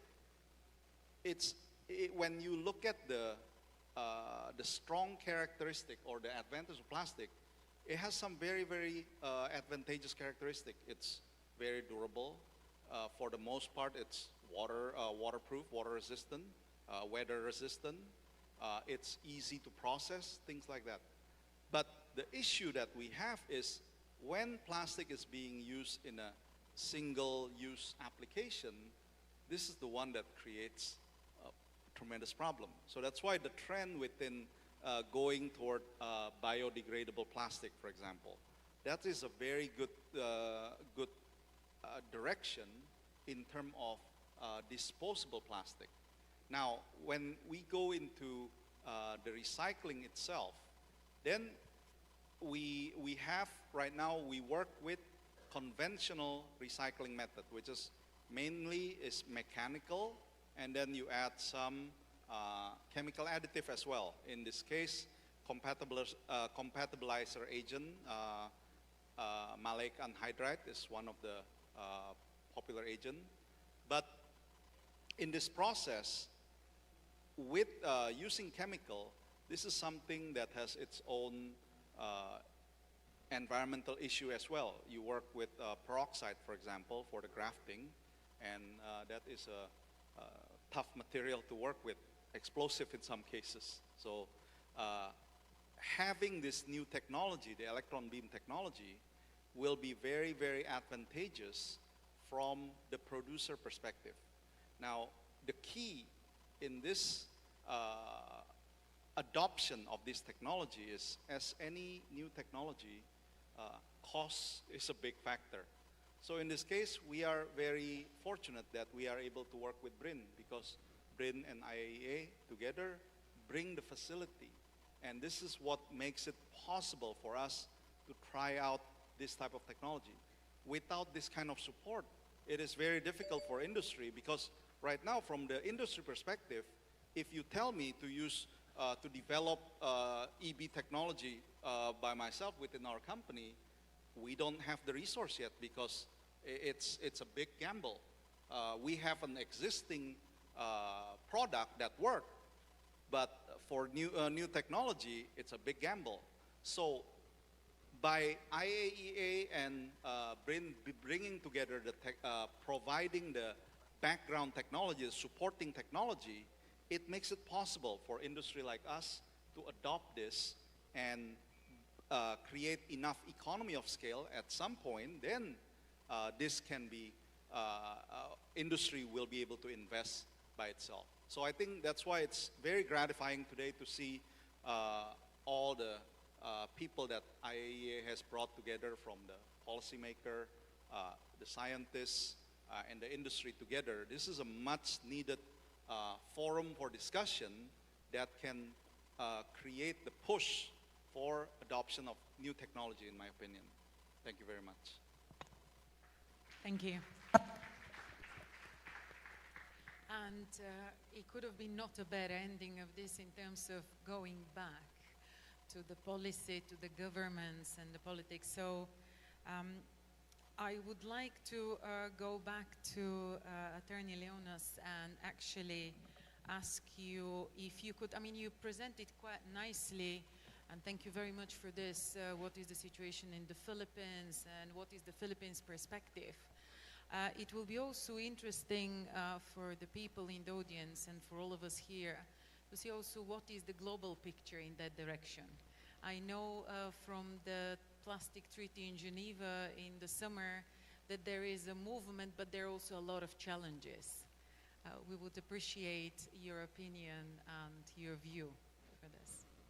Thank you.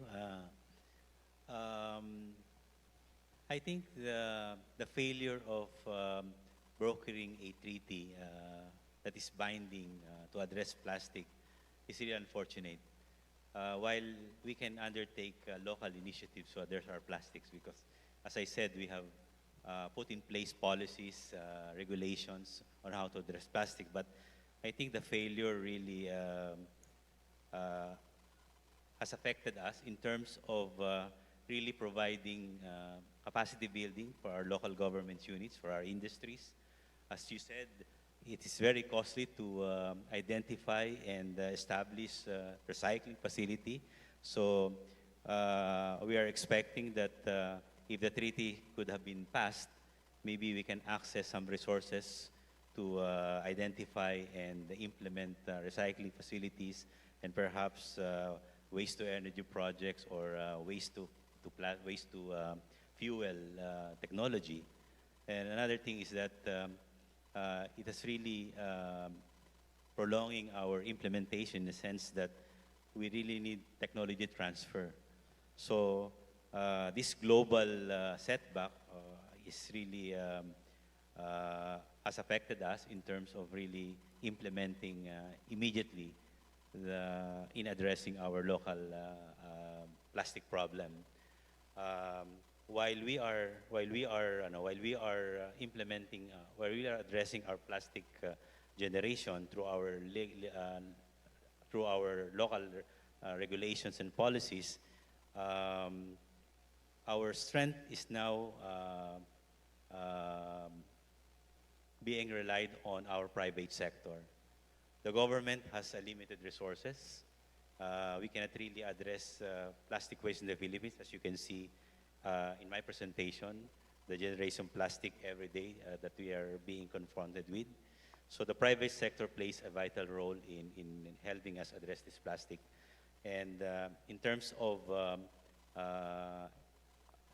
technology transfer, we have been partnering with our development partners like the EU, the ADB, and other banks to help us, assist us in crafting a policy that will hasten implementing our activities to address plastic waste. So we are relying heavily on this support. But had it been there is a binding treaty globally, I think it will be a very helpful to our government and the Philippines as a whole. Thank you. Thank you very much for these insightful words. In this direction, of course, international organizations, UN organization as the International Atomic Energy Agency also could have their place in really helping to solve this global issue. And you mentioned technology transfer, and we've been hearing before that building of capacity, that will also include some knowledge transfer, and this is one of the functions, one of our main functions of which the agency supports and serves our member states. So in this line, I would like to move back to Suresh again, in terms of you have a good experience or a long-term experience, as you mentioned right at the beginning, with the International Atomic Energy Agency, and Texas A&M is one of the collaborating centers.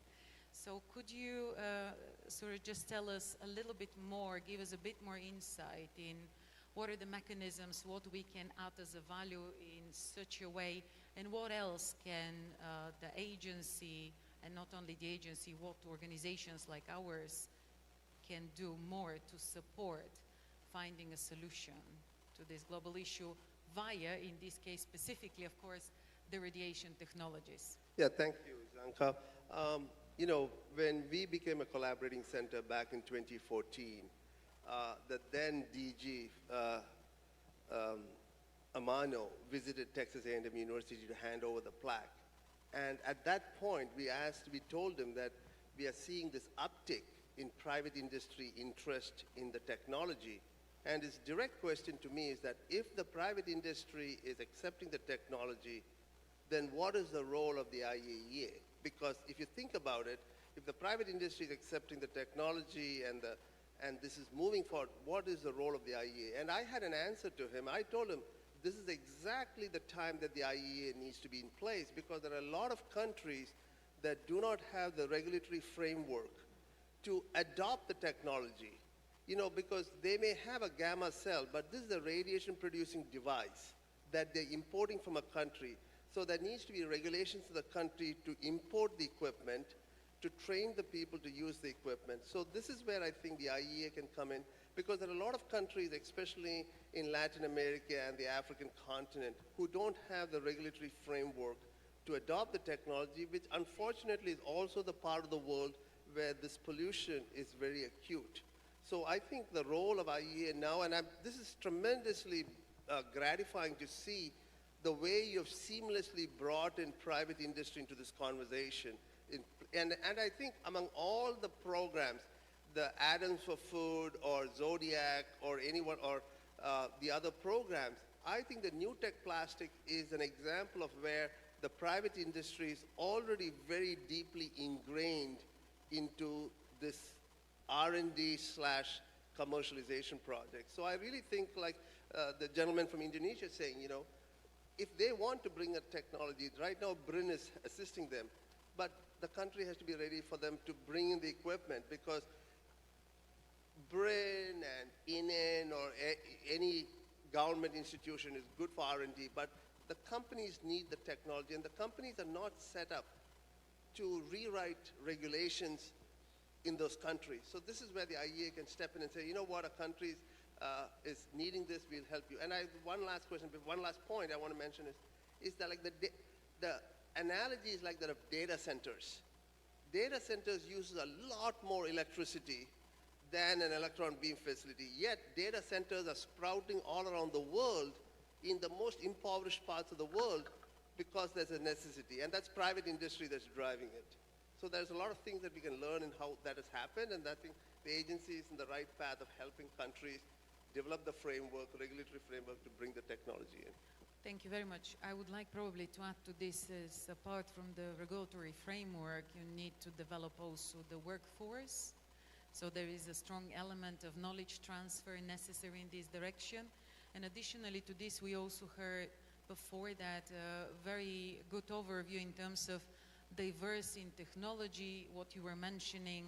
It's not one size fits all. When it comes to e-beams, it is important also to understand, and we are working. In fact, in the last 5 years, the NUTEC initiative has been working specifically on this to not only monitor the plastic pollution, and this is something we will hear all about in the second panel by my colleagues, but we've also have been actively working on finding the technology, and actually the right technology depending on socio-economic development of the country, the needs and the most pressing issues which need to be solved. So this is something where I think this holistic approach really could deliver and the ability as well for international collaboration and cooperation is really essential.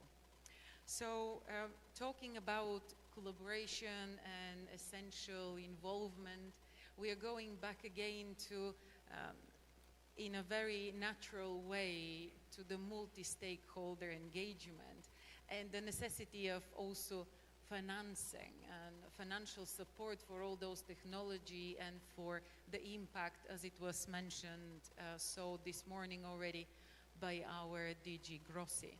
So, Mr. Wang, back to you in terms of what can you suggest there in terms of a Catholic capital and philanthropy specifically here? Examples of how strategic funding can accelerate the technological development, but not only this, specifically also the scale, the global solutions, the scalability of the global solution here. Yeah, thank you, Tanny. Yeah, so I think this really touches the heart of what is the role of philanthropy. You know, I think we've all heard, you know, public, private, and even people sector partnership.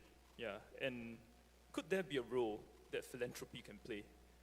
And I think what I want to put forth today really is that I think philanthropy can help to de-risk some of these innovations and investments that need to be proven.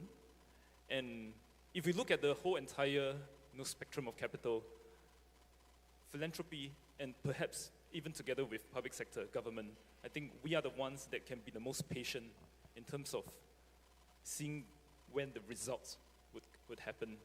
Yeah. But philanthropy itself cannot bring things to scale.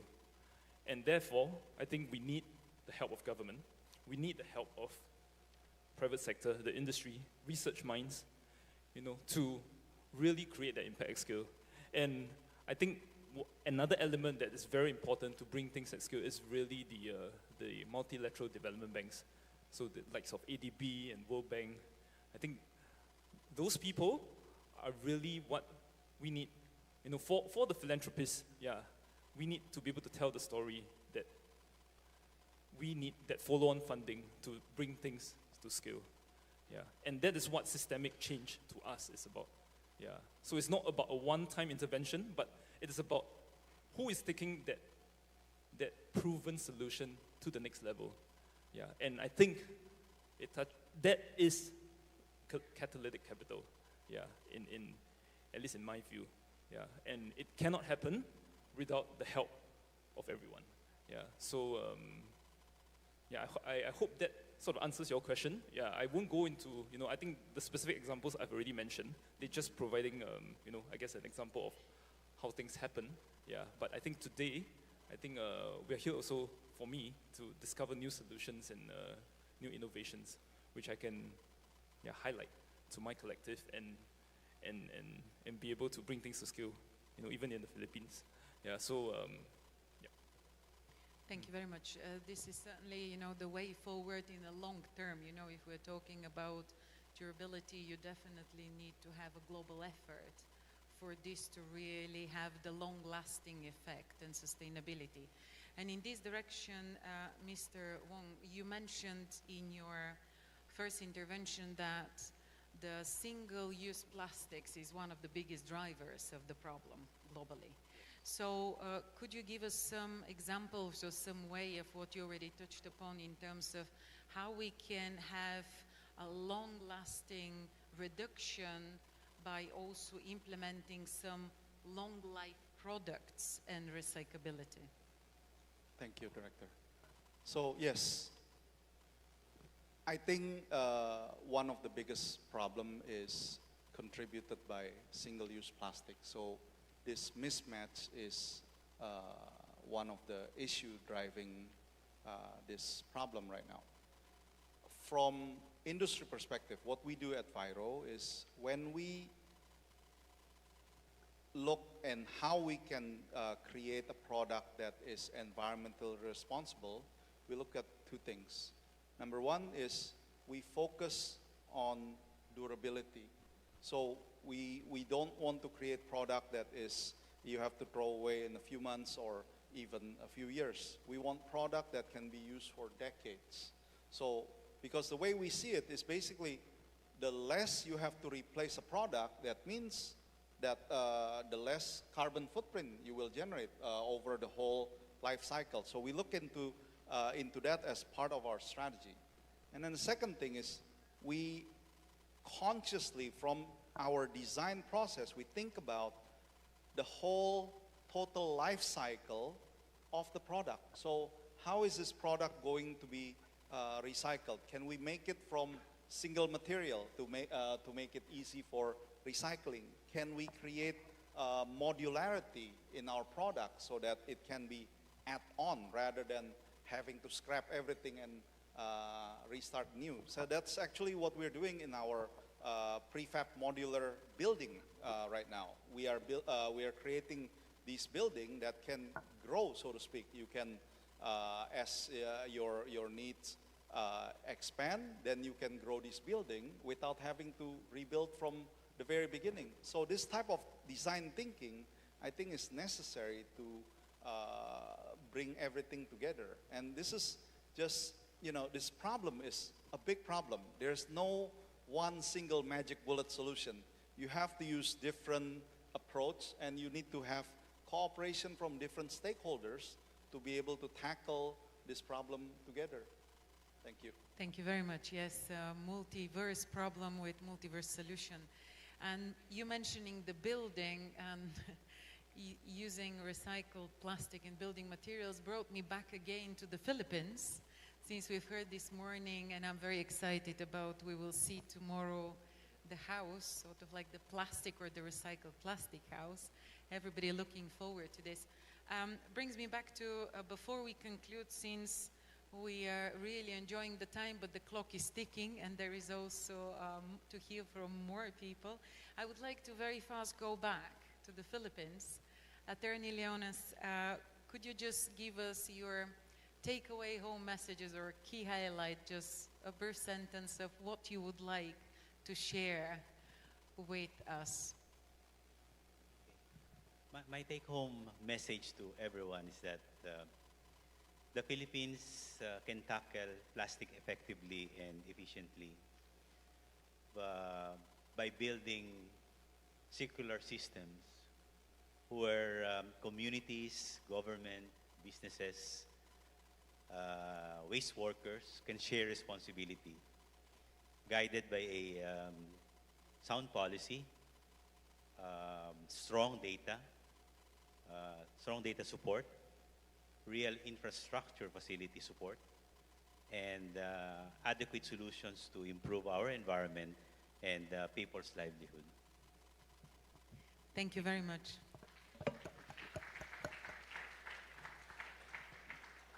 Mr. Suresh, your message? My message is that there are very many different types of electron beam technology that I think everything has to be customized to the application for plastics. And the more important thing, I think, is as from a messaging standpoint, just think of electrons to be magic. And I think today we are just touching the surface of this technology of version 1.0.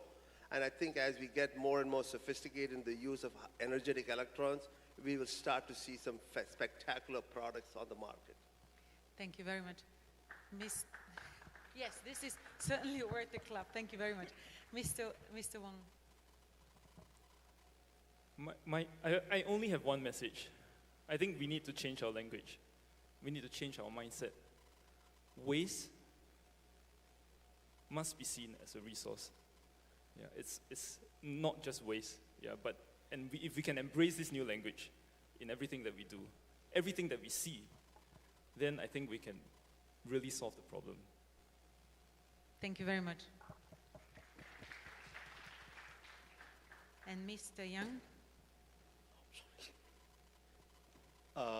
I think, basically, my take-home message is that we need more discussion, we need more collaboration, and we need consistent policy across the world. And this is something that where an organization like IAEA can bring a lot to the table. So I really applaud IAEA for coordinating this type of meeting and this type of discussion. Thank you. Thank you very much. So I could not start, the closing of this panel could not start better than with the words you've just used. Thank you very much. Indeed, the International Atomic Energy Agency is acting as a catalyst in this process, and the NUTEC initiative, which was launched by our DG Grossi around 5 years ago now, has really produced, and we will hear more in the next coming days, what we have already managed to gather together and the results we were able to achieve in this, culminating in this high-level forum on NUTEC plastics, where again we are putting together the policymakers, the industry, the research, everybody together to really use this multi-stakeholder approach to tackle our global issue. We've heard wonderful slogans almost in terms of waste to wealth, or we need to move from waste to resource, which was very good, and also the approach, which was reiterated again and again by the panelists, and I fully share this opinion. Together we can make a change, and only together we can solve this global issue. Nuclear technology is part of the solution and certainly a vital part of finding further implementation of the technology, of the radiation technology, into solving the plastic issue. Thank you very much on behalf of the whole panel and on myself, and I wish you a very good day, and we'll continue with the next session. Please stay here. Thank you very much. Thank you so much, and that concludes our first session. Once again, thank you so much, Ms. Waldan, as well as our distinguished speakers for our first session. And with that, at this point, we'll be having a short coffee break. Our refreshments will be available at the foyer area, so please be back at 4:30 p.m. Please enjoy your short break, ladies and gentlemen.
Ladies and gentlemen, we are requesting the IAEA RAS 7038 to please have your group photo while we are having our break. Once again, we are requesting the IAEA RAS 7038 to please proceed here in front for a photo opportunity. Thank you.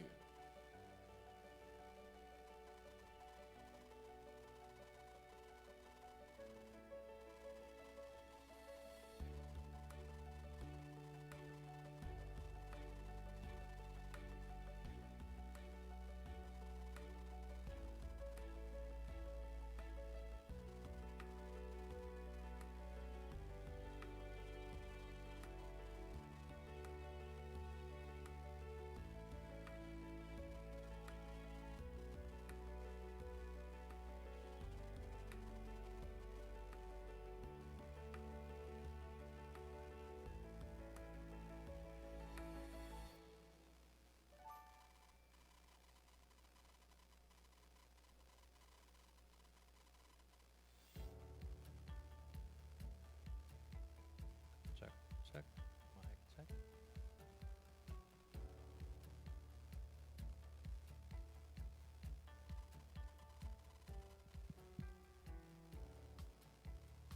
Once again, we are requesting the presence of IAEA RAS 7038 to have a group photo here in front. Thank you.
Ladies and gentlemen, we are requesting everyone to please be back at the Forbes Ballroom as we are about to proceed to our program.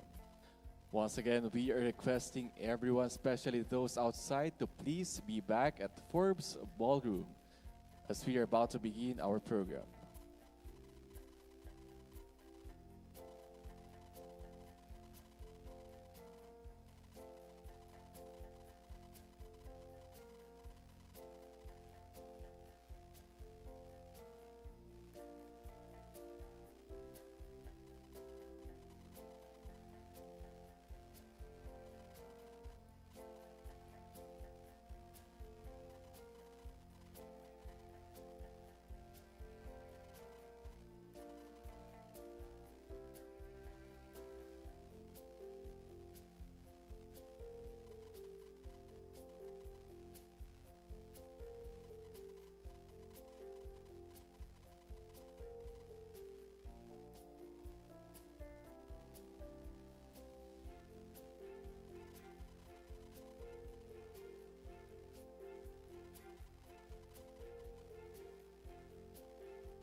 Once again, ladies and gentlemen, we are requesting everyone to please be back at the Forbes Ballroom as we are about to resume our program.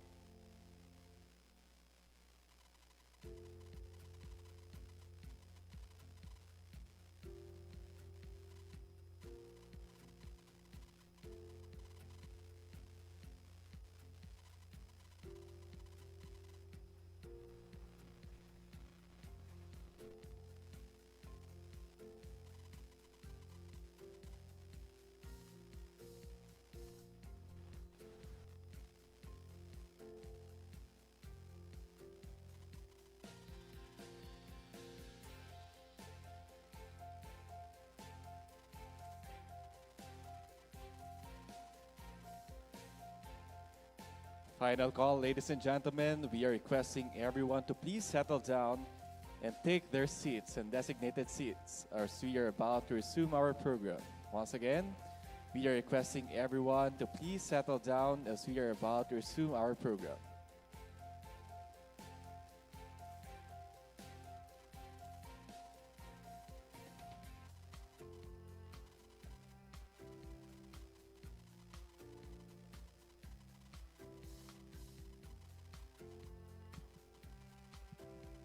Your Excellencies, ladies and gentlemen, welcome back to our session. And we begin our session number 2 that zooms in addressing marine plastics. And our moderator for this session is Mr. Mark Matian, a research scientist at the IAEA Marine Environment Laboratories in Monaco. He is also one of the scientific secretaries of this forum. Ladies and gentlemen, please welcome Mr. Mark Matian.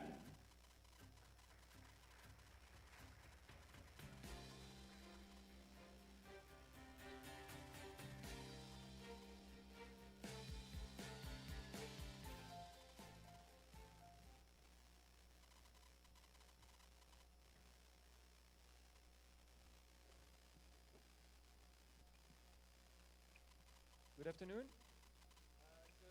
Excellencies, Honorable Minister, Ambassador, distinguished delegates, esteemed experts, ladies and gentlemen, welcome to your session addressing marine plastic, perspective, challenge, and opportunities across international initiatives. As mentioned earlier, marine plastic pollution is now recognized as a global crisis. Each year, millions of tons of plastic enter our ocean, breaking down into microplastic and even nanoplastic that harms marine life, threaten our human health, and disrupt ecosystem.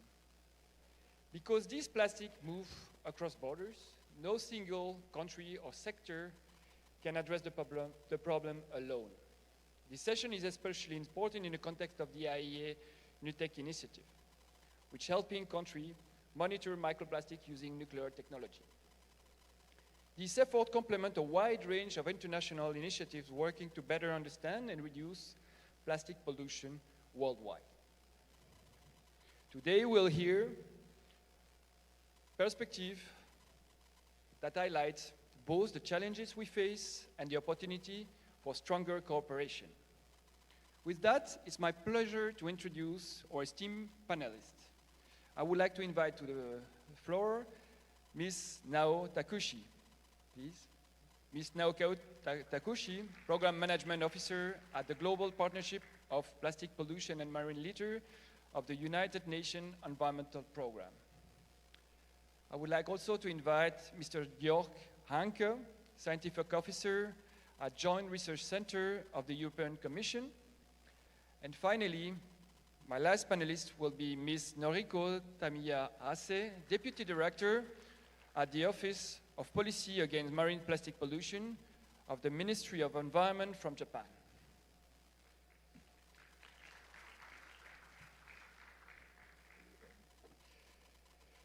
Let's start.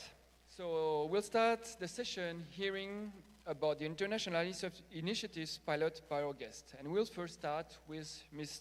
Takushi about the activity pilot at UNEP for marine plastic. Ms. Takushi, I think you can. Hello everyone, my name is Nao Takeuchi. I'm a Program Management Officer from UNEP, Source to Sea Pollution Unit, coming from the Ecosystem Division of the UNEP, and very happy to be here.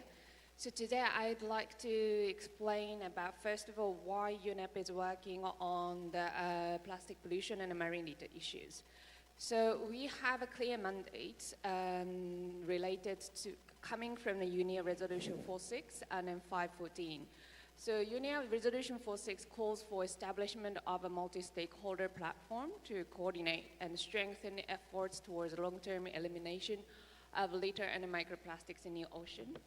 So based on this, to respond to this resolution, we established this global partnership in plastic pollution and marine litter. So this is now the largest global multi-stakeholder partnership addressing plastic pollution and marine litter. And basically, this is a multi-stakeholder partnerships uniting government, civil society, academia, and private sector.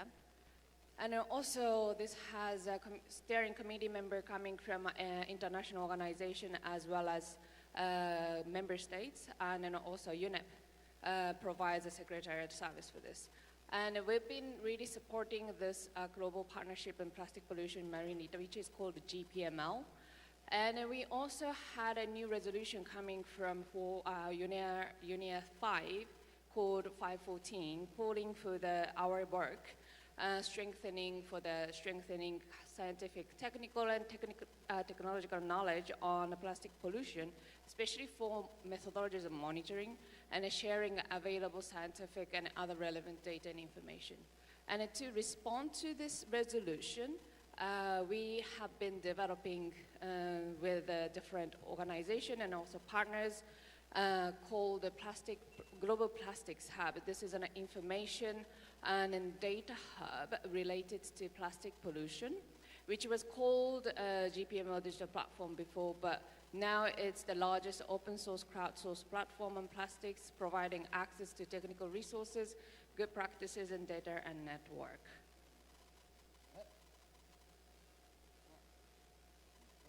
It's not going. Oh, yes. Yeah. So just to give you a little bit of background about the Global Partnership on Plastic Pollution Marine Litter, this is GPML. So we have at the moment more than 700 members from over 100 countries, including civil society, private sector, academia, and research, government organization, and so on. And one of the relevant activities under the GPML, especially towards plastic monitoring is a GPML community practice. And GPML community practice is basically we are convening the experts to address global challenge related to harmonization of plastic monitoring and planning. And then we have a global GPML COP on plastic monitoring and assessment harmonization where we work together with Mark and then Tammy and also Georg here.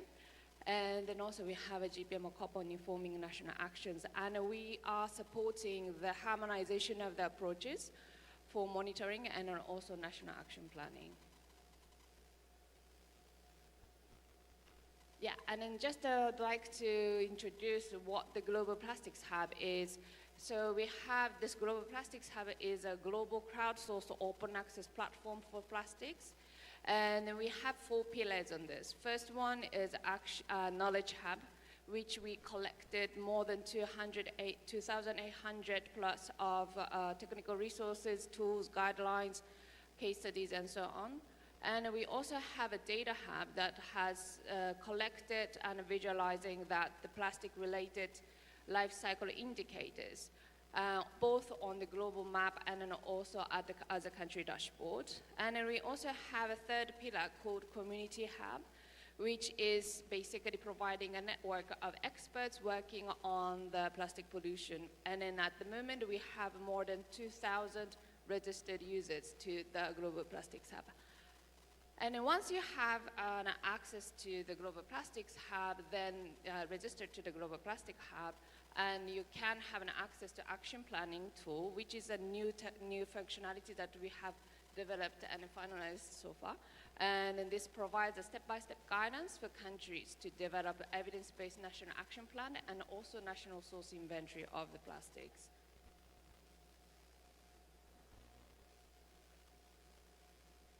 So we've been working on this, supporting the GPML and also the developing a global plastics hub. We started finding out the big knowledge and data gaps that lies with the plastic life cycle data. So for example, we have no data on a plastic production. We have no idea and then a methodology to estimate how much of the plastics leaking from production and trade and consumption. Some case studies are there, but like the global methodology is not there. And we also lack the methodology to estimate how much of plastics is leaking from the waste management system, especially from non-municipal solid waste. So that huge amount of data is lacking. And so on and so on. So we have really notifying that the globally harmonized and reliable and comparable data is still a big issue. So as I mentioned that to really address this global challenge of the data comparability, reliability, and also lack of global baseline for the specific and priority key performance indicators, we really advancing that technological harmonization and coordination among the 40 plus global experts working towards methodology harmonization. And then all of the people here are part of this global GPML COP on monitoring and assessment harmonization. And we are working towards the developing standardized methodologies for guidelines and also capacity building and a data collection assistance, as well as the most importantly, identifying a global baseline for KPIs within the next 3 years. So this is the introduction of what we are doing. Thank you, Mark. Thank you, Neo. Yeah, this is a really good summary of the activity that you lead at UNEP, and I think this is really useful for us to understand. And the COP that you were mentioning is including our colleagues here. So that's a really good transition for knowing a bit more about the activity Jörg is leading at GRC. Please, Jörg, can you tell us more about your activity and how this is connected to the NUTEC initiative? Yeah, thank you very much. Good afternoon, everybody, and many thanks for having me here, for giving the opportunity to present this. So it's about the environmental monitoring of plastic and marine litter to provide data for policy purposes. And I'm from the European Commission Joint Research Center, which is the technical and scientific body of the European Commission. So we are helping the countries in Europe to implement policy, in this case on marine issues. But we also do have quite some activities which are going beyond Europe, and this is why I'm here. So briefly on the background, it's clear, I think, to everybody or to most, that the scientific evidence is actually what's required for policy. We need robust data to underpin policy decisions and development. And it's in the end these data which enables also the implementation of mitigation measures, in this case against plastic, and also to check if these measures are successful. We need comparable data sets because we're talking about transboundary issues, so we need to be able to compare the status in different areas and even at global level. And this is linking now, of course, to what now Takeuchi said, that the global action is underway. You all know there are the negotiations on the Global Treaty on Plastic Pollution, and it's UN Global Plastic Hub which brings things together. We do have different monitoring requirements.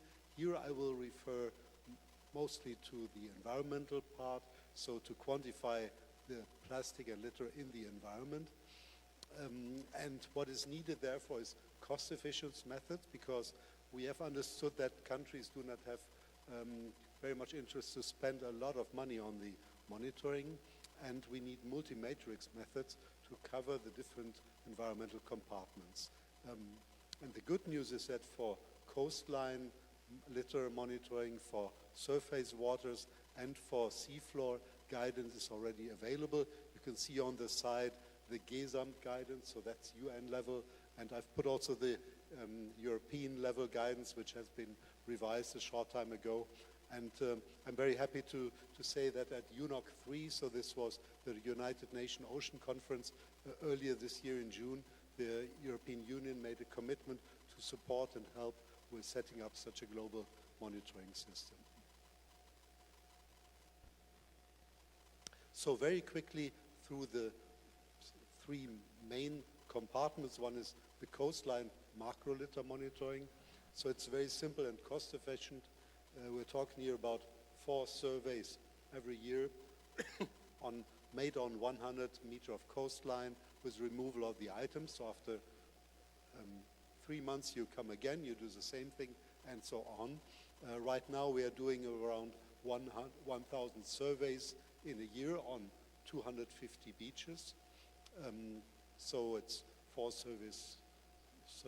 surveys per year, and it's collected by the European Monitoring and Data Network. And the good news is this is already implemented at large scale far beyond EU in the Regional Sea Conventions, and it provides data also on hotspots and legacy pollution, which for sure will be needed in future. And we have been able, therefore, to calculate baselines and trends over time, and we found a downward trend in EU from 2015 to 2021 by 29%, which is a good news. The trend, I can tell you already, is further going down, but we are still working on the details of the data. And in particular on coastline, we have already a very good opportunity to work with the IAEA, because the IAEA here is working a lot on the microplastic and microlitter with you, and we see an enormous opportunity to connect this with the macro litter, so to both methodologies on the same beaches and create a unique data set there. On the upper side, you see a small box which I call the maturity check. We got a method to do the coastline. We have the tools because we basically don't need tools. We have a data template. What we don't have yet is a database at global level. Now coming to the floating macro litter. So this is litter bigger than 2.5 centimeter on rivers and on the ocean, but also on lakes. Very simple. It's again observation, so cost efficient. And we have a mobile computer app developed where the data is taken up. So the observers are on a bridge or on a ship. They observe, they type it into the tablet computer if they see something, and then afterwards they can manage their own data. So very straightforward, and it's harmonized because of the methodology. The system has been used already at large scale across whole across whole sea basins and across all Europe for rivers, and it's now available for everybody to use. You have contact information there, and the maturity check, the method is there, tools are there. The data template for the big database needs a bit of work, and the database is not yet there. So we still need a bit more work there. And I would like to invite you to contact me here during this meeting still, because we have an upcoming workshop where we explain the methodology and invite you to get really on board with this activity.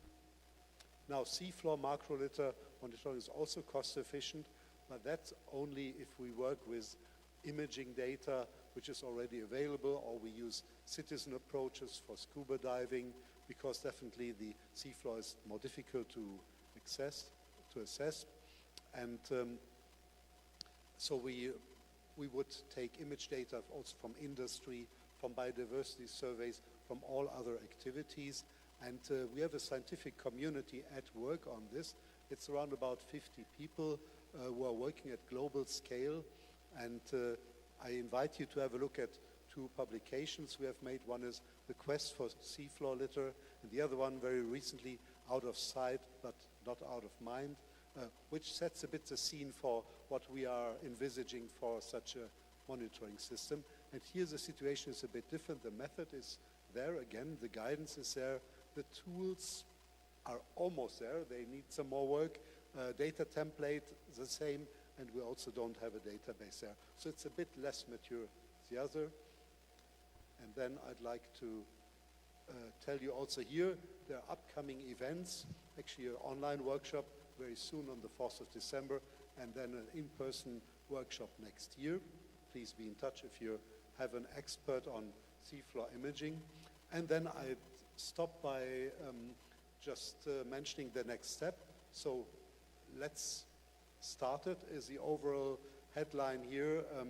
So to launch monitoring with the countries, with regional sea conventions for microplastic. I think Aomi had already been mentioned from the Japanese Ministry of Environment, so it's already there. For the expertise, we still need to get together. There's the IMDOS activity on the Integrated Marine Debris Observing System. Let's use that. Start simple with some key indicators. Define or refine guidance where still needed. Collaborate with IAEA, so that's what we're exactly doing here. And we believe that it's possible to have first global baselines within 3 years. Thank you. Thank you, Georg. It's really important to mention the fact that we've been working together, not really working together, so finding the way and deliver this kind of complementarity that we think that there is between our institution. And that's also something that we try to do with EOMI. So our next speakers will talk about that. Temi will definitely show us how Japan is taking the leading aspect on fighting against plastic pollution, and with the, as you mentioned, Georg, the initiatives and the commitments have been shown earlier today, but definitely I would like to hear more about your activities as the Deputy Director. Thank you, Temi. Thank you, Mark, and thank you very much for giving us this opportunity to presenting our own activities on the harmonization of monitoring methodologies and data.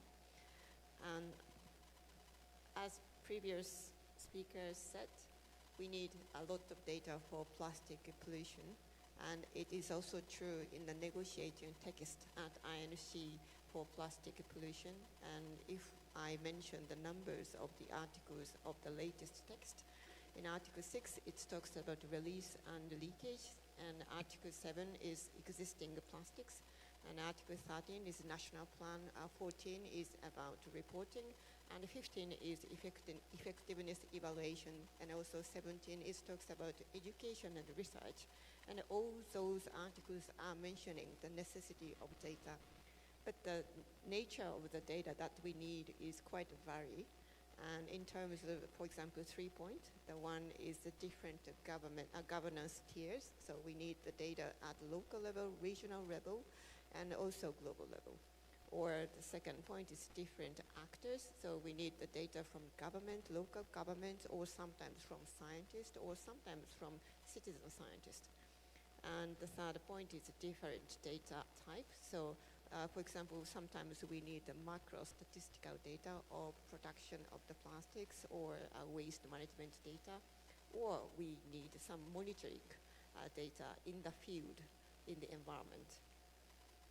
But why we collect, how we utilize those data, this is for policy making, and this is the list of the objectives of the objective of the monitoring. And it was discussed in 2020 with many experts all around the world, just after the G20 meeting. And the first one is, for example, to know the current pollution levels or some evaluating effects of impact of biota, especially for micro and nanoplastics, or to identify sources and hotspots, or to know the future pollution with historical data, or to involve many stakeholders through awareness raising or education activities, or to set the target or indicator for the reduction, and to implement and to assess the progress of the policy measures like Georg just mentioned. But for utilizing the data for those kind of policy development, we need qualified data. And for qualified data, we need common methodologies so that we can have the comparable data. So as in Japan, we are working on developing many guidelines. And the left-hand side is the guideline that we have made for targeting the local government in Japan, because plastic pollution that is the main source of pollution is the waste, the mismanaged waste. And the waste is managed by the local government. So we need some quite strong work by the local government. So we targeted the local government and developed the guidelines so that they can work on that, and so that we can get the comparable data through the activities by the local government. And the right-hand side is about the international guidelines, and I'd like to talk about some more about those international guidelines. And we have two international guidelines. Oh, okay, thank you. So the upper side is about ocean surface microplastics one, and the left-hand side is about the guidelines. And we have started with ocean surface microplastics because of two reasons. The first reason is because this is transboundary issues. Microplastics are floating all around the world with ocean current. And the second reason is maturity of the methodologies for the monitoring. So we collected many experts' opinions, and we harmonized existing methodologies, not to create the new one, but just to harmonize the existing one. For example, one by UNEP, one by GESAMP, or one by another organization like NOAA. And by doing so, we can have some common template for the monitoring data. And after the development of this guideline, we also worked on the development of database to collect the data in line with the harmonized guidelines. And now we have this database, and the name of this database is AOMI, which many speakers has already mentioned. And if you look at the global map, you will see some purple dots, and purple dots mean there are some research works there. And also the density is shown. However, there are lots of blank area, but this blank area doesn't mean there is no microplastics. It's just lack of data. So to knowing the real world, we know the lots of data. We need to collect the lots of data. And today I have already discussed many scientists and experts here, and people are working on so many activities on the microplastic monitoring. So we'd like to ask your contribution to this database. This is a global database. This is not Japan's database, but this is the global database for all. And actually, we have developed this database with many experts, including IAEA. And also, one of the characteristics of this AOMI is if the research point, we have the regular monitoring activities, then we can have the historical data change. So we can track whether the measures have been effective or not with this historical data changes. And the downside is not ocean surface microplastics, but this is for beach litters. And beach litters monitoring using remote sensing technologies. And these guidelines are, again, targeted at the local government because many of beach litters are cleanup activities what is done by local governments. So, and we have included the UAV or so-called drones, manuals, and also fixed cameras. And this is also the international guidelines, and we haven't developed a database yet, but I hope that, like AOMI, we can have some more databases so that we can see the level of pollution and also the effectiveness of our own measures. And this is my last slide, but again, coming back to the first slide, so we need various natures of data, and for getting that data, we need the collaboration at national, regional, and global level.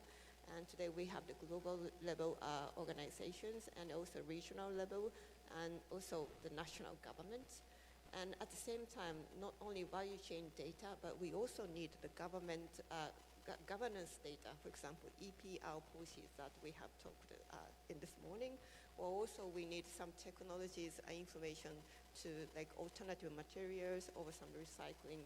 So we need to collaborate and to have the comprehensive network for the data collection, and I hope that this meeting is a quite good opportunity for talk about this. Thank you very much. Thank you so much. This really nice slide, yeah. You can upload, no problem.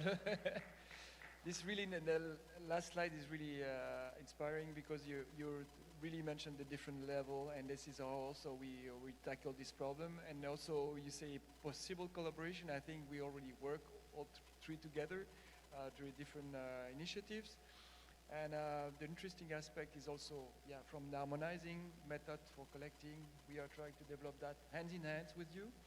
And same way for the database, we have been inviting you for developing the NUTEC database to have this also with EMODNet and for UNEP also to have this interconnectivity with our database. So we don't have to reinvent the wheel by ourselves, and you give us a great example on that. Well, this three presentation was really well understanding the complementarity approach that we are trying to do here to tackle this global global problem of plastic pollution and the interconnection with the initiatives. So now I would like to go through three main questions, and I would like you to respond with your own point of view to really give us your perspective, the way that you see those challenges, how to tackle these challenges and see also the opportunities. So my first question that I will ask you to respond, all three, is really in terms of the role of international organization, because that's the title of this session for you, and I will start with you now. What support can international organizations offer to help countries strengthen their national effort against marine pollution, plastic pollution? What is your point of view on that? Thank you. This is a really interesting question and a very important question. There's so many things that international organization can really do to help countries. And one of the things that we, UNEP, is doing, especially through the Global Plastics Hub, is the functionality I mentioned in the Global Plastics Hub now, is action planning tool. So action planning tool is a new space in the Global Plastics Hub, but that is basically consolidating, providing the data, case studies, and also step-by-step guideline for countries to develop national source inventory or, let's say, plastic pollution baseline. And we're connecting each key indicators and the necessary tools, and then also global data sets when it is available to all the key indicators, so that they can really map out what the existing knowledge and the data is telling about their plastic pollution, especially across the plastic life cycle. We included the trade data, waste management data, and also the beach litter data. So that through that, you can really see that some of the trend and where the intervention really needed, and then that really hope that we can really help countries to use this information to develop an effective national action plan or strategy and so on. But so, however, I mentioned that the data is lacking, like really utterly lacking. So I think that those initiatives such as like NUTEC project is such an important project, and that's one of the also things that the international organization can really provide support to countries, especially for those countries who do not have resources to do the primary data collection. And the primary data collection is really needed now because of the lack of the primary data, we really don't know how much what's going on, especially for the country data. We have a global estimate using that lots of different secondary data and so on, but country disaggregation for that is utterly impossible. So the country data coming from on the ground research and so on is so important. So I think that's also one thing that the international organization should really channel their efforts to. Thank you, Nara. Yeah, I think data is important, but what's your point of view on the support that we should provide from to tackle this plastic from a national perspective, Jörg? Yeah, thank you. I think what the international organizations can bring and must bring is coordination and common approaches, because what we have learned in Europe, and a bit the hard way sometimes, was that if you have fragmented approaches, it's just too difficult. It costs more and more resources. Everybody does things 5 times, and then you come on top and you want to harmonize. So the earlier you harmonize, you're better. And we have been working, of course, within EU on that, but being a legal framework, it also was, of course, easier. But then we have been and we are discussing with the regional sea conventions in charge of the shared marine basins around Europe. So it's already a much bigger area. And the more you have common approaches, you have database templates, these things, the easier it becomes for everybody. So I think that's really the added value of these international organizations, which have already experience in this kind of coordination. Now it can be applied to the specific topic of plastic and marine litter.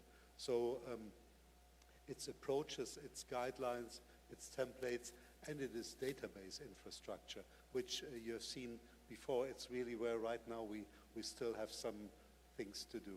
Thank you. Thank you, George. Tell me, is it also database like Helmi? What is your point, your view on this, on the way we should have a role as an international organization for this?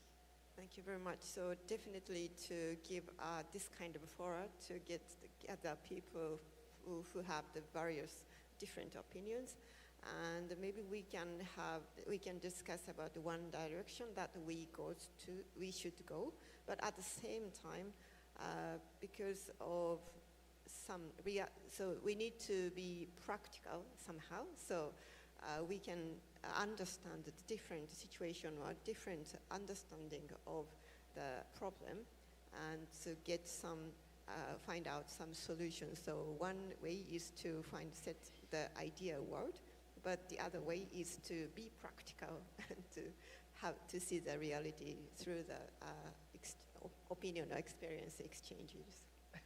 Yeah, I really share this idea of practical aspect is kind of sometimes forgotten. Definitely when you go on the field for monitoring, it's not as easy. I've discussed with my colleague the last day also about the practicalities, and it's the reality.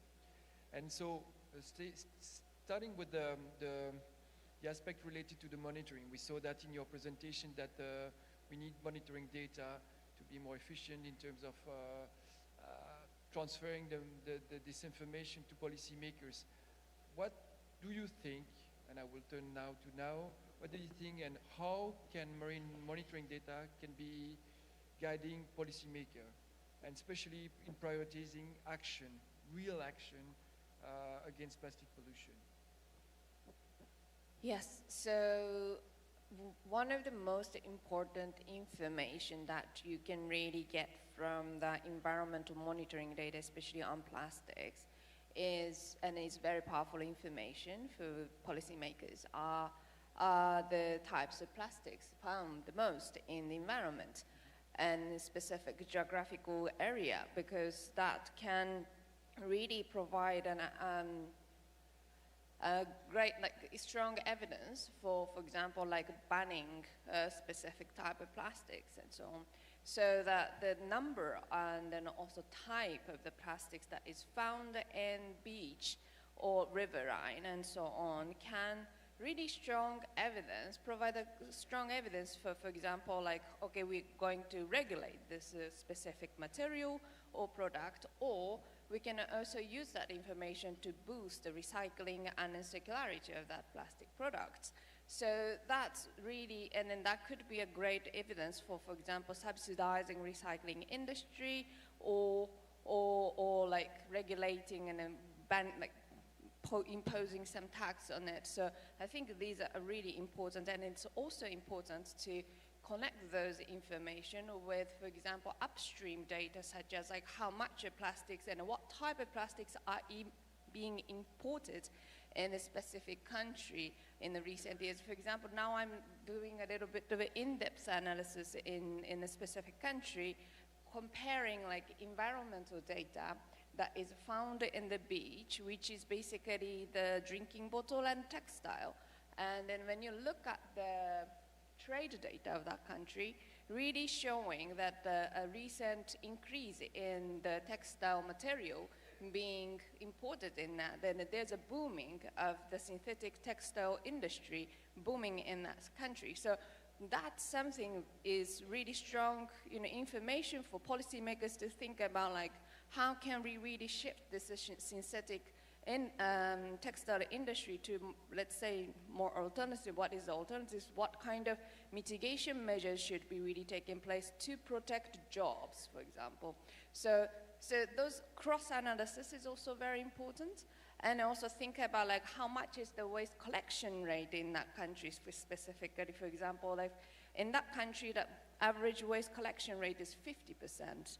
So, of course, that is telling you about okay, so the waste collection system should be improved. What kind of financial incentives should be really put in there?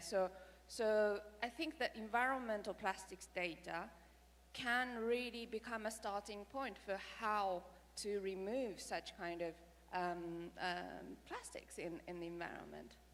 Yeah. I like this view, yeah. But do you share this point of view? I like the integrated view, or since you're an expert on different type of monitoring, what's your point of view on this, Jörg? Yeah, I think one thing we should say up front is that nowadays the lack of monitoring data should not be at all an excuse for non-action. But I think we all share this, no? So we know enough to get going with the mitigation actions. Yeah? Now we're talking about the, let's say, next level of precision. That's where really the data is needed, and we need data which is fit for purpose. So we need to define what fit for purpose is. So the data must, on the one hand, fulfill the needs of the policymakers. This is what now was talking about now. And it also must, of course, be realistic in terms of the capabilities to provide this data. So then what we would find ourselves hopefully with is data sets which really give the policymakers and the people who decide on the measures very practical guidance on what to do. So for example, the sources of the litter, there are two different aspects. One is actually the activity where the waste is or the litter is originating from, which can be beachgoers, it can be consumption and careless use of single-use plastics or of fishing gear. And the other aspect is the spatial aspect, like where does it originate from? Which city, which industry, in which place? So I think if this is all fulfilled, then the policymakers should have a very easy job to just do what has been advocated for. I think it's not as easy, but I like the spirit, and you see that also. Even agreeing on the type of data that are more prioritizing, we had some discussion about that. It's sometimes a little bit tricky but the fit for purpose, it's the way forward. What do you think about that, Tammy? What is the way forward for guiding policymakers? Is it really the integrated version, or you have another point of view on that? I strongly agree what you have already said. And in addition to that, we need some consistency between the local data and regional at global level data. So we need that consistency. And at the same time, if we talk about the priority setting for policy making, plastic pollution is not single issue, but because most of the plastics are made of fossil fuels, so it also related to climate change issues, and it also has the additives inside the plastic product, so we need to think about some chemical management. So have kind of balanced approach for those related policies will be also necessary. I fully agree, but I would like to, for the last question, I would like to continue on this transfer of information from practitioners, for monitoring people, the people that we work with every day, to the decision maker, because they're still decision maker today. I think it's important to see what policy, because I want to turn it in another way, what type of information do decision makers need the most but lack right now, often lack from? This is a little bit a turn, but I would like to have your point of view on that, because I think this is really important, because we always say there's a lack of information between the data we support and then we facilitate to get, or for our counterpart producing data. I just want to know what is the moment where you can get this information really to the decision maker. Now. Yes, thank you. So that lack of data is a very serious issue. And I think the decision makers really need, lack of data is one, but another one is like actionable information. And what do we really need to do, basically? So actionable information of plastic pollution, especially on sources, where those plastic pollution is coming from, and across plastic life cycle, of course, but backed by reliable data. So, however, that lack of reliable and harmonized and comparable global data sets are really the global challenge. And one of the, for example, most available data sets on marine plastic pollution is beach litter, and which is it's reported under the SDG indicator 14.1.1.b, but which is categorized as a tier 2, meaning that half of the world is not reporting the data towards this indicator.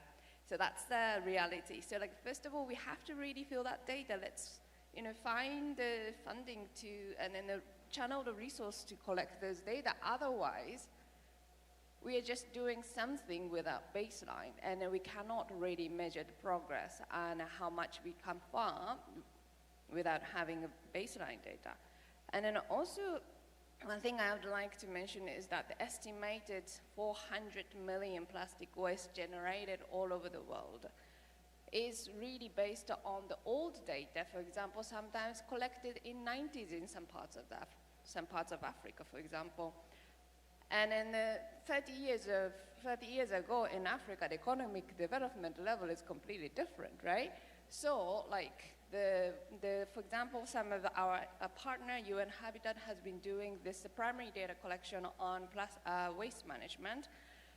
And those primary data is consistently showing 60% more waste generation compared to those global estimates. So we might actually underestimating the scale of the plastic pollution in the world at the moment, maybe. So that's the reality. So I think we should really aware of those. So like important message here, I think I'd like to say here is that it's important to really like think about and then reality check, okay, there's no data, so we have to collect the primary data. And then often there's a reluctancy in there, in the global community. But I think there's like a NUTEC project, and such as your program, is kind of our hope in a way that the intention to collect, go onto the field and collect the data and let's find out what's going on now.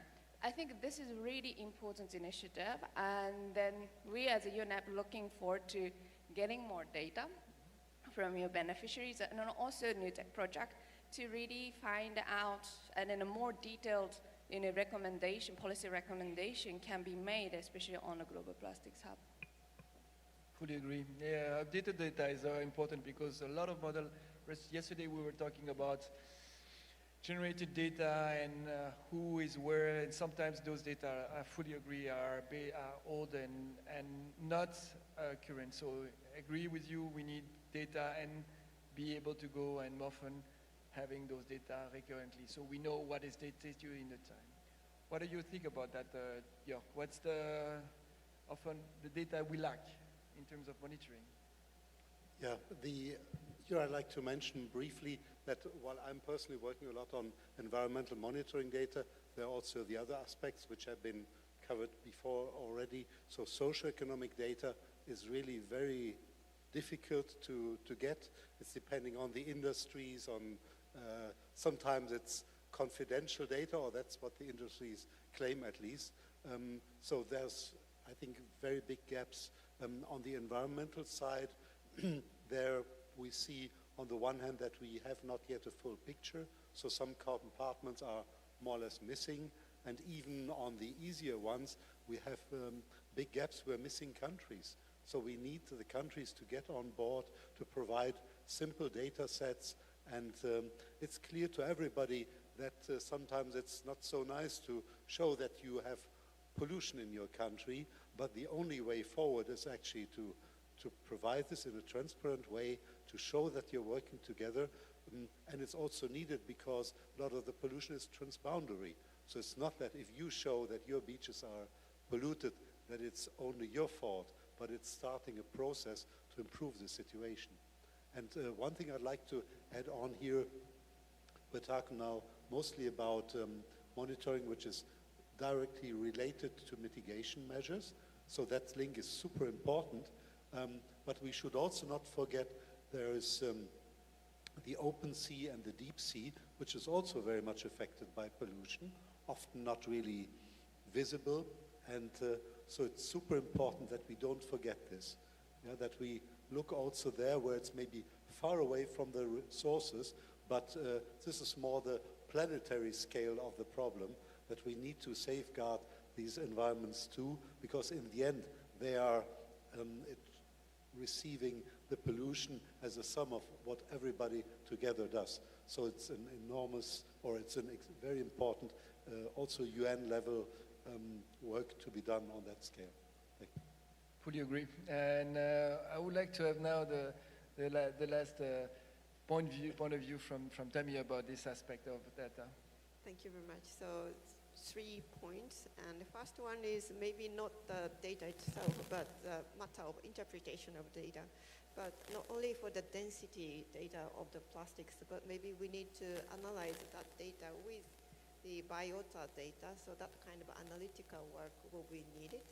And the second point is, as I have shown in my slide, we need some ocean surface microplastic data. And at this moment, we cover only 8% of ocean in the AOMI. So we have a lot of remaining areas of data collection. And the third point is somehow related to the AOMI database. But for microplastics, most of the data currently we are collecting is like more than 300 micrometers because of the limitation of sampling net. But many concerns for ecological impact or human health impact of micro and nanoplastic is for much smaller size of plastics. So we need that smaller size of micro or nano size of plastics data. I think NUTEC can help on that. Because and especially collaborating with you on the methodology and the harmonized method, this is definitely something we have been discussing, and some of the young people in the room are working hardly on this, right? Okay, well, this is the end of the session. I'm really glad we were able to discuss about this monitoring of marine environment, because it's really important for us, and every day I'm working with some colleagues to get really good data, and I think this session and our speakers highlight a clear common priorities. Well, the need of harmonized and comparable data, stronger monitoring system from the coastlines, but also to the seafloor, and also a closer integration between environmental, socioeconomics, and policy information. We heard how international efforts are helping countries fill key data gap, because this is the word that I've heard a lot, is the data. But also generating evidence that can guide effective and targeted policies. This is what we were saying about tracking. But also it's how deeper collaboration across organizations, that's what we are trying to do all together here, including the initiative of the IEA, will be essential for producing reliable data and identifying key priorities in the future. So I would like to thank again our speakers. Really happy that you were able to join today. And also I would like to give a hopeful message, because I think the cooperation with us is bringing us to the idea of, we want to fight all together to this ending of this plastic pollution. I know it's ideal. I know we meet sometimes in the corridor of the INC meeting, but it's important for us that we help in our case, our member states to really have reliable data to be able to act and to end this plastic. Thank you very much.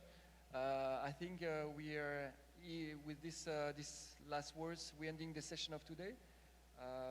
Maybe the floor is yours. Okay, thank you so much, sir. Once again, thank you so much, Mr. Mark Metian, our moderator, as well as our distinguished speakers. We have Ms. Nao Takeuchi, Mr. George Hang, and Ms. Noriko Tamiyahase. Once again, let us give them a big hand, ladies and gentlemen.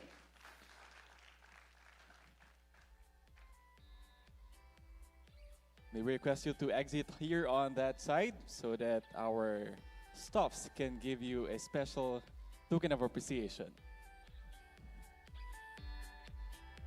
Ladies and gentlemen, that concludes the day one of International High Level Forum. Thank you so much for having been so active here throughout the whole day. And we would just like to remind everyone that tomorrow we'll be beginning our program at 9 a.m. So please relax and enjoy the rest of the evening here in the Philippines. Ladies and gentlemen, see you all tomorrow.